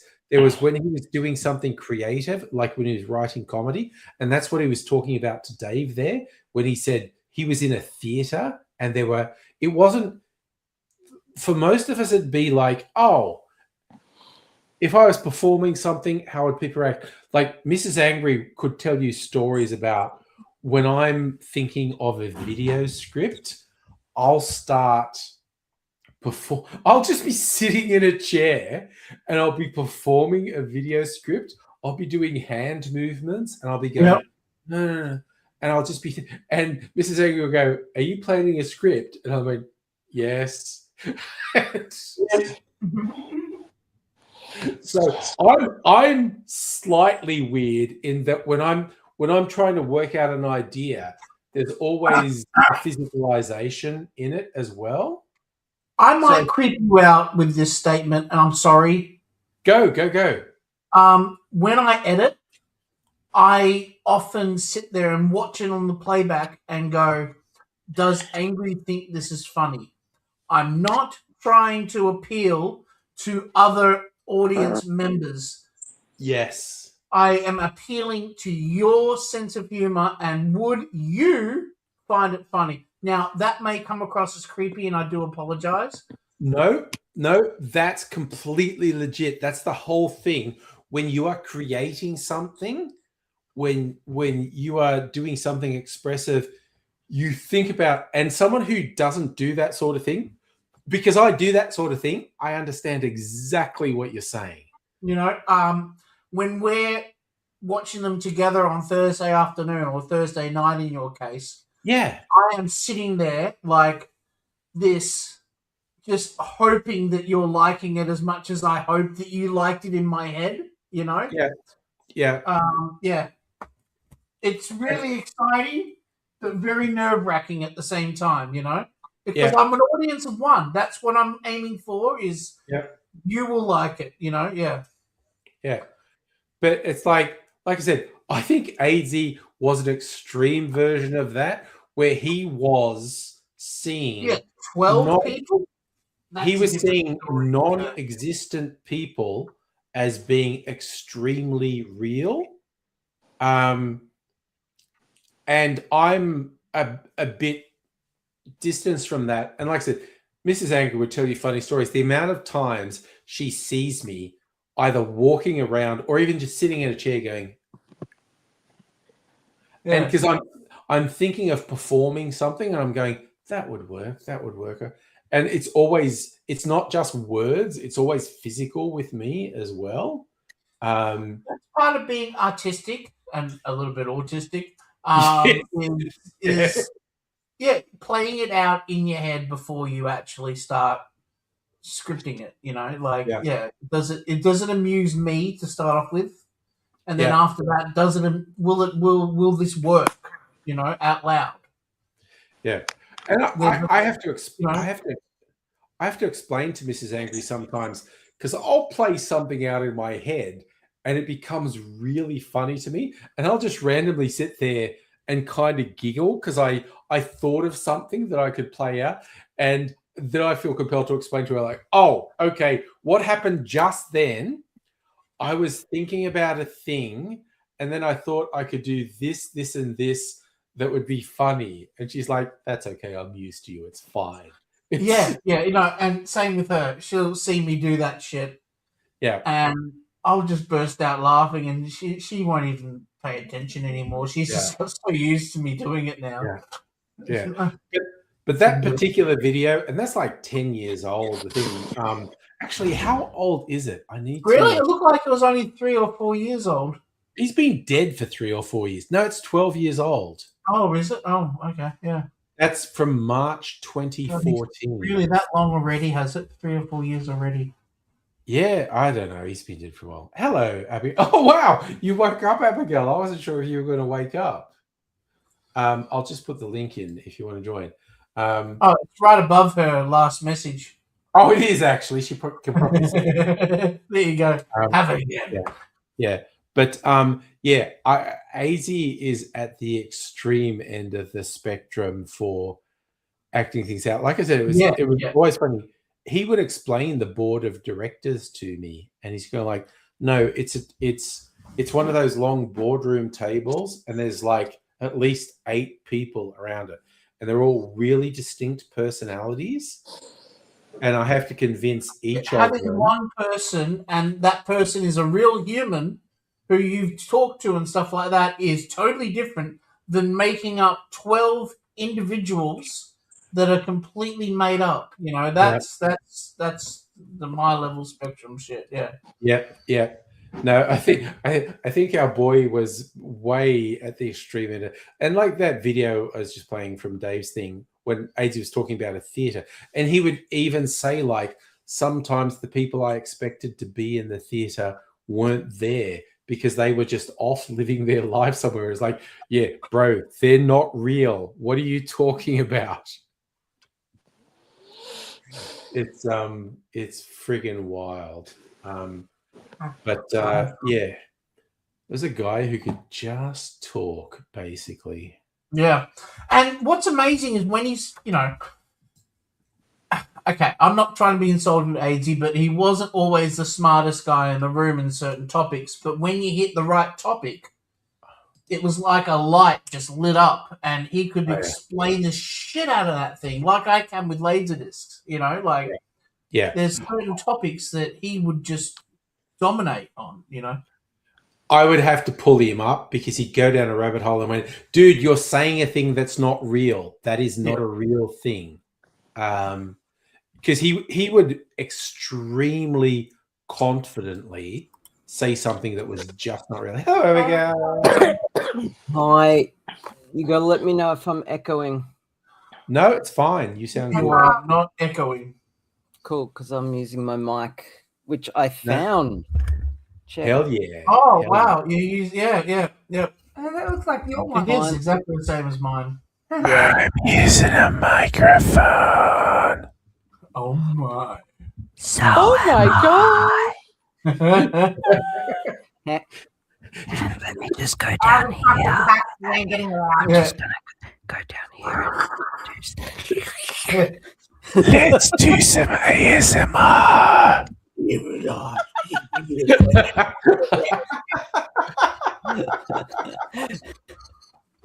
Oh my god. There's something wrong with all of us, is all I'm going to say. Yeah, we're all going to horny jail. Something very, very wrong with this. So, is it one of my Dr. Abigail. favorite memes? There's a thing. It's from one of the Avengers movies. It's Bruce Banner in the Hulkbuster suit saying, "You guys are in so much trouble now." And there's a place in Europe called Horny, HORNI, and someone took a picture of a sign pointing to the Horny Police. And so the meme is one picture of the sign saying Horny Police, and then Bruce Banner go, "You guys are in so much trouble now." It's the Horny Police are coming. They're coming to get I gotta find it. Meme incoming. Oh, you know I love memes incoming. Just let me find it. All right. All right. In the meantime, I'm going to show the other. Yes, we were going through Laserdiscs. Just because Yeah, Kirsty you do was that. like, this is more of a Kirsty disc. Because Alice in Wonderland. Oh yeah, classic Disney.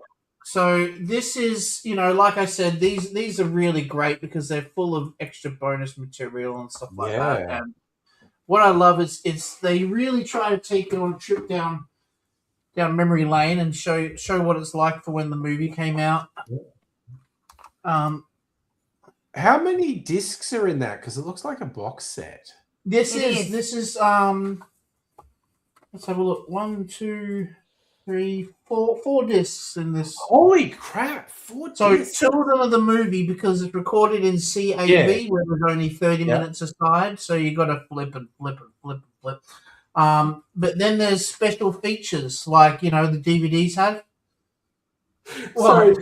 Sorry, I just saw in the chat some weird randos I coming was actually wondering what the heck that was Oh, about. But okay. I take what? There's Warren Garcia Jr.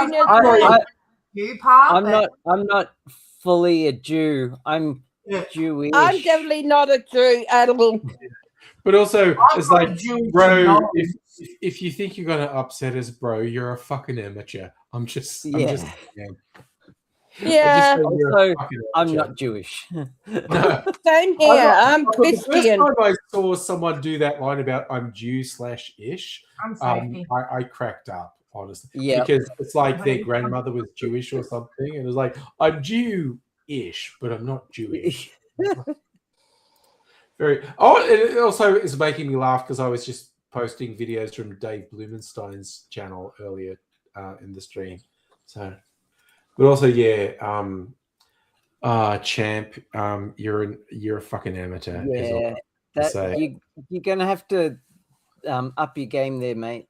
That's or maybe amateur just not shit. be a dick. That would be the second alternative. Just don't be a dick. You might. Yeah. I know you've just randomly stumbled upon us and we're just talking shit. You might have fun if you were just not a dick. It's just that's another potential thought. But That's Charlie, correct. do you have more Laserdiscs? For Yes, us? yes. My favorite one is Yes, this please. one. Tron. I have such a soft spot for this movie. Yeah, me too. And this was a really good. And so, how many discs are in that?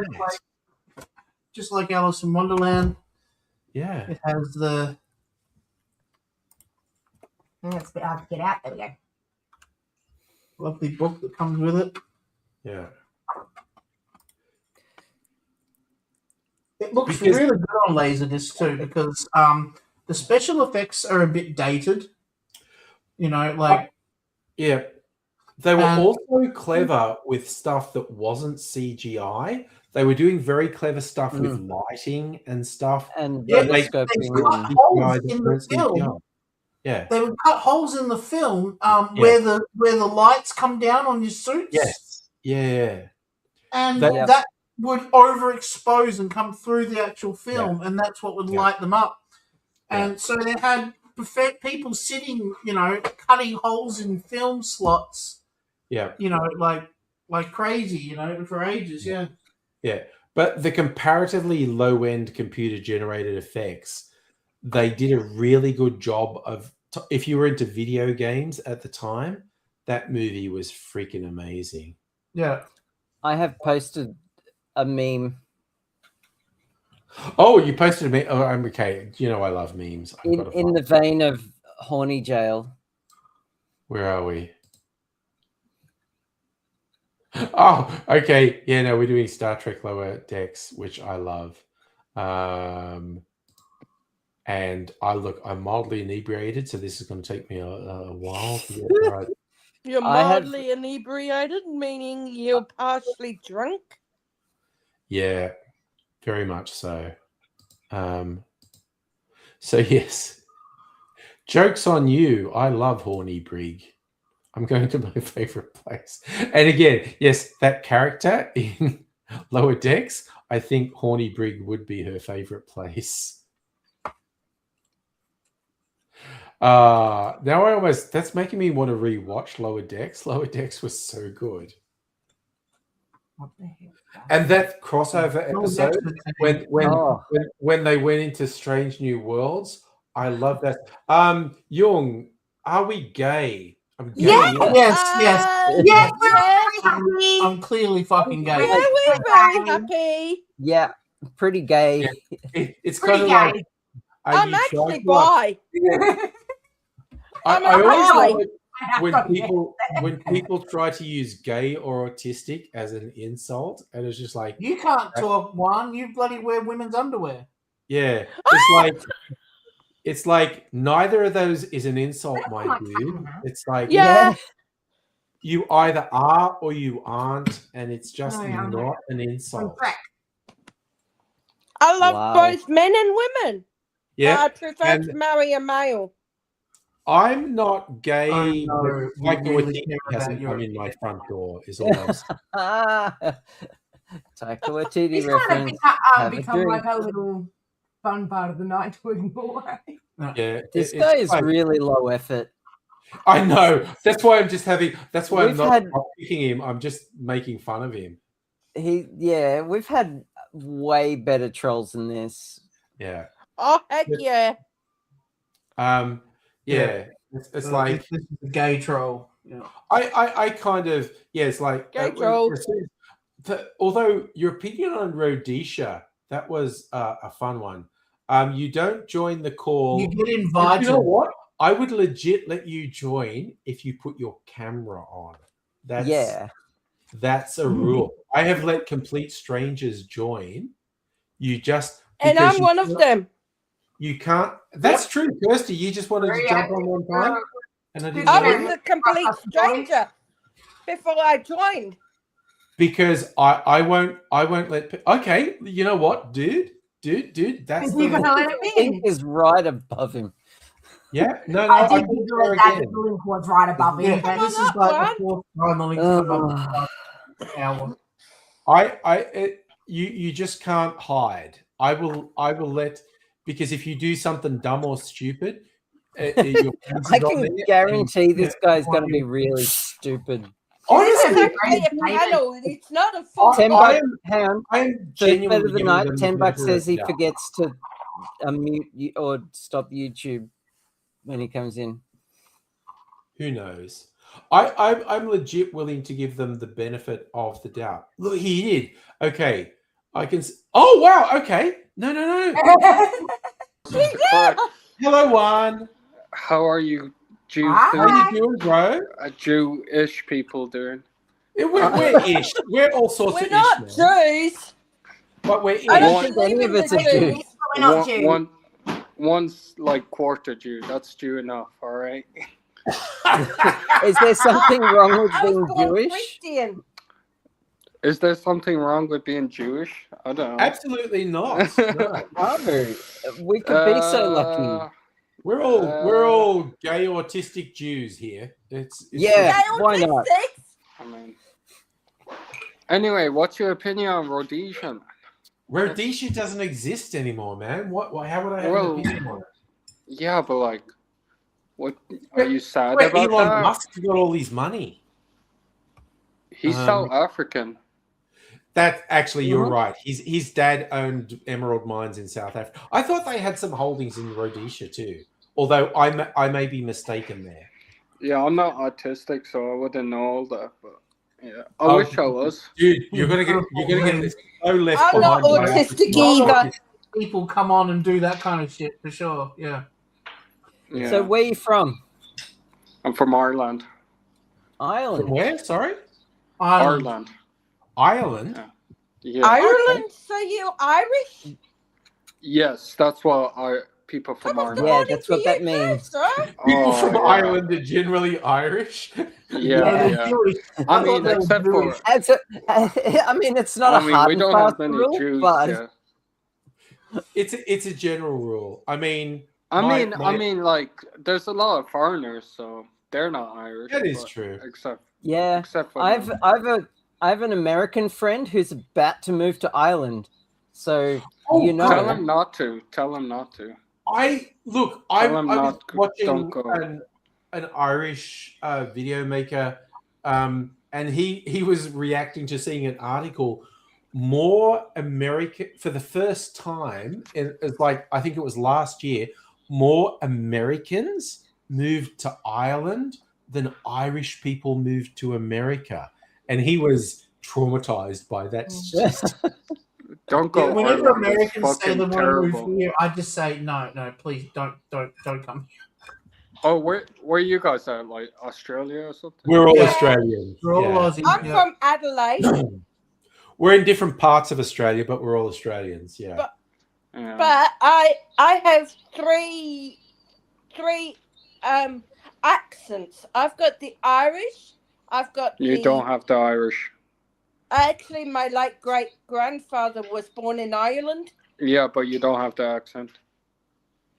I've What got part of Ireland English are you in in? me. What? What country I'm in? What part of English. Ireland are you in? I'm from English. Galway. Galway. Okay, that's Yeah. again. This is the whole thing with Ireland and also Britain, Wales, Scotland. The And I've got provincial the accents, like Australian accent as well. you only have to travel 5 miles, and someone's got a different accent. Yeah, it's crazy. Australia, they all sound the same. Very broad, yeah, very but I've got the broadly. English Yeah. accent Yeah. as If you're a well. foreigner, yeah, My but late not father to was an from there. Aussie. You get Yeah, you I could can- probably I- tell. I can pick up 3 different Aussie accents. the one I can Where- pick. Where The in one I can pick is people from the Australia has tropical north. where in Australia has the best coffee? Melbourne. Oh, I'm not a coffee person, but Melbourne people get really defensive and think they have the best coffee. Because And they if do. you They, pay- they have the best Actually coffee. true. I have the best water. So I live on the other side of the fucking country, and I still know Melbourne has the best fucking coffee. In the world? No, in No, Australia. just in Australia. Okay, good. We There's like to Hein- think we there's have the best Hein- coffee in the world, but it's probably not true. This Hein person needs to join because their grandparents were colonized in Rhodesia. That's pretty cool. Should invite them too. Heine. Teacher? God, you're autistic. You're sticking on that fucking topic, aren't you? No, the fucker in the comment mentioned it. All right. Fine. Oh, sorry. No. Heine Heine. said his great grandparents were calling. There you go. Heine Yeah. occasionally joins. Yeah, that's He- so. It's he of needs course to Zimbabwe join. now. I want to hear his opinion You're on on, Heine. you're on a Rhodesia trip. Yeah. I'm So- in Vietnam right now. Yeah. I'm the So fucker. yeah, Heine's the fuck. Sorry, yeah, Heine, I missed that in the chat. Yeah. I know next to nothing about Rhodesia. I guess I'm about to go down a rabbit hole. It was a white Oh. minority controlled state, but there was a violent revolution to overthrow the white minority and they were a pariah state before South Africa was, and it was one of those unfortunate things where it's like, okay, the white minority were fucking awful, and they deserve to be overthrown. But then the person who became the president of Zimbabwe, it was renamed Zimbabwe, Robert Mugabe, he was a freedom fighter. He was a good person, but it's one of those things where someone gets power, and he became a bad person once he had power.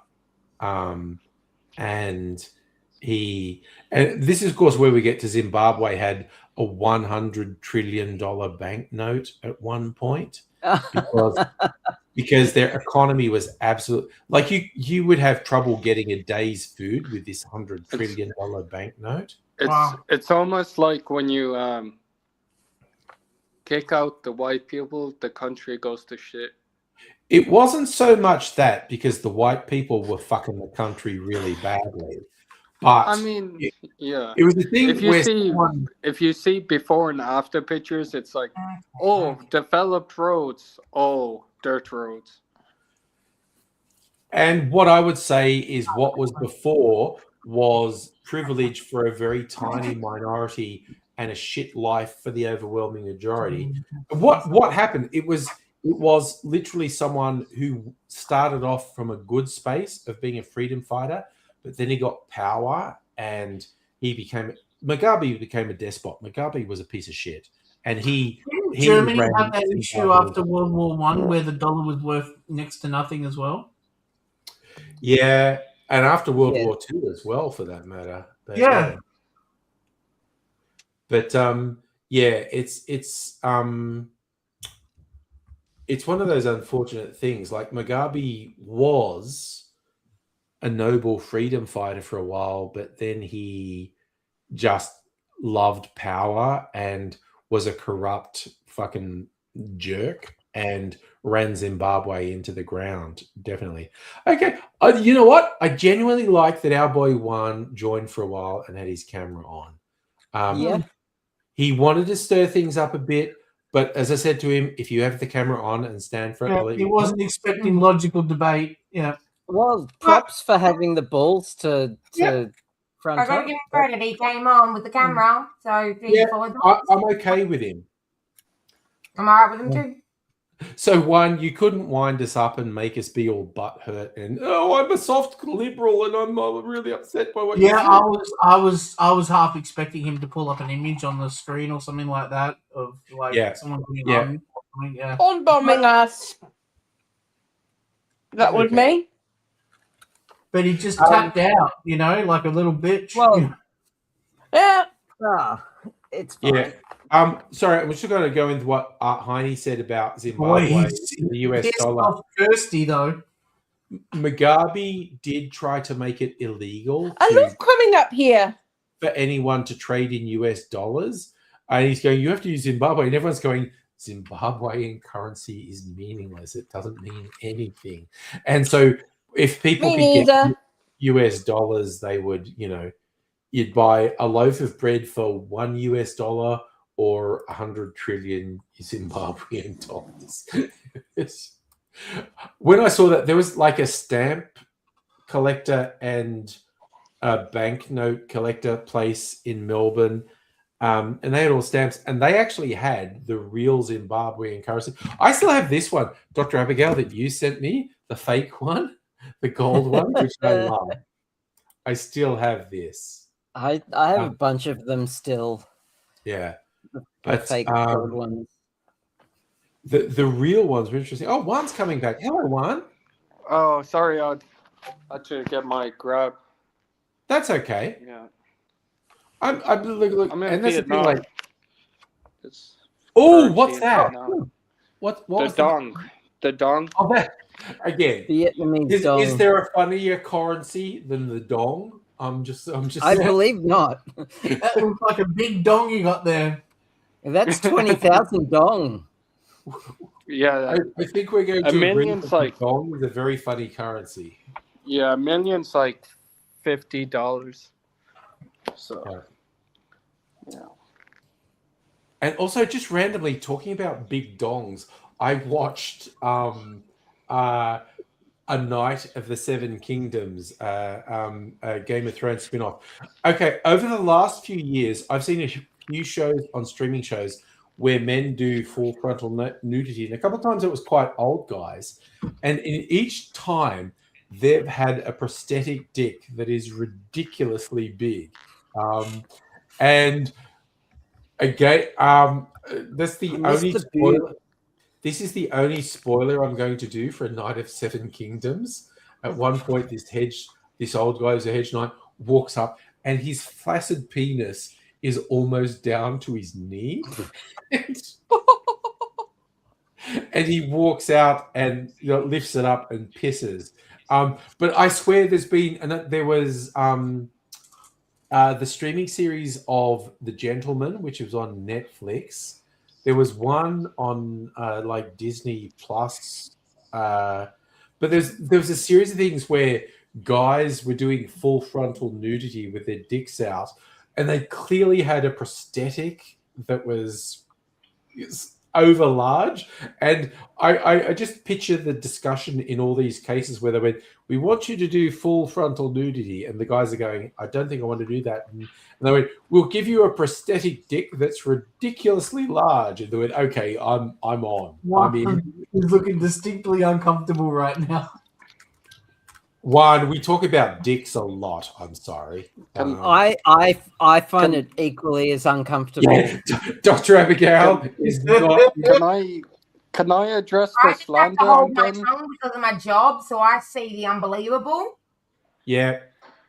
Sorry, Juan, you wanted to introduce. You wanted to say I something. want to discuss Hein with his comment about like extreme right wing people idolizing the Rhodesian army. He is absolutely correct. Yeah. Yeah, I am a racist. Thank you for noticing. But anyway. Thank you for just laying it out there, Juan. Honestly. Yeah. Thank you for the compliment, but anyway. I don't know as that you it's were a saying. compliment, but it is a recognition. It's absolutely a recognition.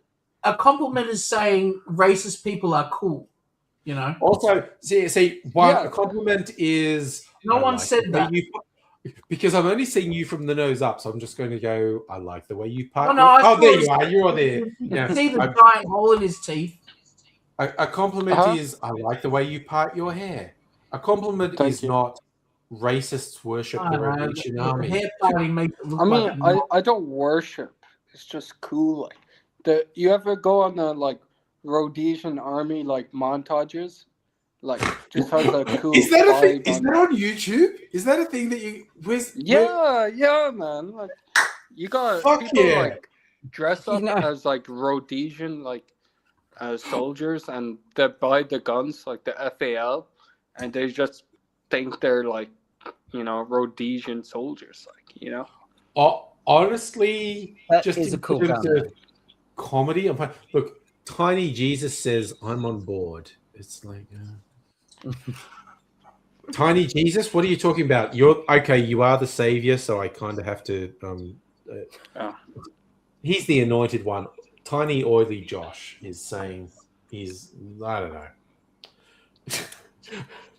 One, look, I am open to someone professing a point of view that I just fundamentally disagree with. But, this is the thing. I said, if you put your face out there, I'm completely okay with it. And you did. Yeah. And I'm not, it's not quite high five territory, but I'm respecting it, is what I'm saying. Yeah. Like it's like that one South Park episode where he said like was it South Park or what's the other one? Family Guy, and he said the N-word in front of black people, and they're like, they respected me for it, Oh, look, I have a video on YouTube where I talk about a guy. This is like, Christ, I don't know, almost 20 years ago. I was test driving stand-up comedy. I was doing open mic stuff, and there was a comedy club in Melbourne, and there's a guy who was there, and he was a black guy from the south of the US, and he was like And look, I'm going to do the. It kind of frustrates me saying the N word and not saying the real word. But he said, my N word, and he said you should just call me that. And I went, yeah, bro, I'm not really comfortable doing that. And he's saying, why not? I'm telling you, I go, yeah, with you, I get it. It's fine. But if I kept saying that to you, I would get too comfortable with it. And then I would say it to a black person that I don't know. And they would go, the fuck are you doing? Or they would just punch me in the fucking head. So when this guy was saying like, yeah, you should just say that to me because we're cool. And I went, I get we're cool, but I think it's a bad idea for me to get comfortable saying that because then I'll just say it in the wrong situation. It happens, it happens to the worst of us, where it just slips out. But what I had one guy once, and he was he was an American. He was a conservative. He didn't come on camera, even though I invited him. But he was in chat. He was really going on with some stuff, and I said something about me growing up white trash, and he said, "Don't say things like that." And I went, "Oh, are you telling me how I'm allowed to talk and what I'm allowed to say about myself?" And then he got really sort of, "Oh, no. And it was like, I'm not down on myself. I literally, it's just the most accurate way to describe how I grew up in a small country town where 99% of the population was white. I was white trash growing up. There's no two ways about it. I mean, were you in a trailer? I was in a house, but there were 10 kids. It was like a 4-bedroom house with 10 country town Catholics. And look, again, my parents worked hard at taking care of all of us, but we were in the poorest part of town. We were in the town that had the highest number of Indigenous people in it, so it was definitely regarded as the lower class part of town. But it was really funny. This guy's been conservative and free speech, and I just said something about growing up white trash, and he was really like, "Oh, you can't say that." And I was like, "Are you saying I can't describe myself? I can't use words about myself? You're all about wanting to say the N word and wanting to say other slurs and whatnot, but you got upset when I called myself white trash." I don't like the word the N word. No, I don't like slurs. You don't like it? I don't like it. I know you're winding us up, and I get I'm not going to say it because I don't know. Please don't say it because it would literally make me get really violently mad. You make me want to say it though. No, but that's okay. I get your position. Me personally, I don't like. And look, I'm a straight white cishet guy. It's just like I am that cisgender heterosexual. What the fuck is that? Well, I'm not transgender. I'm cisgender. This is just language. You're just male, right? I'm a straight white guy, basically. Okay. You're normal. You're boring. Normal. In other words, yeah, I'm boring. I'm the guy who wins in everything. Everything works in my favor. Your default, normal. I'm the default power position in Western society. Absolutely. I mean, I love when my white privilege works for me. Like I love it. Like sometimes it's just I pull out that card and it gets me out of everything. One, do you know the comedian Louis C.K., American comedian? Yeah. I chose English. No, Louis C.K. is American. It's kind of worth... He had a routine about white privilege, which was genuinely hilarious. Oh, yeah, I've seen him. I think he's Jewish. He basically says, like, wow, it's just so awesome being white because everything goes in our favor. He goes, it's not going to last forever. The payback's coming, and we're not going to slip to number 2. When it happens, we are going to go way down. we're going to pay for what we've done. But until then, woo! It was the funniest comedy. And again, Louis C.K. turned out to be a horrible person, but he did do some very funny stuff. Is he Jewish? No, he's very sort of Irish, just pale and ginger. No, he's Mexican. That's right. He's half Mexican. He's actually half Mexican. Yeah, Irish Mexican. Yeah. Yeah, but he's a really. It's really weird that he's Fucking half Mexican, Mexicans. but he's a really pale ginger. Or at least you call it. Interesting. I mean, a lot of, in the Mexican-American War, a lot of Irish swap sides because they're like, oh, they are Catholic like us. They are, they drink alcohol. They, do concrete. They're basically the same thing, and they swap sides. Which is a good point. The Mexicans are more Irish than the Americans are. That is a really good point. Yeah, Catholic drinkers. Yeah. Yeah. It's basically the same thing. They love point. boxing. They love boxing. Yes. Yeah. So, These are all good points. Yeah. Oh damn. Oh, okay. How's everyone going? Because look, I am literally on the edge. I could keep going. I could go to I bed. woke up with a huge headache, which I'm waiting for the painkillers to kick in. So, all right. I don't know. Do you want to get Yeah. going, Soph? Either way. Either way. I'm skilled. I'm How okay do I with four add days a of it. thing under my name? Oh, you didn't put a little thing under your name when you joined. Oh, can I do that? Okay, I'm gonna Yeah, leave and join. StreamYard lets you do your own thing. He's gonna leave and join. See where the three dots are? I just noticed, Dr. Abigail, because I changed mine to cocktail maxing. You changed yours to lesbian maxing. And I'm going to Hell stay yeah. as Australian diamond artist. Which I'm okay. And Charlie's laserdisc maxing. You should be like diamond maxing. No. No, you're good. It's all good. I've got the Irish, English, and Aussie, but I sound more like I'm English. Yeah, my background's mainly Irish and Scottish. My surname's One Scottish. is like the Mexican Again, Irish. you're Mexican I think Irish. one is- I'm on board one with is frozen. Oh no, I think he's just tapped out to change his. He's going to add some kind of slogan. Yeah. Oh, I yeah. think he might come back Yeah, with he's us. tapping out to join so he can add a little tag to the bottom. Depending what he puts, might control whether I let him back in or not. Yeah, fair point. Mm. I don't know. He's having a bit of fun, and it's like He's not whatever. bothering me. He's not Yeah. bothering me either, but one word. Yes, he is. He's of the bothering you. N-word, He's bothering you the most. and boy, Wait, oh You're the one boy, being restricted by him. How's it he'll going? blow up. What did he put? What's that? I can't even read that. Ike maxing.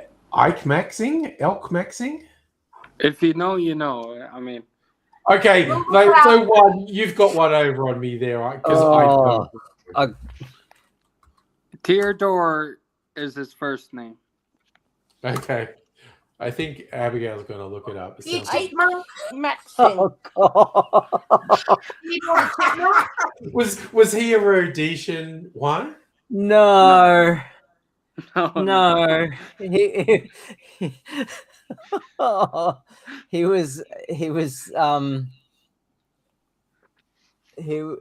Nazi. Okay. Wait, no. He's not. Theodore just a Ike Nazi. was a He's German. like one of the worst ones. He was an SS officer. Okay, he was an No, he SS officer. He was in charge of the Totenkopf. It's the. There you go, there's a He was picture. in, Yeah, that's a real Nazi Yeah. picture, right? he was there. in charge of the concentration camps and stuff. Yeah. Oh yeah, It's like- no, he was fine. He was absolutely fine. He was in charge of the concentration camps. Yeah. No, I'm not saying he's Fine. fine. I'm saying you underplaying him. He wasn't I just an know. SS officer. He was like No, the worst one. No, I know you're winding us up, one. I get it.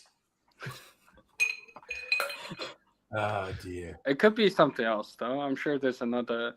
Oh yeah. There's probably someone else that had that surname who's completely innocent. Honestly. Yeah. Let me see.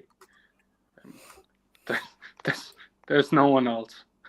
There's no one else. The name got erased after that. Yeah. God came down and just said, nah, after that, no one else. Oh my god. Yeah. Yeah. No one wanted to name their. He probably all his kids went to Argentina or something. And I know. They all changed their name to something South American when they went to Argentina. I always it was a joke like that's what happened with my name, Juan Garcia, like, Yeah, it's because like Stalin was bad and no one wants to be called Stalin. But it's just not because your first name is Adolf, come on. It's like no one cares if your first name's Joseph. No one cares if you've got a mustache like Stalin or a hairstyle like Stalin. But Hitler was the whole thing. No one wants to be called Hitler. No one wants to be called Adolf. I mean, there's a black politician called Adolf Hitler that. No one wants the little toothbrush mustache. No one wants the hairstyle with the fringe. Like Hitler ruled out a hairstyle, a facial hairstyle, a first name, and a last name. That's how you know you're fucked up. When just everything about you, people are like, I don't want to do that. Yeah, it's unfortunately the. No one wants to be called Stalin. No one wants to be called Mao. No one wants to be called Mao. I have a joke for you guys. Oh God! Okay, what's your joke? So, like during the concentration camps, millions died. Like obviously, it's sad, bad. Like they talk about the Jews, the Christians, like the priests, homosexuals. But they never talk about the gypsies. They never want to mention the good generally. part. It was the Romani concentration camp. It was everyone the Germans didn't like. The Romani were in there. The atheists, communists, Jewish people.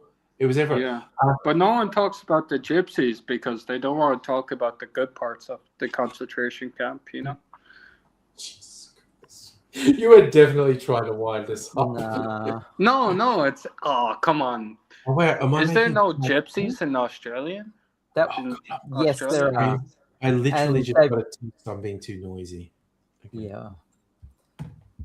They're I might even go like to bed. Romanian gypsies or I don't know. We call them because at the time gypsy wasn't a slur. People self-referred as gypsies, but the Europeans tend to be preferring the term Romani now. I always thought gypsies were like hippies. Yeah, I thought gypsies were more hippies. No. Gypsies No, it's are like literally- Romanian scammers. Like they're scum of earth. So I've met Romani people. Yeah. No, not Romanians. It's not different. Romanians. There's a but difference between Romanians and Romani. Yeah. I've met them, and they are very misunderstood, but very insular, and they do have a reputation because they're very paranoid, and Because they're outsiders.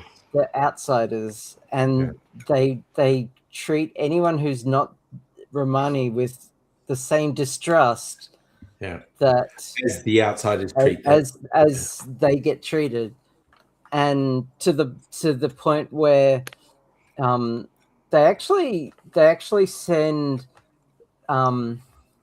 they usually send one of their kids at a time into the education system just so that they can have that knowledge coming back into their society. But that kid is a pariah, and it's never their fault. Stop. You can't Look, say this that. guy in comments. Yeah, he knows. But also, the gypsies that's are the terrible. that's the European Romani. The people in England who are called, and this is in There's Irish Peaky, gypsies too. Peaky Blinders that they self-describe as gypsy. but these days they prefer to use the name Traveller. That's the people of Irish descent. But yeah, you see Peaky Blinders. So in the early 20th or mid 20th century, even they would self-describe as gypsy, but these days they prefer the name Traveller. Also, that just randomly made me think there was going to be a fucking Peaky Blinders movie. When was that coming out? It came out. It came out. He dies. Charlie, do you have the He dies in the movie. Get back on the computer. Sophie's in the driver's seat. The movie already came out. Yep. The Immortal Man? He dies in the movie though. My friend said it sucks. Yeah. All right. You know what? It's slightly early for party night, but I've upset Mrs. Angry by waking her up. Sorry, and this is all on you, Juan. I woke up my partner being too excited with our chat. What the hell was that? Honestly. Okay. Someone farted. That's what it sounded like, Kirsty. I agree. It wasn't me. We just traded places so he could run the computer. Yeah. Or it could have been a chair. Is he being pushy, Soph? He wants to do something. He wants to write something. What are you looking at? Peaky Blinders movie. The Immortal It came Man. out. It already The came Immortal out. Man. Found it. No, because I'm a bit of a Cillian Murphy fan. I just love also how proud he is of the Irishness. Like he was living in England and he had kids, and I saw him in an interview say like, "Yeah, my kids were developing an English accent, so I went, nope, moving back to Ireland. I don't want my kids to have an English accent." Yeah, that'd suck.